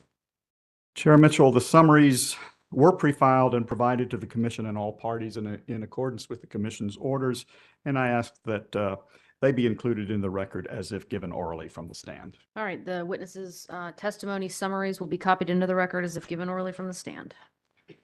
Chair Mitchell, Ms. Jiggets is now available for cross-examination and any questions from the commission. All right, Zipper. No questions. All right, Dale Public Works Commission. Good afternoon. How are you? I'm sorry. Go ahead. Good afternoon. How are you? Good afternoon. I'm fine. How are you? I'm fine, thank you. I'm James West with the Fayetteville Public Works Commission. So I've got some questions about your testimony. First thing I want to do though is understand your role in the process. It looks like on the basis of your education and work experience that you're an accountant. Is that an accurate summary? Yes, that is.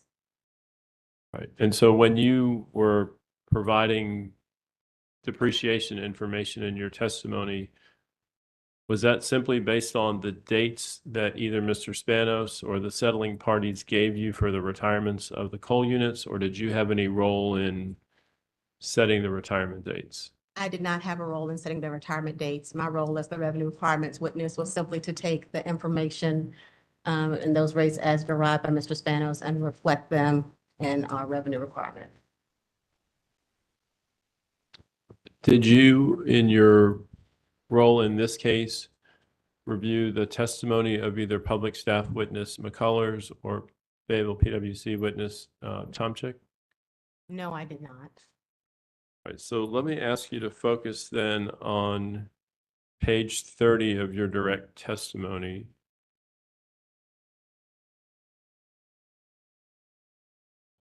The section that addresses what you've labeled as adjust for new depreciation rates NC 3040, which is essentially the top partial paragraph of that page 30. Okay, I'm there. You are referring to my initial direct testimony, correct? Yes, ma'am, direct testimony. So you've got a second full sentence on this page begins implementing the new depreciation rates. Can you find that for reference? My second full sentence says the proposed new depreciation rates reflect revised lifespan for certain coal plants. We're looking at page 30 of your direct testimony? Oh, I'm sorry. Yes, I see that. Ms. Jiggets, we're actually having a little trouble hearing, so if you could pull that mic up, that would be Okay. great. I'm sorry, I'm there now. Right. So what I want to ask you about is the second full sentence on the top of the page that begins implementing the new depreciation rates. Are you there? I am there now. Okay. The first question is, when you refer to implementing the new depreciation rates, those are the new depreciation rates that resulted from the change in the retirement of the coal units identified by Mr. Spanos, correct?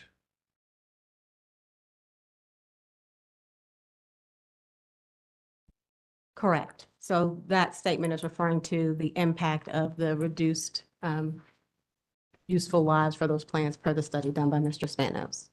All right, and what I really want to make sure I understand is that $143 million number, that is related exclusively to those 5 coal units, Mayo and Roxborough, correct?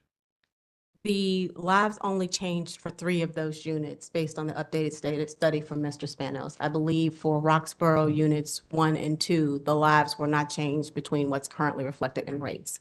So it was accelerated for only some of the 5 coal units. Thank you. So the $143 million change is a result of the change in the retirement dates for Mayo 1 and Roxborough units 3 and 4, is that correct? I believe that is correct, subject to check.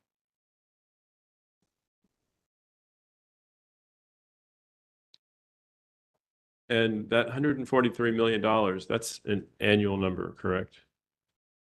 Correct. That would be an annualized level. Meaning each year, the increase in the revenue requirement is based on that $143 million, right? From that, that's a system number, correct? Right. And so then you computed a North Carolina jurisdictional number, right? Yes, we would have computed a kind of system number. What is the North Carolina jurisdictional number? Is it 99 million or is it 67.9 million? So let's take a look at that actual pro forma, because I think it'll be a little bit clearer for everyone to see. So I'm going to turn to that pro forma. Give me one moment to get there. It'll be NC 3040 as filed with my Jigget's partial settlement exhibit 4.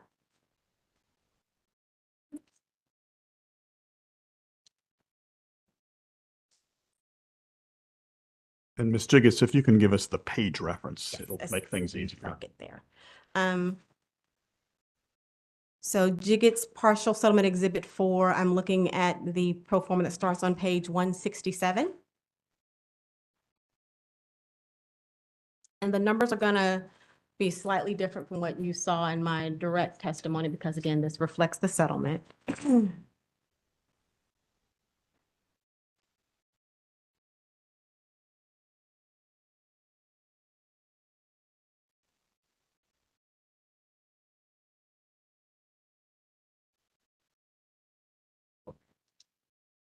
So we're going to look at page 171 specifically. And I'm going to look specifically at line 2 in this exhibit. And here is where you can see what we're proposing is the increase in steam depreciation expense due to the accelerated retirement lives.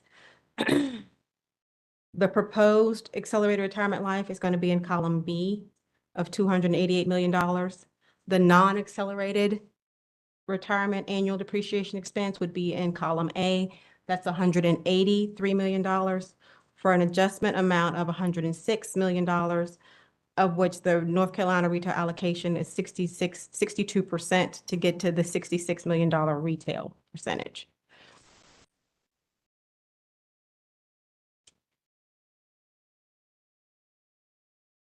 Okay, so of the 143 million, without netting out any deferral, so now we're back to page 30.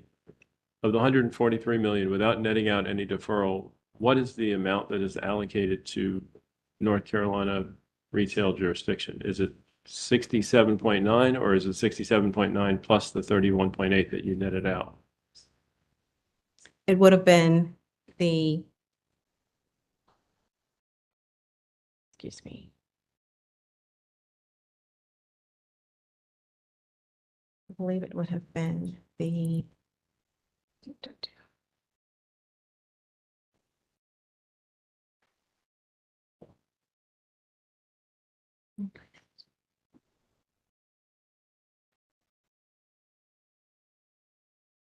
I believe it would have been the 66.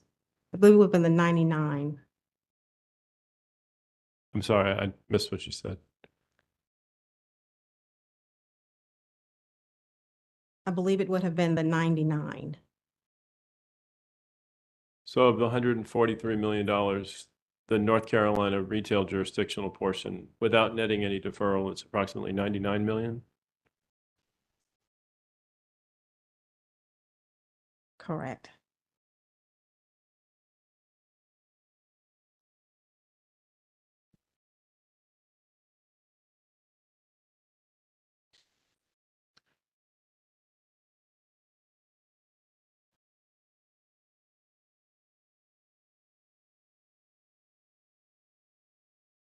They really should use.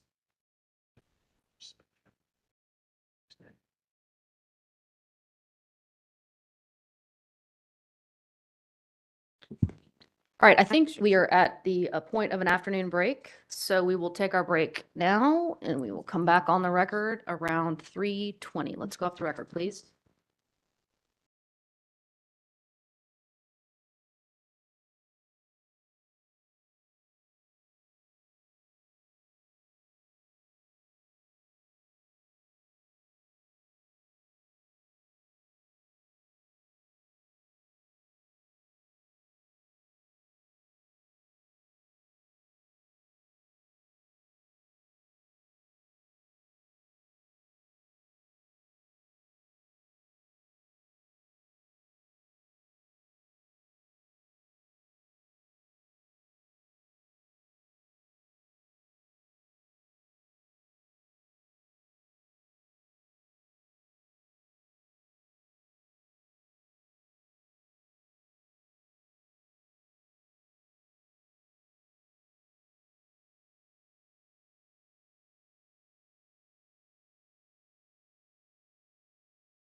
Record, please. All right, and we will resume with cross-examination of the witness. So there was a question pending about. Mr. West, make sure you're in your mic, just so we can all hear you. There was a question pending about what the North Carolina jurisdictional amount of the $143 million depreciation expense increase was without netting any deferral. Can everyone hear me okay?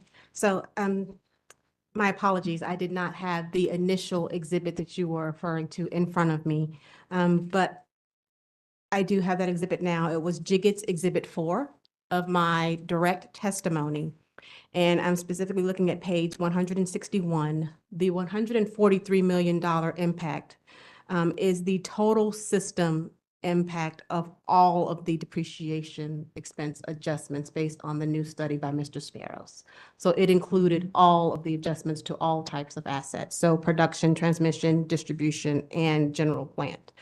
Of that $143 million, $99 million was North Carolina retail. And that is gross of the deferral, which at that time was $32 million.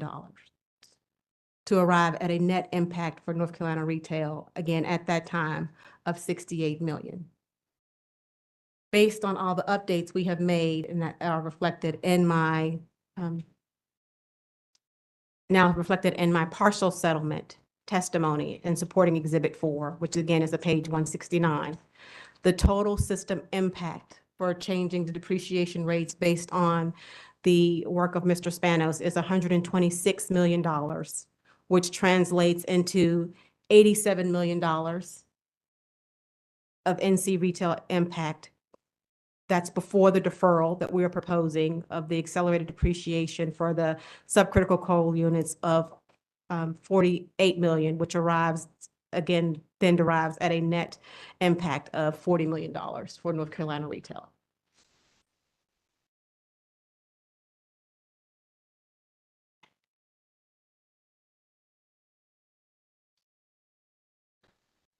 Okay, so just to make sure that I understand, and thank you for that clarification, the of the $143 million that is identified in your testimony on page 30, $126 million is attributable to the change in the subcritical coal unit retirement dates. Is that correct? No, that is not correct. The 143 is now 126 based on the settlement that we have with the public staff. So those are the settlement numbers. Those are the 126 million is the settlement number. Okay, so of the 143 million for the total system, all depreciation or all depreciation changes, how much approximately is attributable to the change in the retirement dates of the subcritical coal units? Approximately $106 million. That is on a system level. That is the same as my initial direct testimony and the same as the partial settlement testimony. So about $106 million.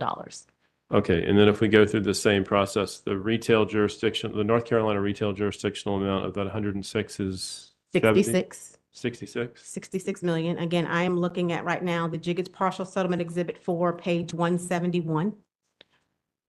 Line 2 shows you that figure. Okay, and then the amount to be deferred is what? The amount that we are proposing to defer based on the settlement is 75% of the North Carolina retail impact, which is currently $47.6 million.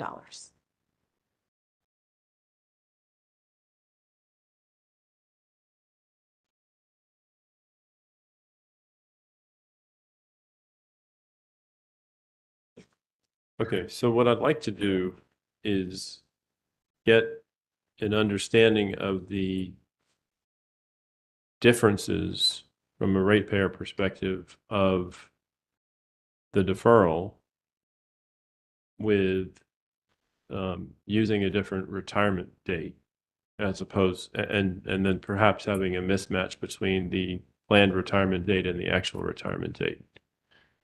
So first question is, if you're deferring, want to say that you said $48 million, is that right? 47, correct? 47 million. What that would mean is sometime 12 months after this commission's decision comes down, you'd put $47 million into a deferred account, right? Correct. The deferral would go into a regulatory. And then what would happen?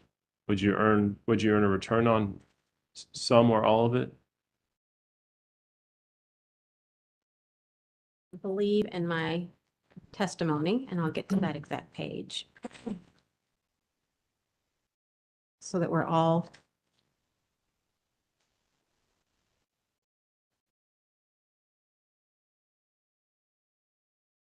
looking at the correct area.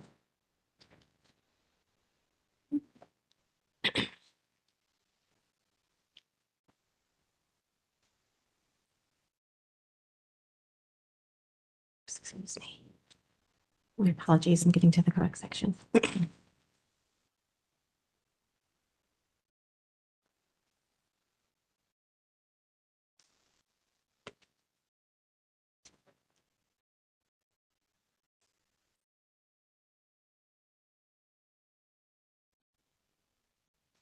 Oops, I'm sorry.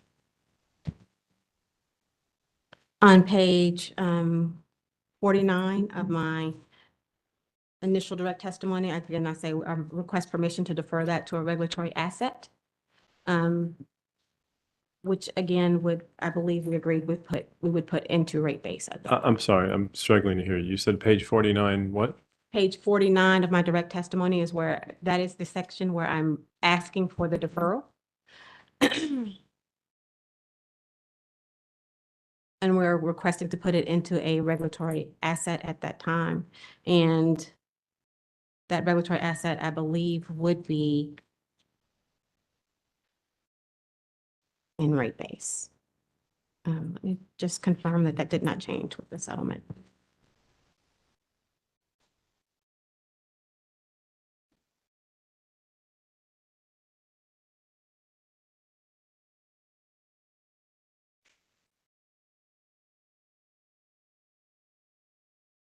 We would be putting that regulatory asset into rate base. Sorry, you would or would not? I didn't hear. We would. You would. So would you, does that mean you'd earn a return on the amount that's being deferred? It would be included in the rate base that's subject to a return.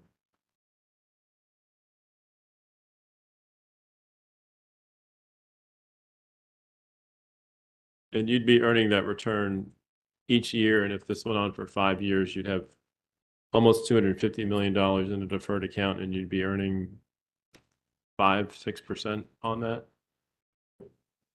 Would we be earning whatever the return is established in this? Can you give us a ballpark for what that is? I cannot. I have not done that calculation.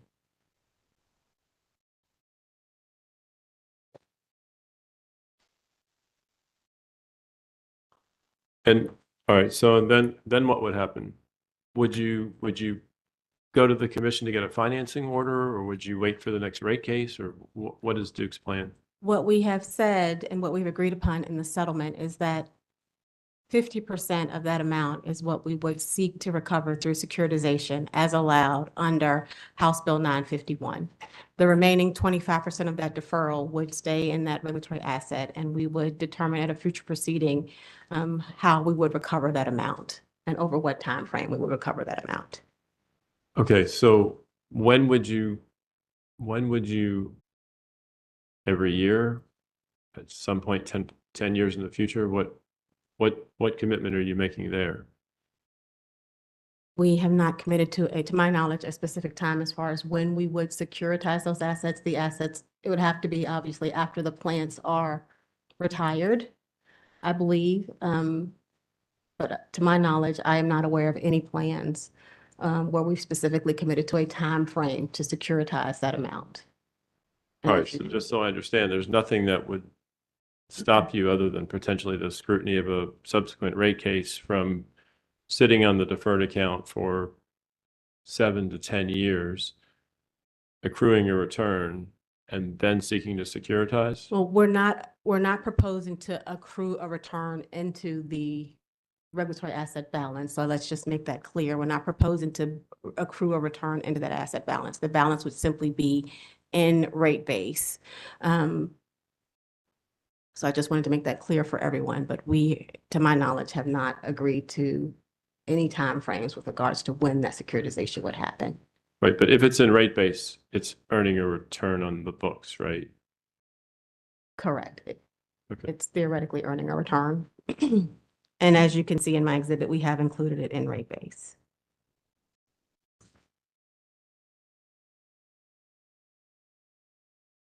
All right, so you've got this amount that's being deferred, 2/3 of which will be securitized at some unspecified date in the future, correct? Correct. We would securitize at some point in the future as allowed under House Bill 951. All right, and then what happens with the other 1/3? Again, the other 1/3 will be in a regulatory asset account, and at a future rate case, we would come before the commission and determine the time frame over which we would recover that remaining balance. We are only allowed to securitize 50% based on our understanding of House Bill 951. And that other third, that final 25% of the 75%, that's also part of rate base, is that correct? Correct. The entire 75% deferral sitting in the regulatory asset is included in rate base. And therefore also earning the same return on rate base. Correct. We would be. And as far as the recovery of that amount, would that be through some sort of amortization process where the commission sets a time period in a future rate case? That is what we have traditionally done for early retired plant assets. I cannot say what we'll do definitively with this amount, but that is what we have done historically for other plants that were retired early. Okay, so the settlement does not include any obligation to take any action at a specific time or in a specific manner with regard to the amortization of this deferred 1/3 of the deferred amount that's earning a return, correct? Correct. We have not agreed to a specific time frame to request recovery of that remaining 25%. What is the logic of accelerating the depreciation or selecting an earlier retirement date, but then deferring 75% of it back to an account? I believe the logic is that we are setting our retirement dates based on the lives that our depreciation witness says is appropriate, and based on the company's planned time to no longer use those assets. We have the ability under House Bill 951 to securitize 50% of the remaining net book value of subcritical coal plants for North Carolina retail jurisdiction for recovery purposes. If we fully amortize those balances, i.e. book depreciation fully based on the updated dates from Mr. Spanos, there would be nothing left for us to securitize.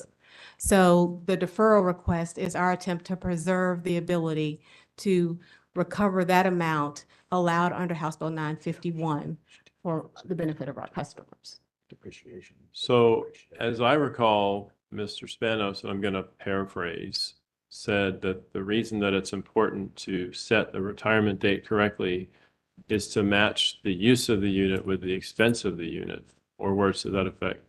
Did you watch his testimony? Not totally. Excuse me? Not fully. I did not watch all of his testimony. Okay. Do you recall him making a statement to that effect? I do not. Okay. Assuming that he made a statement to that effect, or assuming that that reflected standard rate making practice, doesn't the deferral of 75% defeat that principle?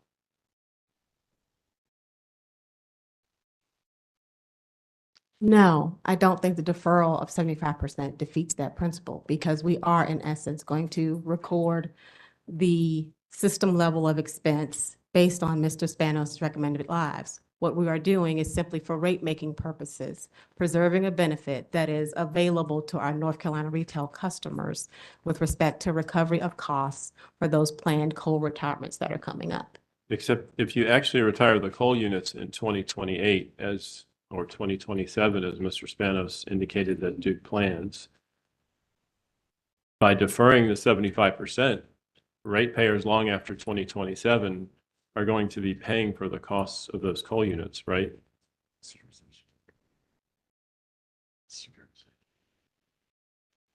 Can you repeat that one more time for me? Sure. If you retire the coal units in 2027, as Mr. Spanos indicated that Duke plans, at that point, they have no more use to ratepayers, correct? Correct. Okay, but if you defer 75% of the accelerated depreciation to these deferral accounts, it's the folks that are actually going to be paying for that 75% are going to be ratepayers who are paying rates long after 2027, correct?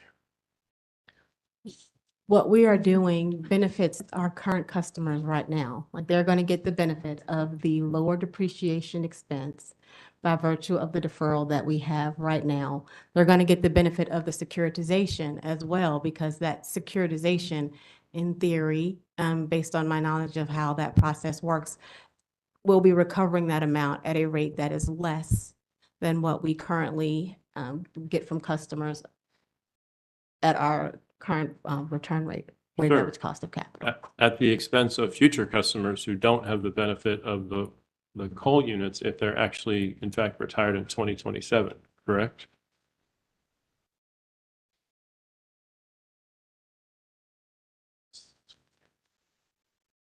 I still think that the benefit that we're providing for customers in terms of the lower rates right now is significant and important to our customers. Okay, would you at least concede that if you defer 75% of the cost and recover it at some point after 2027, whether it's securitized or amortized, ratepayers who are not benefiting from the coal units are going to be paying that cost, correct? Correct. It is possible that some customers will be paying for that. That is also consistent with what we've done with early retired coal plant units. I think we have done that historically, where we have retired other plants early and then recovered that amount over a future time period. That precedent has been kind of established as far as recovering costs associated with early retired plants. So what I'd like to do now is get a sense of what the impact would be on customers if, instead of accepting the accelerated retirement dates that Duke and Mr. Spanos are proposing, if you retained the original retirement dates whether from an IRP or from his 2018 study, just so I can see how that affects rates. And really, there would be two potential scenarios, and I think Commissioner Clodfelter addressed them in his questions of Mr. Spanos, which is, one, you set a retirement date and then retire the units earlier than expected, or two, you set a retirement date and you retire the units later than expected. And so I'm hoping we can walk through the rate and revenue impacts of doing that. Okay. I was thinking, I'm happy to work with whatever numbers you'd like, but maybe if we make up a hypothetical generating unit and use round numbers, the illustration might be easier for me to offer and for everybody to follow. Can we try that? What were your two scenarios again? I'm sorry? I said your two scenarios were if we were to set a retirement date and retire a generating unit earlier than the planned retirement date. And then second scenario is we set a retirement date, but retire the generating unit later than expected. To see if we can understand the impact on each party, Duke and its retail ratepayers. Chair Mitchell? Mr. Spanos did go over this. He went over it with Commissioner Clodfelter from the standpoint of a depreciation expert witness, which Ms. Jiggets is not. If Mr. West has questions that relate to revenue impact or revenue requirement impacts at some point in the future, they may be best left to the future when the future is real. I recall, for example, that Mr. Spanos, in response to Commissioner Clodfelter's questions, indicated to Commissioner Clodfelter that in one of those scenarios where Commissioner Clodfelter had set aside net salvage value, you actually have to take into account net salvage value. And until you know those factors and those relationships, the hypothetical is a hypothetical. And I understand you can ask questions based on hypotheticals, but it's not real, not even remotely real, and not remotely the right witness to be asking the question to. I'm not objecting to the questions, I'm just pointing that out. All right, thank you, Mr. Mehta. Mr. West, let's proceed and see where this goes. Thank you. So, for the sake of the hypothetical or the discussion, let's assume that we have a $1 billion generating asset, and we expect its life to be 10 years, meaning it'll be retired in 2033. And therefore, presumably, the rate of depreciation, if we're using straight line depreciation, would be $100 million a year, correct? That math seems correct. Okay. So if we retire the unit earlier than planned, we retire it in 2030 instead of 2033. In 2030, we take $100 million of depreciation on the straight line schedule, and now we mothball the unit. What happens with the final $300 million?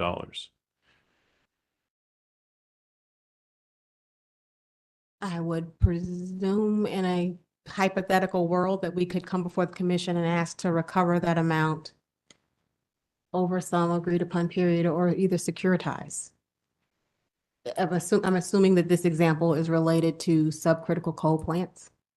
No, it's literally a hypothetical. I'm not going to ask you about securitizing. I just want to understand how you would maintain your books. If we followed what we have done historically, we would probably seek recovery of that unrecovered plant balance from the commission over some agreed upon time. Okay, so in what account would the $300 million go when you retire the unit? Where does you have to record it somewhere? Where does it go? It would move into a regulatory asset account, typically a 182. And would you earn a return on that? If it were included in rate base. Would it be included in rate base without a commission order? We would typically get a commission order for something of that magnitude. We would have to ask the commission for permission to recover that unrecovered balance and establish the regulatory asset. Would it be a credit to accumulated depreciation? You're getting into the specifics of what the actual journal entries would be. I would not be posting those. I don't know. I can tell you big picture. I know where those types of assets have ended up based on where I see them now as the revenue requirement witness. Specifics about the details of the debits and credits and what would hit gross plant versus accumulated depreciation, I can't speak to. Okay, so what level of confidence do you have that you would actually be able to, without a commission order, earn a return on the $300 million that was left over? Again, I believe I said we would come before the commission and ask for permission to establish a regulatory asset to recover that unrecovered plant balance. And That is what would result in us putting it in a 182. It would be based on approval from the commission in that hypothetical scenario. All right, and so without the order, would there be any earned return on that balance?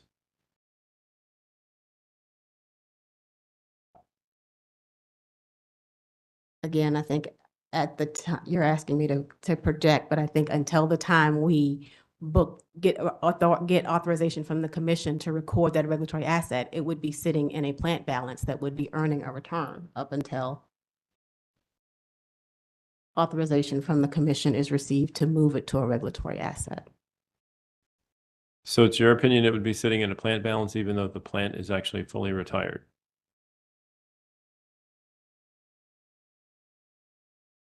Even if the plant is fully retired, those balances are not written off. They would stay where they are until they are moved to a regulatory asset position. That is my understanding. Again, I'm not the fixed asset or the asset expert, but I do believe that those amounts are still reflected in our general ledger and are not written off because they are simply retired. They stay there until we take some action to either typically move them to a regulatory asset. Okay, so is it your opinion that the way that you're describing the accounting, that Duke would be essentially held harmless because the $300 million would continue to sit in an account that would earn a return until you go to the commission and get permission to treat it as a regulatory asset and amortize it?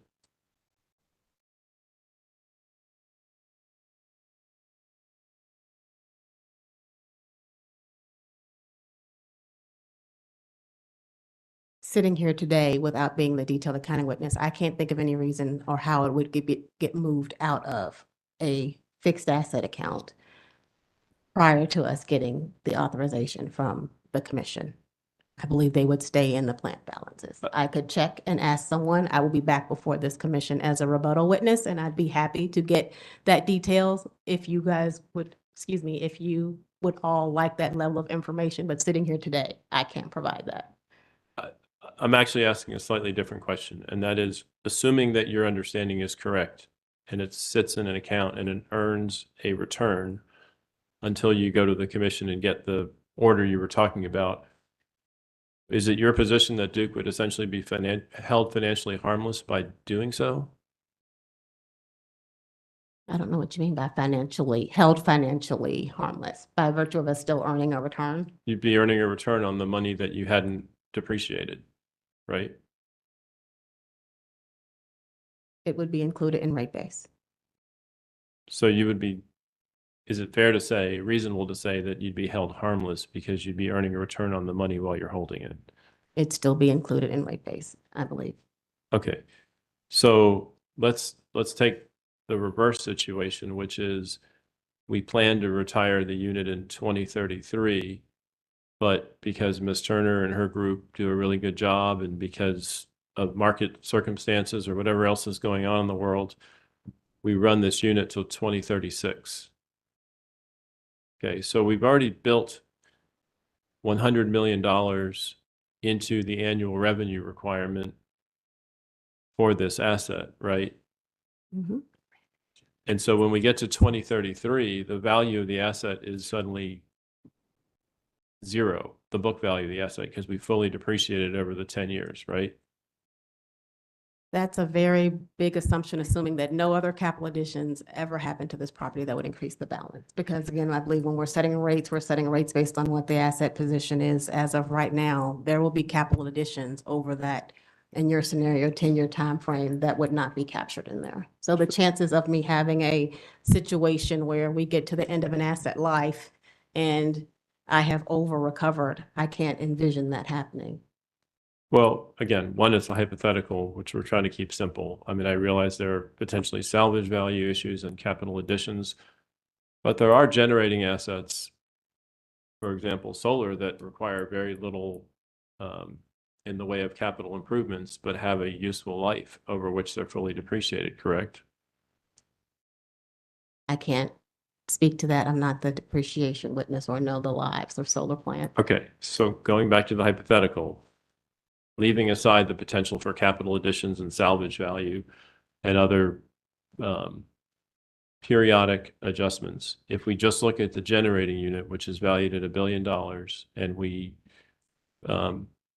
come up with the a planned retirement at 2033, we would have straight line depreciation of $100 million a year over the 10 years. So by 2033, the book value of that asset would be zero under this hypothetical, correct? Objection, Chair Mitchell. I think the hypothetical, the way Mr. West describes it, is completely unrealistic because you cannot ignore things like net salvage value and capital additions, which I think the witness spoke to capital additions, and witness Spanos spoke to net salvage value yesterday. So I don't believe that hypothetical is a realistic hypothetical. All right, Mr. West. I think that the commission has the sophistication to understand that there are issues like that that may be relevant to the real world that that for purposes of hypothetical are really not that important. And I'm trying to make a point about what happens after we reach zero book value, whether it's in 2033 or because of some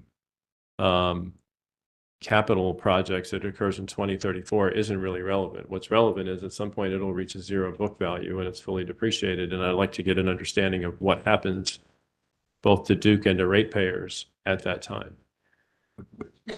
All right, Mr. West, just ask the question without a hypothetical. How about that? Just ask her the specific question you need her to answer, and then we'll go from there. So if you have fully depreciated the generating unit, Let's talk about a specific generating unit. excuse me? Instead of talking in a hypothetical, ask her a specific and direct question about matters involved in this case. Okay, so if you have fully depreciated Roxborough units 3 and 4, and then you don't come in for a rate case the year at which you achieve the full depreciation of those units, your revenue requirement, your annual revenue requirement would include the depreciation amount set for those units, correct? Correct. Okay. I don't know what that number is. Do you know what that number is? No, I mean, I thought we were just saying high level. I was trying to do that, but let's assume that it's $40 million based on, or $30 million based on the numbers that you provided earlier. That $30 million the year after the retirement that gets collected, what does Duke do with that $30 million? Again, I am not the depreciation or the accounting expert, but I believe that expense would still get booked. It would be reflected in accumulated depreciation. And then the next time we come in for a rate case and we are evaluating our depreciation rates as of that point in time, it would look at where we stand for that group of assets at that point in time and calculate a new amount or a new rate, I believe. Again, I am not intimately involved in setting up depreciation rates, but I believe that's how the process works, is that to the extent you are maybe have fully depreciated an asset already, that would be reflected in the accumulated depreciation on the books at that point in time. And when you come in for your next study, it would look at what you need to collect as of this point in time compared to what you already have and set rates appropriately to get to your new. Okay, so Yes, thank sir. you for that explanation. I just want to see if I can understand one piece of it. So that if the amount that you're over collecting is $30 million, did you say you would put that into an accumulated depreciation account?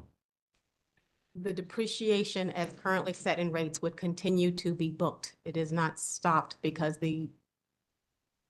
some assets have now been fully recovered. As long as those amounts are in customers' rates, I believe we would continue to record the amounts as depreciation expense and accumulated depreciation. And when we come in for a new case with a new depreciation study, it would take into account what we have recovered thus far based on rates previously in place before the commission and what we need to recover based on the asset balances that are existing as of that time.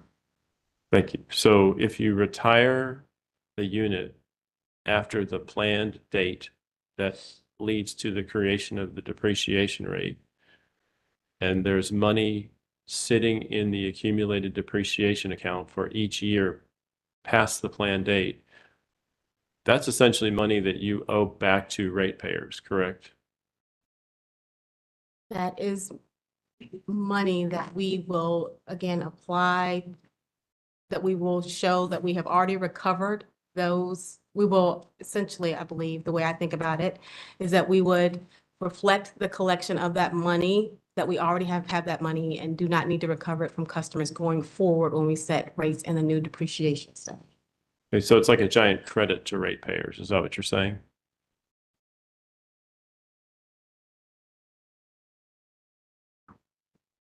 It would be reflected in the new depreciation rates we set for the customers. They would be given the benefit of that amount that we have already collected from them.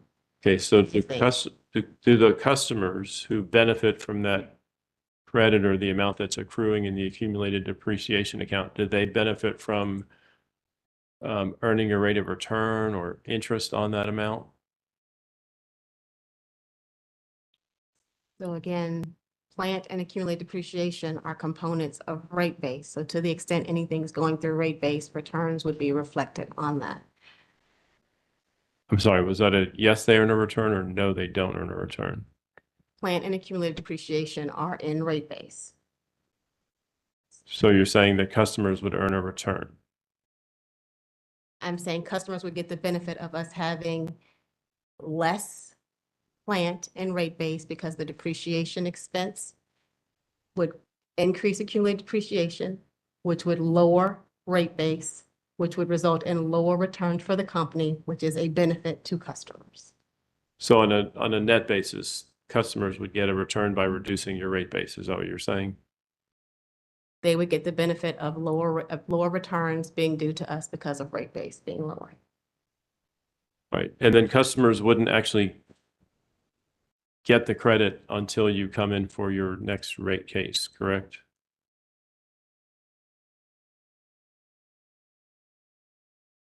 You mean in relation to resetting of the depreciation rates? We wouldn't set the depreciation rates until a next case. I guess I'm not following your question. Well, I thought that's what I thought you had testified earlier, that money would accumulate in this account, and then you would come back in for a rate case to make the adjustment. So you are now switching gears to talk about the deferral, not accumulated depreciation. I just want to make sure I'm understanding your question. Are you talking about the hypothetical with accumulated depreciation? Or are you talking about the deferral that we requested for accelerated depreciation on the subcritical assets? So we're not talking about the hypothetical at all now. Okay. Yes. So what we're talking about is a situation in which you actually retire the plant, what Roxborough 3 and 4, after the planned retirement date. And if $30 million a year is the excess charge, you indicated that will go into accumulated depreciation, right? I believe so. Yes, that's All what right. I'm saying. And so do ratepayers get a credit for that at some point before the next rate case, or do they have to wait, retail ratepayers have to wait until the next rate case to get that money credited to them?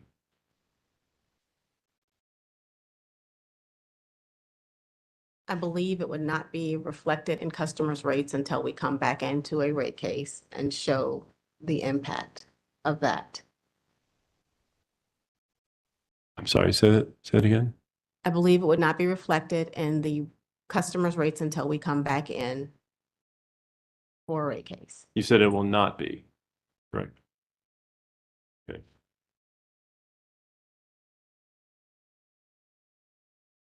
I don't have any further questions. Right. Staff. Hi, Ms. Jiggets. My name is Ann Keyworth. I'm with the public staff. How are Hello. you today? Fine, and you? Good. Gonna change topics. Wanted to first discuss inflation with you. Okay. In your direct testimony, and I can give you line and page numbers if you'd like, but you recommended an inflation rate of 10.9%. Do you recall that? Or do you want me to direct you? This is going to be page 102 of 278 of your exhibit Are 4. you looking at the exact pro forma? I do not have that before me, but we can still talk through it. Okay, so subject to check, do you agree that in your direct testimony, you recommended an inflation rate of 10.89%? Subject to tech. What I am doing in that pro forma is looking at the level of inflation. As of my direct testimony, it would have included some estimates of where I thought, as of my direct testimony filing, it would have included information on inflation through that time frame. And I'm comparing that reported inflation from the U.S. Bureau of Labor Statistics to the inflation that was reflected in my actual and costs incurred in the test period. Thank you for the context. So that was your direct testimony, your first supplemental testimony, subject to check. Would you agree that that number, the inflation rate that you proposed, reduced slightly to 10.77%? Subject to check. And then in your second supplemental, it rose to, subject to check, 11.84%. Subject to check. And then finally, in your third supplemental, subject to check, it went up to 12.13%. That figure I am familiar with, yes. Okay, thank you. And each of these, I think you were getting at this a minute ago, but each of these calculations, is my understanding correct that they're based on a 13-month average from December 2020 to December 2021, as compared to specific points in time in your direct and supplemental testimonies. Is that correct? Correct. Again, as I just stated, what I am trying to do is I am looking at, through my final update with the partial settlement, is I'm looking at what was the level of level of inflation as reported by the Bureau of Labor Statistics through my cutoff date in this case, which was March 31st, 2023, comparing that level of inflation to the costs that I actually incurred during the test year and the inflation that existed during that test year by looking at the 13-month average that you refer to. When I do that comparison, again, looking at information from the Bureau of Labor Statistics, the cost of items has increased that 12.13% based on those indices that we use as our reference point. Thank you. I appreciate the explanation. And that the method that you just described, that's what both the company and the public staff have typically used in the past. Is that right? Correct. The method I'm using in this case is exactly what we used in the last case in docket 1219. Okay. And so beyond what you just described, do you do anything like check with your forecasting group about the number that you've arrived at, the inflation rate that you've proposed? Again, I do not, because for my purposes, I am using a historical test year that I am adjusting for known and measurable changes. And the known and measurable change to me is what was inflation as of my cutoff period, March 31st. Thank you. And do you do any type of consideration as to reasonableness, like whether the rate that you've arrived at is there any sort of analysis as to reasonableness in that? Again, I am not. As you pointed out, the methodology we used is what we used not only in the last case, but the two cases before that, as far as comparing the inflation rate as of a cutoff point close to the case to what existed during the test year, and then adjusting accordingly up or down. And I understand, and thank you for the context about the method, but I just want to make sure I understand your answer correctly. There's not an additional reasonableness analysis at the end of that process. Is that correct? Correct. Thank you. And subject to check, do you recall that the public staff initially in its direct testimony recommended an inflation rate of 4.31%? Does that number sound familiar? That number does sound familiar. And then most recently in the public staff's supplemental and settlement testimony, it updated that to 4.40%. Subject to check, does that sound right? Correct. That does sound familiar as well. Thank you. And are you aware of any sources that project inflation rates into the next 3 years from here forward, that's above 10%? I am not, because again, I am not trying to project inflation tomorrow, 6 months from now, or a year from now. I am trying to adjust my test year expenses to what the costs are as of my cutoff point, March 31st. I am a historical test year. I am not a prospective or forward-looking test year. So I do not look at what projections are for inflation on a going forward basis. But you compare the point of time to the 13-month average, is that right? The 13-month average is my test year in this case, which ended December 31st, 2021. I am comparing that level of inflation as captured in my actuals for that test year to what I know is inflation as of March 31st, 2023. I'm not trying to project beyond that cutoff point. Okay, thank you.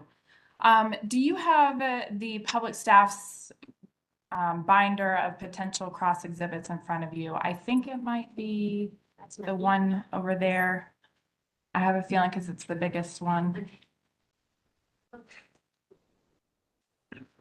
All right, and when you're ready, I'd like to direct your attention to what's labeled in there as potential public staff cross exhibit 114. Okay.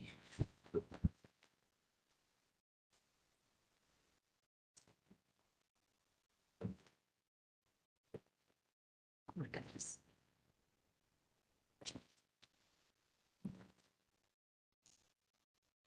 Takes a lot to flip through this. Yeah, I know, it's large. Okay, I am here. Okay, so this is at the top, it says Federal Reserve Bank of New York. Do you see that? I do see that. And do you consider the Federal Reserve Bank of New York to be a credible source? I have never used or cited the Reserve Bank of New York for inflation measures. We have typically used the US Bureau of Labor and Statistics for the measures of inflation that we use. Do you have any reason to believe it's not a credible source, the Federal Reserve Bank of New York? I don't have any reason to believe that. Okay.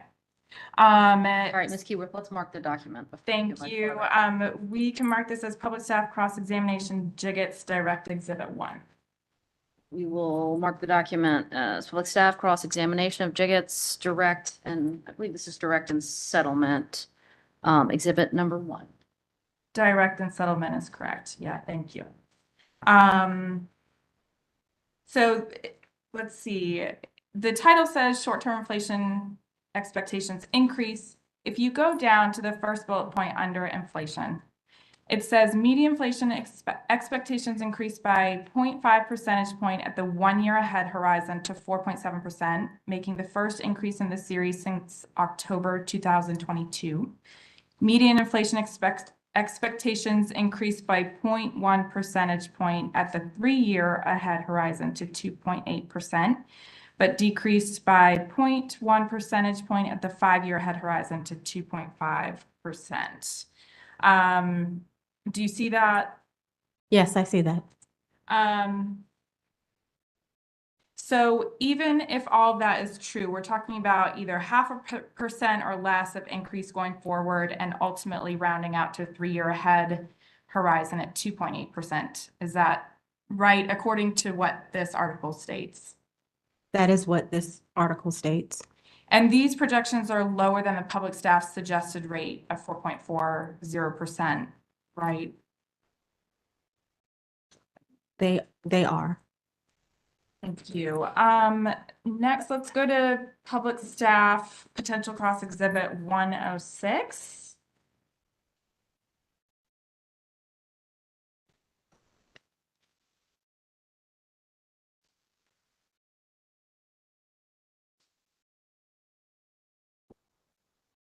And let's see, you go to the 5th page. Do you see the headline that says inflation is gradually falling to more manageable levels? I do see that. And then on the following page, the text states, after nearly 2 years of hot inflation squeezing consumer wallets and contributing to a swift rise in interest rates, a sustained inflation downtrend is now underway. Do you see that? At the very I top do of see page that. 6. And then at the bottom of that block of text, it says, well, inflation may not be falling as fast as the Fed would like. It's gradually falling to much more manageable levels. Indeed, we can expect CPI inflations will decline to 4% year over year by the end of this year and towards 2 to 3% by the end of 2024, even without a US recession. Do you see that? I do see that, and I would Is- like to point out that the key word there is they say, we expect CPI inflation, which means they are projecting. It is not known. It is their interpretation of where they think things will go. Whereas, again, what I am trying to do is adjust to where prices are right now as of March 31st. I think that's a key point to make here, and it's also a key point to make on your other exhibit, that they were, again, making inferences on where they think inflation will go on a future basis. But I am trying to adjust for where we are right now, today, as I sit before this commission, based on a cutoff of March 31st, 2023. And so then. Chair Mitchell, just one thing. Ms. Keyworth, if you could tell me what page you were on, that would be great. And we need to mark the exhibit. I'm sorry. I apologize. So this is potential public staff cross exhibit 106, which we can mark as public staff cross examination, Jiggets direct and settlement exhibit 2. And this is now page 6 of that exhibit. All right. My apologies. The document will be so marked. Thank you. And understood, Ms. Jiggets, would you disagree then that inflation rate incorporated into rates is supposed to represent what's ongoing? I am a historical test year. I am calculating my revenue requirement on a historical test year with known and measurable changes to that test year. And forward projections of what inflation will be do not meet the definition of known and measurable to me.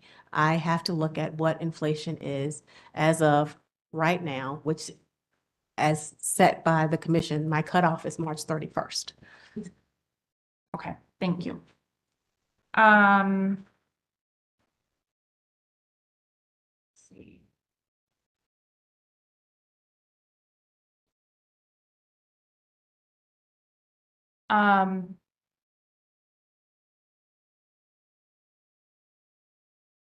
If you're using a point of time inflation, will that be an ongoing level? Again, my basis for the whole case is I use a historical test year and assume that is my ongoing level of expense, subject for known and measurable changes. And so I am starting with my O&M costs as of that test year, and again, adjusting for the known and measurable price increases because of inflation. Did you review all the O&M expenses to verify that the company was seeing a 12% increase in those expenses? You mean, did I do a detailed review of everything that's in O&M? No, again, we're assuming that what we've done historically to estimate the impact of inflation and price changes is to use the U.S. Bureau of Labor Statistics indices to mark the change in prices between the test year and the current cutoff date. Thank you. We can move on to another topic, rate case expense. Okay. Let's see, let's turn in your exhibit, public staff potential cross exhibits to exhibit 84.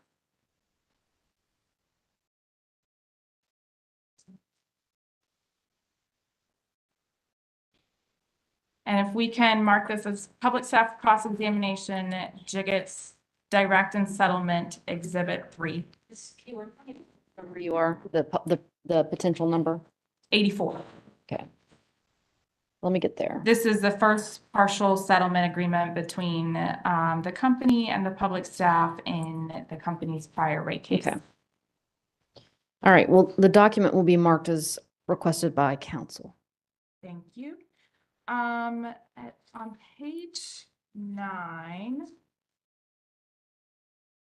Do you see at the bottom? So I'm sorry, this is page 9 of the settlement, but it's page 10 of the potential cross exhibit.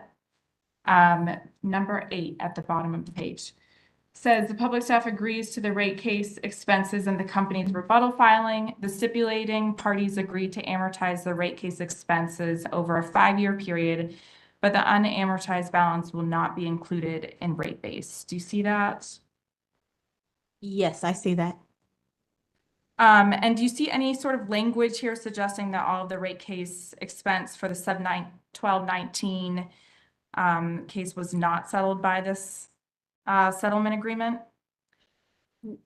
No, however, what we agreed to as part of the settlement was an amount to put in rates at that time. We agreed to include $3.5 million in rates, which was based on, I believe, actuals through February and an estimate of what our cost would be through August of 2020.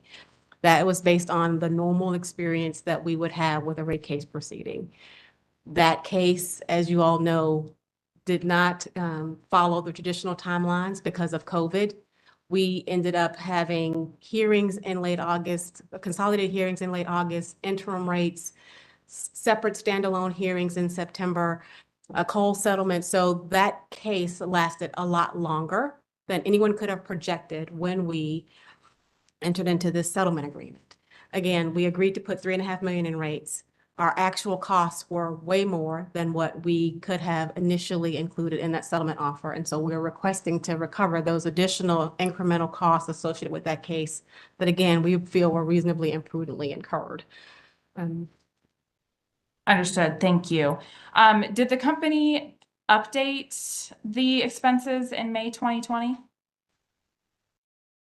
And again, I believe the settlement that the price, the amount that we agreed to include in rates based on that settlement agreement included, subject to my check, actuals through February and an estimate of costs through August. But again, I would need to check.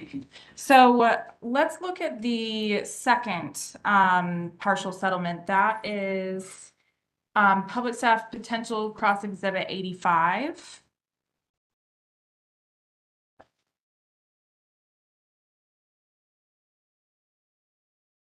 Which I would like to mark as public staff cross-examination, Jiggets, direct and settlement exhibit 4. So this is the company's second settlement agreement with the public staff. And if you turn to page 11 at the bottom, or page 12 if you're looking at the public staff's pagination. Okay. J at the very bottom, accounting adjustments, states concerning the company's May 2020 updates to certain pro forma adjustments, the stipulating parties agreed to include these updates pending and subject to the public staff's audit of the updates. In addition, the stipulating parties agree to limit the update to revenues of 75% of the differences between May 2020 updates and the company's February 2020 update to recognize the uncertainty regarding the effects of COVID. The 75% limitation is applicable only if the net effect of the updates on the revenues is a revenue requirement increase. And the parties further agree that the May 2020 updates shall also include updates for benefits and executive compensation through May 2020. You see that? Yes, I see that. And are you aware of the company ever having, provided any updates of rate case expense through May 2020 as the second stipulation allowed for? I don't know. Okay. I don't know if that was done. Do you know if the company ever requested the amounts during the hearings at any point? The hearing, singular. I am not aware, but I do not know. Again, as I stated previously, we had these additional costs that were above and beyond what was settled. In the last case, it is very similar to what we also experienced for EDIT, which I believe is also covered in the settlement you have here. We agreed in settlement with the public staff to return excess deferred income taxes to customers for unprotected EDIT and deferred revenues. We agreed to an amount that included estimates of what we thought those balances would be. As a part of this proceeding, we determined that there was additional money that needed to be returned to customers. That is what you see as the EDIT 4 rider adjustment that is reducing some of the rate-based impacts here. There is an additional $20 million above and beyond what we agreed to in settlement with the public staff needed to be returned to customers that we are proposing to return to customers in this proceeding because we feel it's the appropriate thing to do. Similarly, we feel that these rate case expenses that we incurred above and beyond what was included in that initial settlement are appropriate for us to recover. The directionality as far as, upside to us versus upside to the customers shouldn't matter. It didn't matter to us. We feel like it was appropriate for the customers to get that additional money that they were owed because it was due to them, even though the settlement was a lesser amount. Similarly, we feel like these rate case expenses, which were prudently and reasonably incurred costs related to that case, we should be allowed to collect those monies. So we put them in this case for consideration. Thank you. And EDIT is related to tax normalization, right? It's excess deferred taxes. Part of it was related to it. There were many components of it in the last case. Thank you. And I want to go back for a minute to the settlement supporting testimony of Mr. DeMay and Ms. Smith, which is in your book as Public Staff Potential Cross Exhibit 83. I'd like to mark that one as Public Staff Potential Cross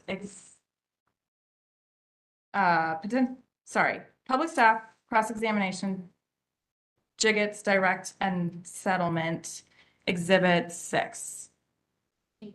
5, thank you. And if you turn to Kim, I'm just going to use the public staff's pagination at the top, page 18. Okay. This is settlement testimony of Kim Smith. And if you see at line 9, the question states, in your opinion, does the partial settlement reflect a fair, just, and reasonable resolution of the issues it addresses? And the answer, Ms. Smith says, yes, as previously stated, the partial settlement is a result of negotiations between the stipulating parties and resolves many of the issues in the case between the stipulating parties without the necessity of contentious litigation. Therefore, we respectfully request that the commission approve the partial settlement in its entirety. And here we are contentiously litigating this issue, right? No, I don't think it's contentious because again, our position and my position is that we agreed to an amount to include in rates. We have included that $3.5 million in rates based on that settlement in our last proceeding. We now have additional monies that we incurred because that case lasted way longer than any of us could have predicted when we signed that settlement agreement in June of 2020. Rates in 2019 did not go into effect for that case, for that proceeding, until almost a year later in June of 2021. So we had additional costs that we incurred related to that extended time frame. We thought in the interest of transparency, we would come forward, show everyone that additional amount and request recovery of those reasonable expenses because they were incurred in support of that case.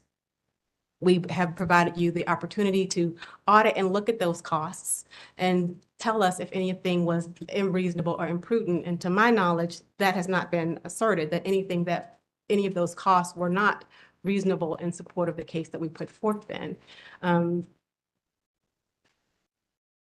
So I guess that's my final point is that we agreed to put an amount in rates. We have some extra dollars that we did not recover just because that case lasted so much longer than we could have anticipated because of COVID. And we thought it would be good to give everyone an opportunity to look at those costs and audit them and review them and give us the chance to recover those costs. Thank you for that explanation. And just to be clear, to your knowledge, the company didn't update these costs at any point before filing them in this case. Is that right? To the best of your knowledge? To the best of my knowledge. There are always differences between actuals and estimates with respect to rate case expenses. But the magnitude of this difference because of the hearings lasting essentially almost a year longer was of a magnitude that we thought it would be beneficial to put them forth for everyone to have an opportunity to review in this proceeding. Thank you. Are you familiar with the dockets concerning the proposed transfer of 5 hydroelectric facilities from DEC to 2 Northbrook entities? Those would be dockets number E7, sub 1181, and 2 SP dockets. I am not, I'm sorry. Okay, that's okay. Can you turn then to potential public staff cross exhibit 82?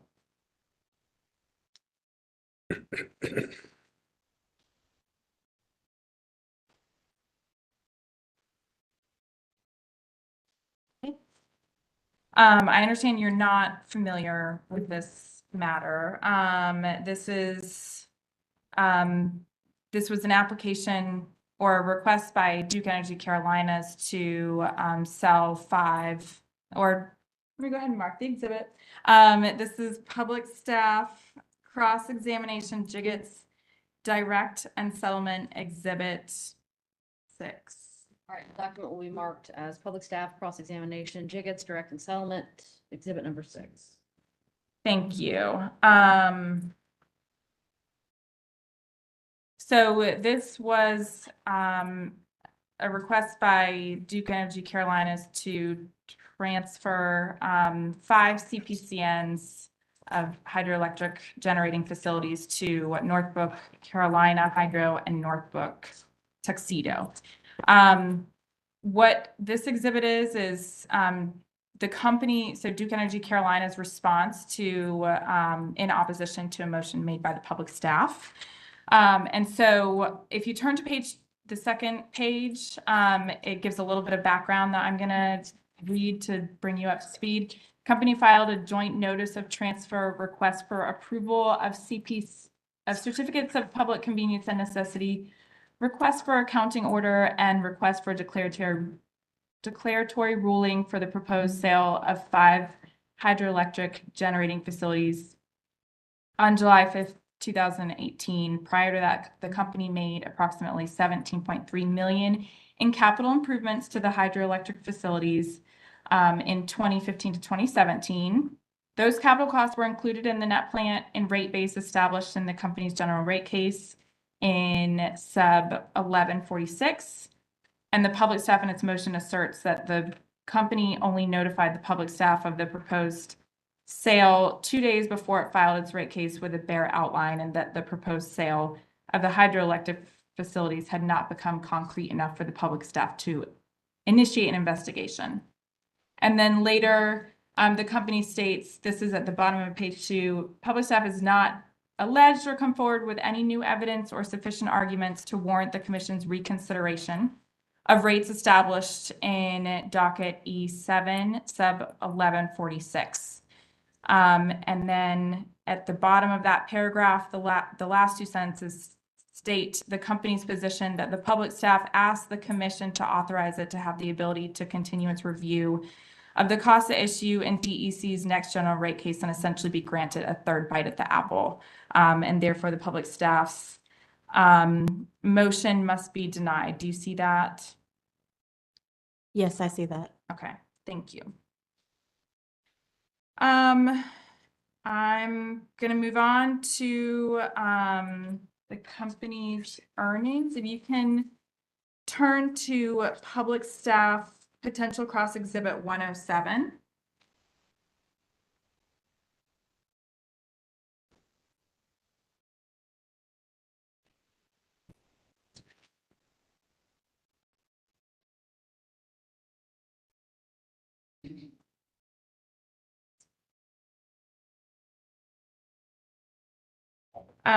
We can mark this as public staff cross-examination, Jiggets direct and settlement exhibit 7. Just making sure this is quarterly surveillance from February 28th, 2020. Yes. Okay. That's correct. All right, the document will be marked as requested by council. All right, and if you turn to page 17, and that's 17 on public staff's pagination.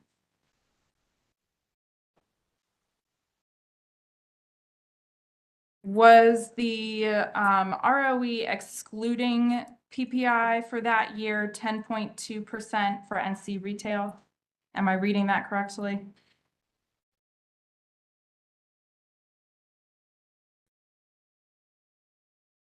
So this would be line 19.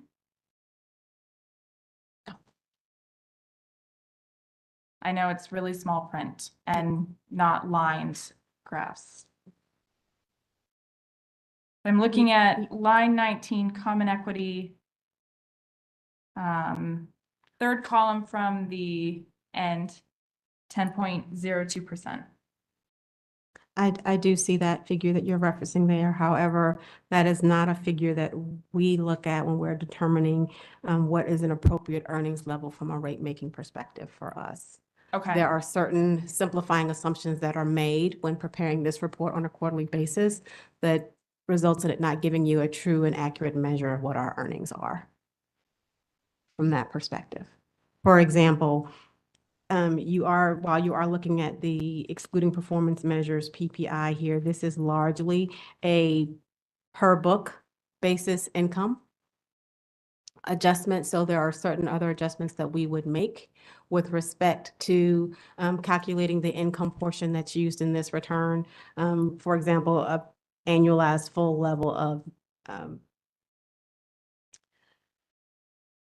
depreciation expense on our ending plant balances with respect to the rate base that's used in this calculation. It's a 13-month average, not an end of period balance, which again, when you make adjustments like that, we get to a return that is less than what you see here. And for me, when I think of what's the appropriate return to look at when deciding on if it's appropriate for us to come into a case, it's the overall return that we're earning, which is comprised of return on equity and return on debt. And based on what we had in our last case with the 4.4% return on debt and the 9.6 return on equity, it's about a 6.93% overall return that we should be allowed to earn.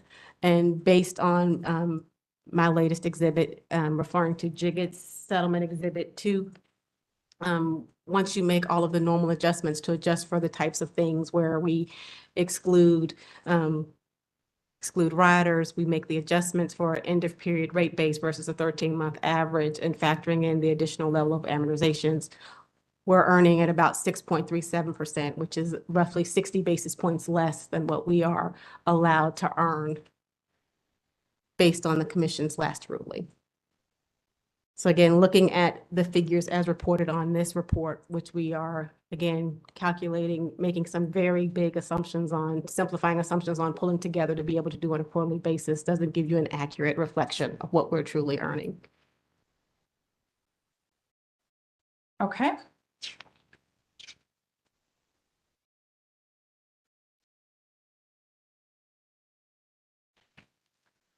All right. No further questions. Okay. All right, redirect. Yes, Chair Mitchell, I do have a few.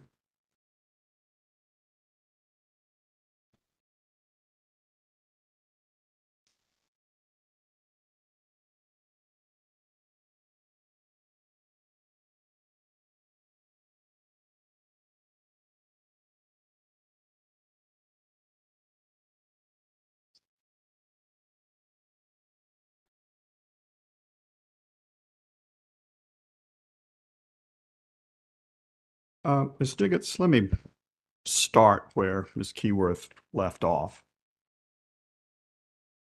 And she was examining you concerning public staff potential cross exhibit 107. Correct. Can you just explain to us what a quarterly surveillance report, explain to the commission, not that it needs explanation since it's directed to the commission, but what a quarterly surveillance report is? Certainly. So the quarterly surveillance report is something that we prepare and provide to the commission once a quarter to give you kind of a barometer of where we stand with respect to our earnings relative to what you have allowed us to earn in our last rate case proceedings. But in order to prepare that report, as I discussed with Ms. Hayworth, we make a lot of simplifying assumptions in order to be able to give that to you in 60 days. It uses a 13-month average balance for rate base, which when compared to a figure that is generally increasing, will typically lower the returns that you will see reflected in that report. We use per book net income. So that means that we are not adjusting for abnormal weather, for riders that may include it in that balance. We're not adjusting for the next full year's expected rate of depreciation based on the plant balances as of that period of time. When you make those adjustments, which is what we do in a formal rate case proceeding, the returns are lower than what you will see on that quarterly surveillance report.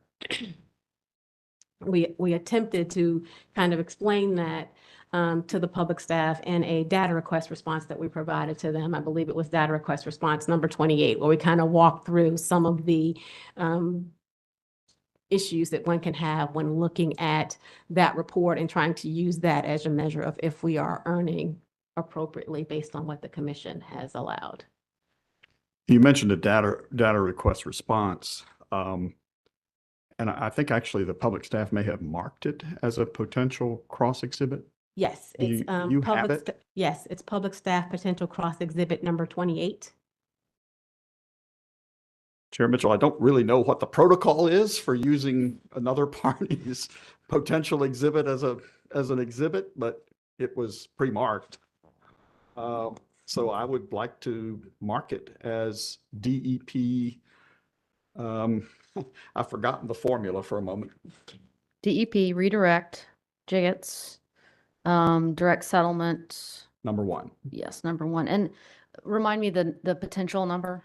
28. 28. Public staff would object because we did not enter it.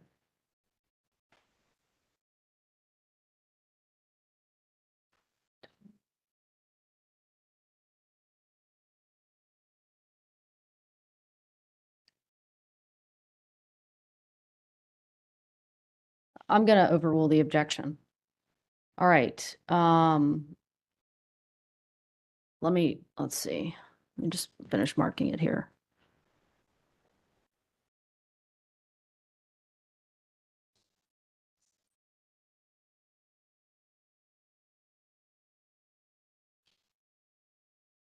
Okay, proceed, Mr. Mehta. Thank you, Chair Mitchell. If you would take a look at that document, which we've now marked as DEP Redirect JIGETS Direct and Settlement Exhibit number 1, could you just walk us through what the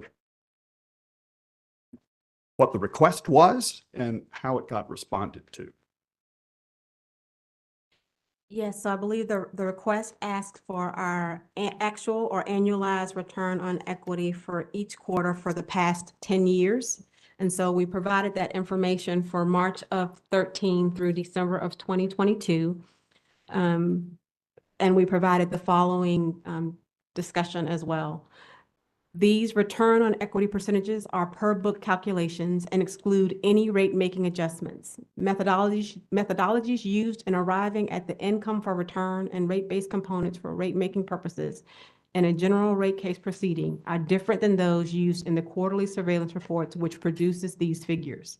For example, rate base in the quarterly report is based on a 13-month average balance, where in a rate case, it is a test period end balance plus any adjustment for known and measurable changes. In addition, these return on equity percentages were calculated using composite allocation factors from the various prior year cost of service studies.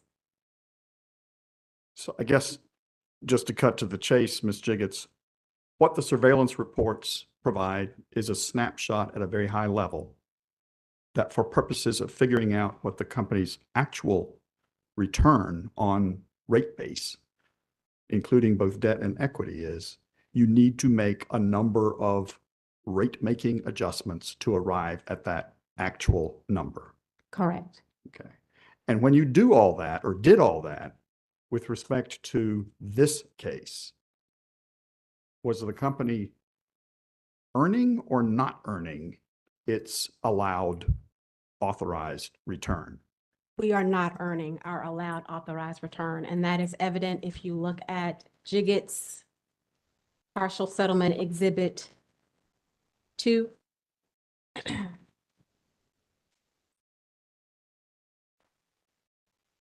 And when you look at Jiggets partial settlement exhibit 2, what does Getting there. it show you? On page 2 of 20, what I'm reflecting on the column that says, and I'm looking at the returns ignoring coal ash, because we know coal ash has the provision where it's 150 basis points lower. But looking at our returns ignoring coal ash on the before proposed increase column, I'm reflecting returns of 6.37%. That is in comparison to the 6.93%, I believe, if you look at what we were allowed in the last proceeding. So a 50-cent basis point difference between what we were allowed in the last proceeding and what we have before making any adjustments in this case based on our historical test year. Ms. Jiggets, can you direct us to exactly where you are in this settlement exhibit? Yes, I'm on Jiggets partial settlement exhibit 2, page 2 of 20. Thank you. It says traditional base case. And if you could wait and let us get there, and if Yep. you could state that again, please.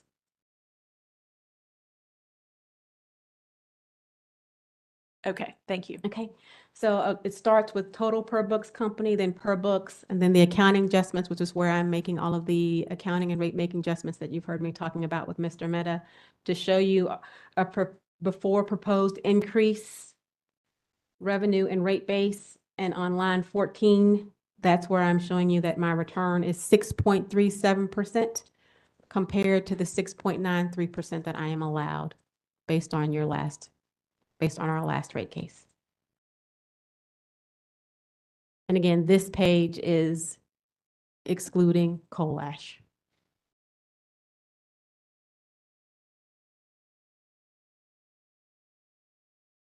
Ms. Jiggets, if you would actually just go back to the public staff potential exhibit 107, which has been remarked as Jiggets number 7.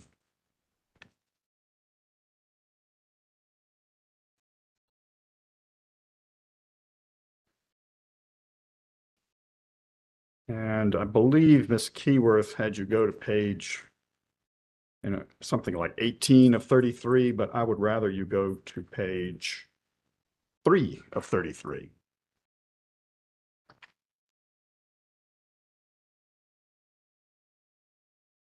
Okay, I'm there. And you see there on, I believe it's still line 19, a common equity percentage given of 10.48%. I do see that. It's footnoted, is it not? Correct. And footnote B recaps the discussion of adjustments that are embedded in Public Staff Potential Exhibit 28, which is now DEP Exhibit 1 for purposes of this testimony, correct? Correct. We say this rate is based on historical information and average rate base over a 13-month period. It is not reflective of expected future returns. Future returns will be impacted by significant rate base additions, new costs, and the elimination of one-time expenses occurring in the historical period. Okay. Ms. Jiggets, let's switch to a different topic. Ms. Keyworth's next to last topic was rate case expense. And I just wanted to be sure the public staff is not claiming in this case, as far as you know, that any of the rate case expense that the company seeks to recover in this case was imprudently incurred or unreasonable in amount. Correct. And you mentioned, or Ms. Keyworth, I think, mentioned in connection with her discussion with you of Public Staff Exhibit 82, which is now Jiggets number 6. You don't need to go there. It was the Northbrook Hydro feeding that she was talking about. In which the company was essentially saying public staff hasn't met the requirements set by the commission or set by the rules for reconsideration of some prior order. Is the company asking for reconsideration by the commission of anything with respect to rate case expense? I am not. The additional costs that I am asking for were not included in the ask in the last case. They were not included in the settlement in the last case. These are costs that we incurred above and beyond the amounts that we had included in our pro formas in that case. And the reason they're above and beyond is because the case went on for a lot longer than anybody ever thought it would go on as a result of COVID. Correct. As I mentioned, like we had a consolidated hearing, we then had standalone hearings, we had interim rates, there was a CCR settlement, that the actual time period between that settlement where we agreed on that amount was close to a year. Well, actually, it might be exactly a year, Ms. Exactly a year. Jiggets, because I think the settlement that Ms. Keyworth referenced is a June 2021 settlement, and rates went into effect in, June 2020 settlement. Rates went into effect in June 2021. Yes. Now, you mentioned when you were discussing this with Ms. Keyworth that a very similar situation existed with respect to the EDIT costs, which are being flowed back to customers. Is that right? I did. And you said, and I wrote it down, the directionality shouldn't matter. But I wondered if you could explain explain what you meant by saying directionality shouldn't matter. What I was attempting to convey with that point is, for both EDIT and rate case costs, we agreed to an amount to return to customers in settlements with the public staff. I believe rate case was in the first partial settlement and EDIT was in the second. For both of those instances, we have situations where costs, the estimates that we included in deriving those amounts are different than what the actuals were. The actuals are higher than what we included in the estimates in both cases. We have proposed in this case to account for the incremental amounts the same. I am requesting to recover the additional rate case costs from customers. I am also proposing to give back the extra $20 million to customers. The public staff does not oppose me giving back the $20 million to the customers, but they are opposing me collecting the additional $5 for rate case expenses. And so that was what the point was I was trying to get across when I said directionality shouldn't matter. If it's appropriate for me to return the extra $20 million to customers above and beyond what we settled for and agreed upon in the last case, then it should also be appropriate and okay for me to ask for the additional $5 million that I incurred in that case because of the elongated hearings. So that was what I meant when I said directionality shouldn't matter here. Ms. Jiggets, let's talk for just a few minutes about the inflation adjustment. Okay. And Ms. Keyworth asked you if company had applied a reasonableness test to its inflation adjustment. And I think you said, no, you hadn't. But let me ask you the question in a slightly different way. As I understand it, what you applied to the inflation adjustment is actual inflation as of March 31st, 2023. Correct. Would it be reasonable, Ms. Jiggets, to apply actual inflation as of March 31st, 2023 to your adjustment? Yes, because that's the known and measurable change in inflation levels as of my cutoff point. Ms. Jiggets asked you a whole series of questions, and we had any number of exhibits about this. about various people like the Federal Reserve Bank of New York and JP Morgan making projections of inflation, correct? Correct. You did not make a projection of inflation, did you? I did not, because I am looking at a historical test year and adjusting for known and measurables. I am not trying to project where costs will be beyond that point. So, Ms. Jiggets, I guess, is it fair to say that what you did with this adjustment is bring actual test year costs forward to the cutoff date, March 31st, 2023, based on actual inflation actually experienced through March 31st, 2023? Yes, that is exactly what I am doing. Now, March 31st, 2023 is in the past, correct? Correct. And what will be in rates, assuming the commission agrees with you on this issue, when the rates go into effect in October, is costs as of March 31st, 2023, a date that is already in the past. Correct, because that is the cutoff point for this case. So if there's any inflation that impacts test year costs between March 31st, 2023 and the date that rates go into effect, that inflation will not be in rates as of the date rates goes into effect, correct? Correct. And one of the exhibits that Ms. Keyworth showed you, it was the Federal Reserve Bank exhibit. And I will get the number.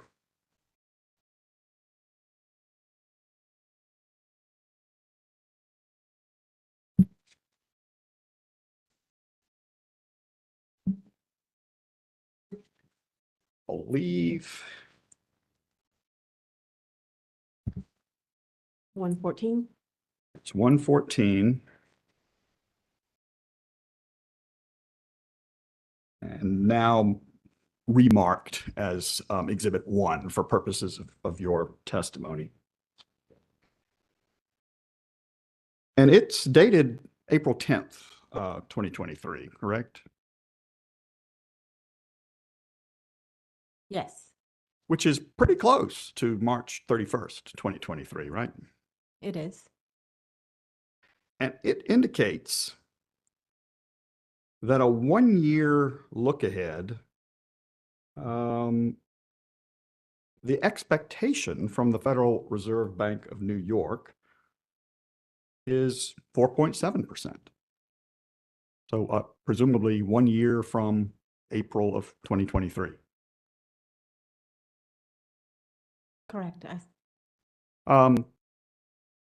They don't say what it would be in October of 2023, but I think everybody anticipates that inflation is not going to go down.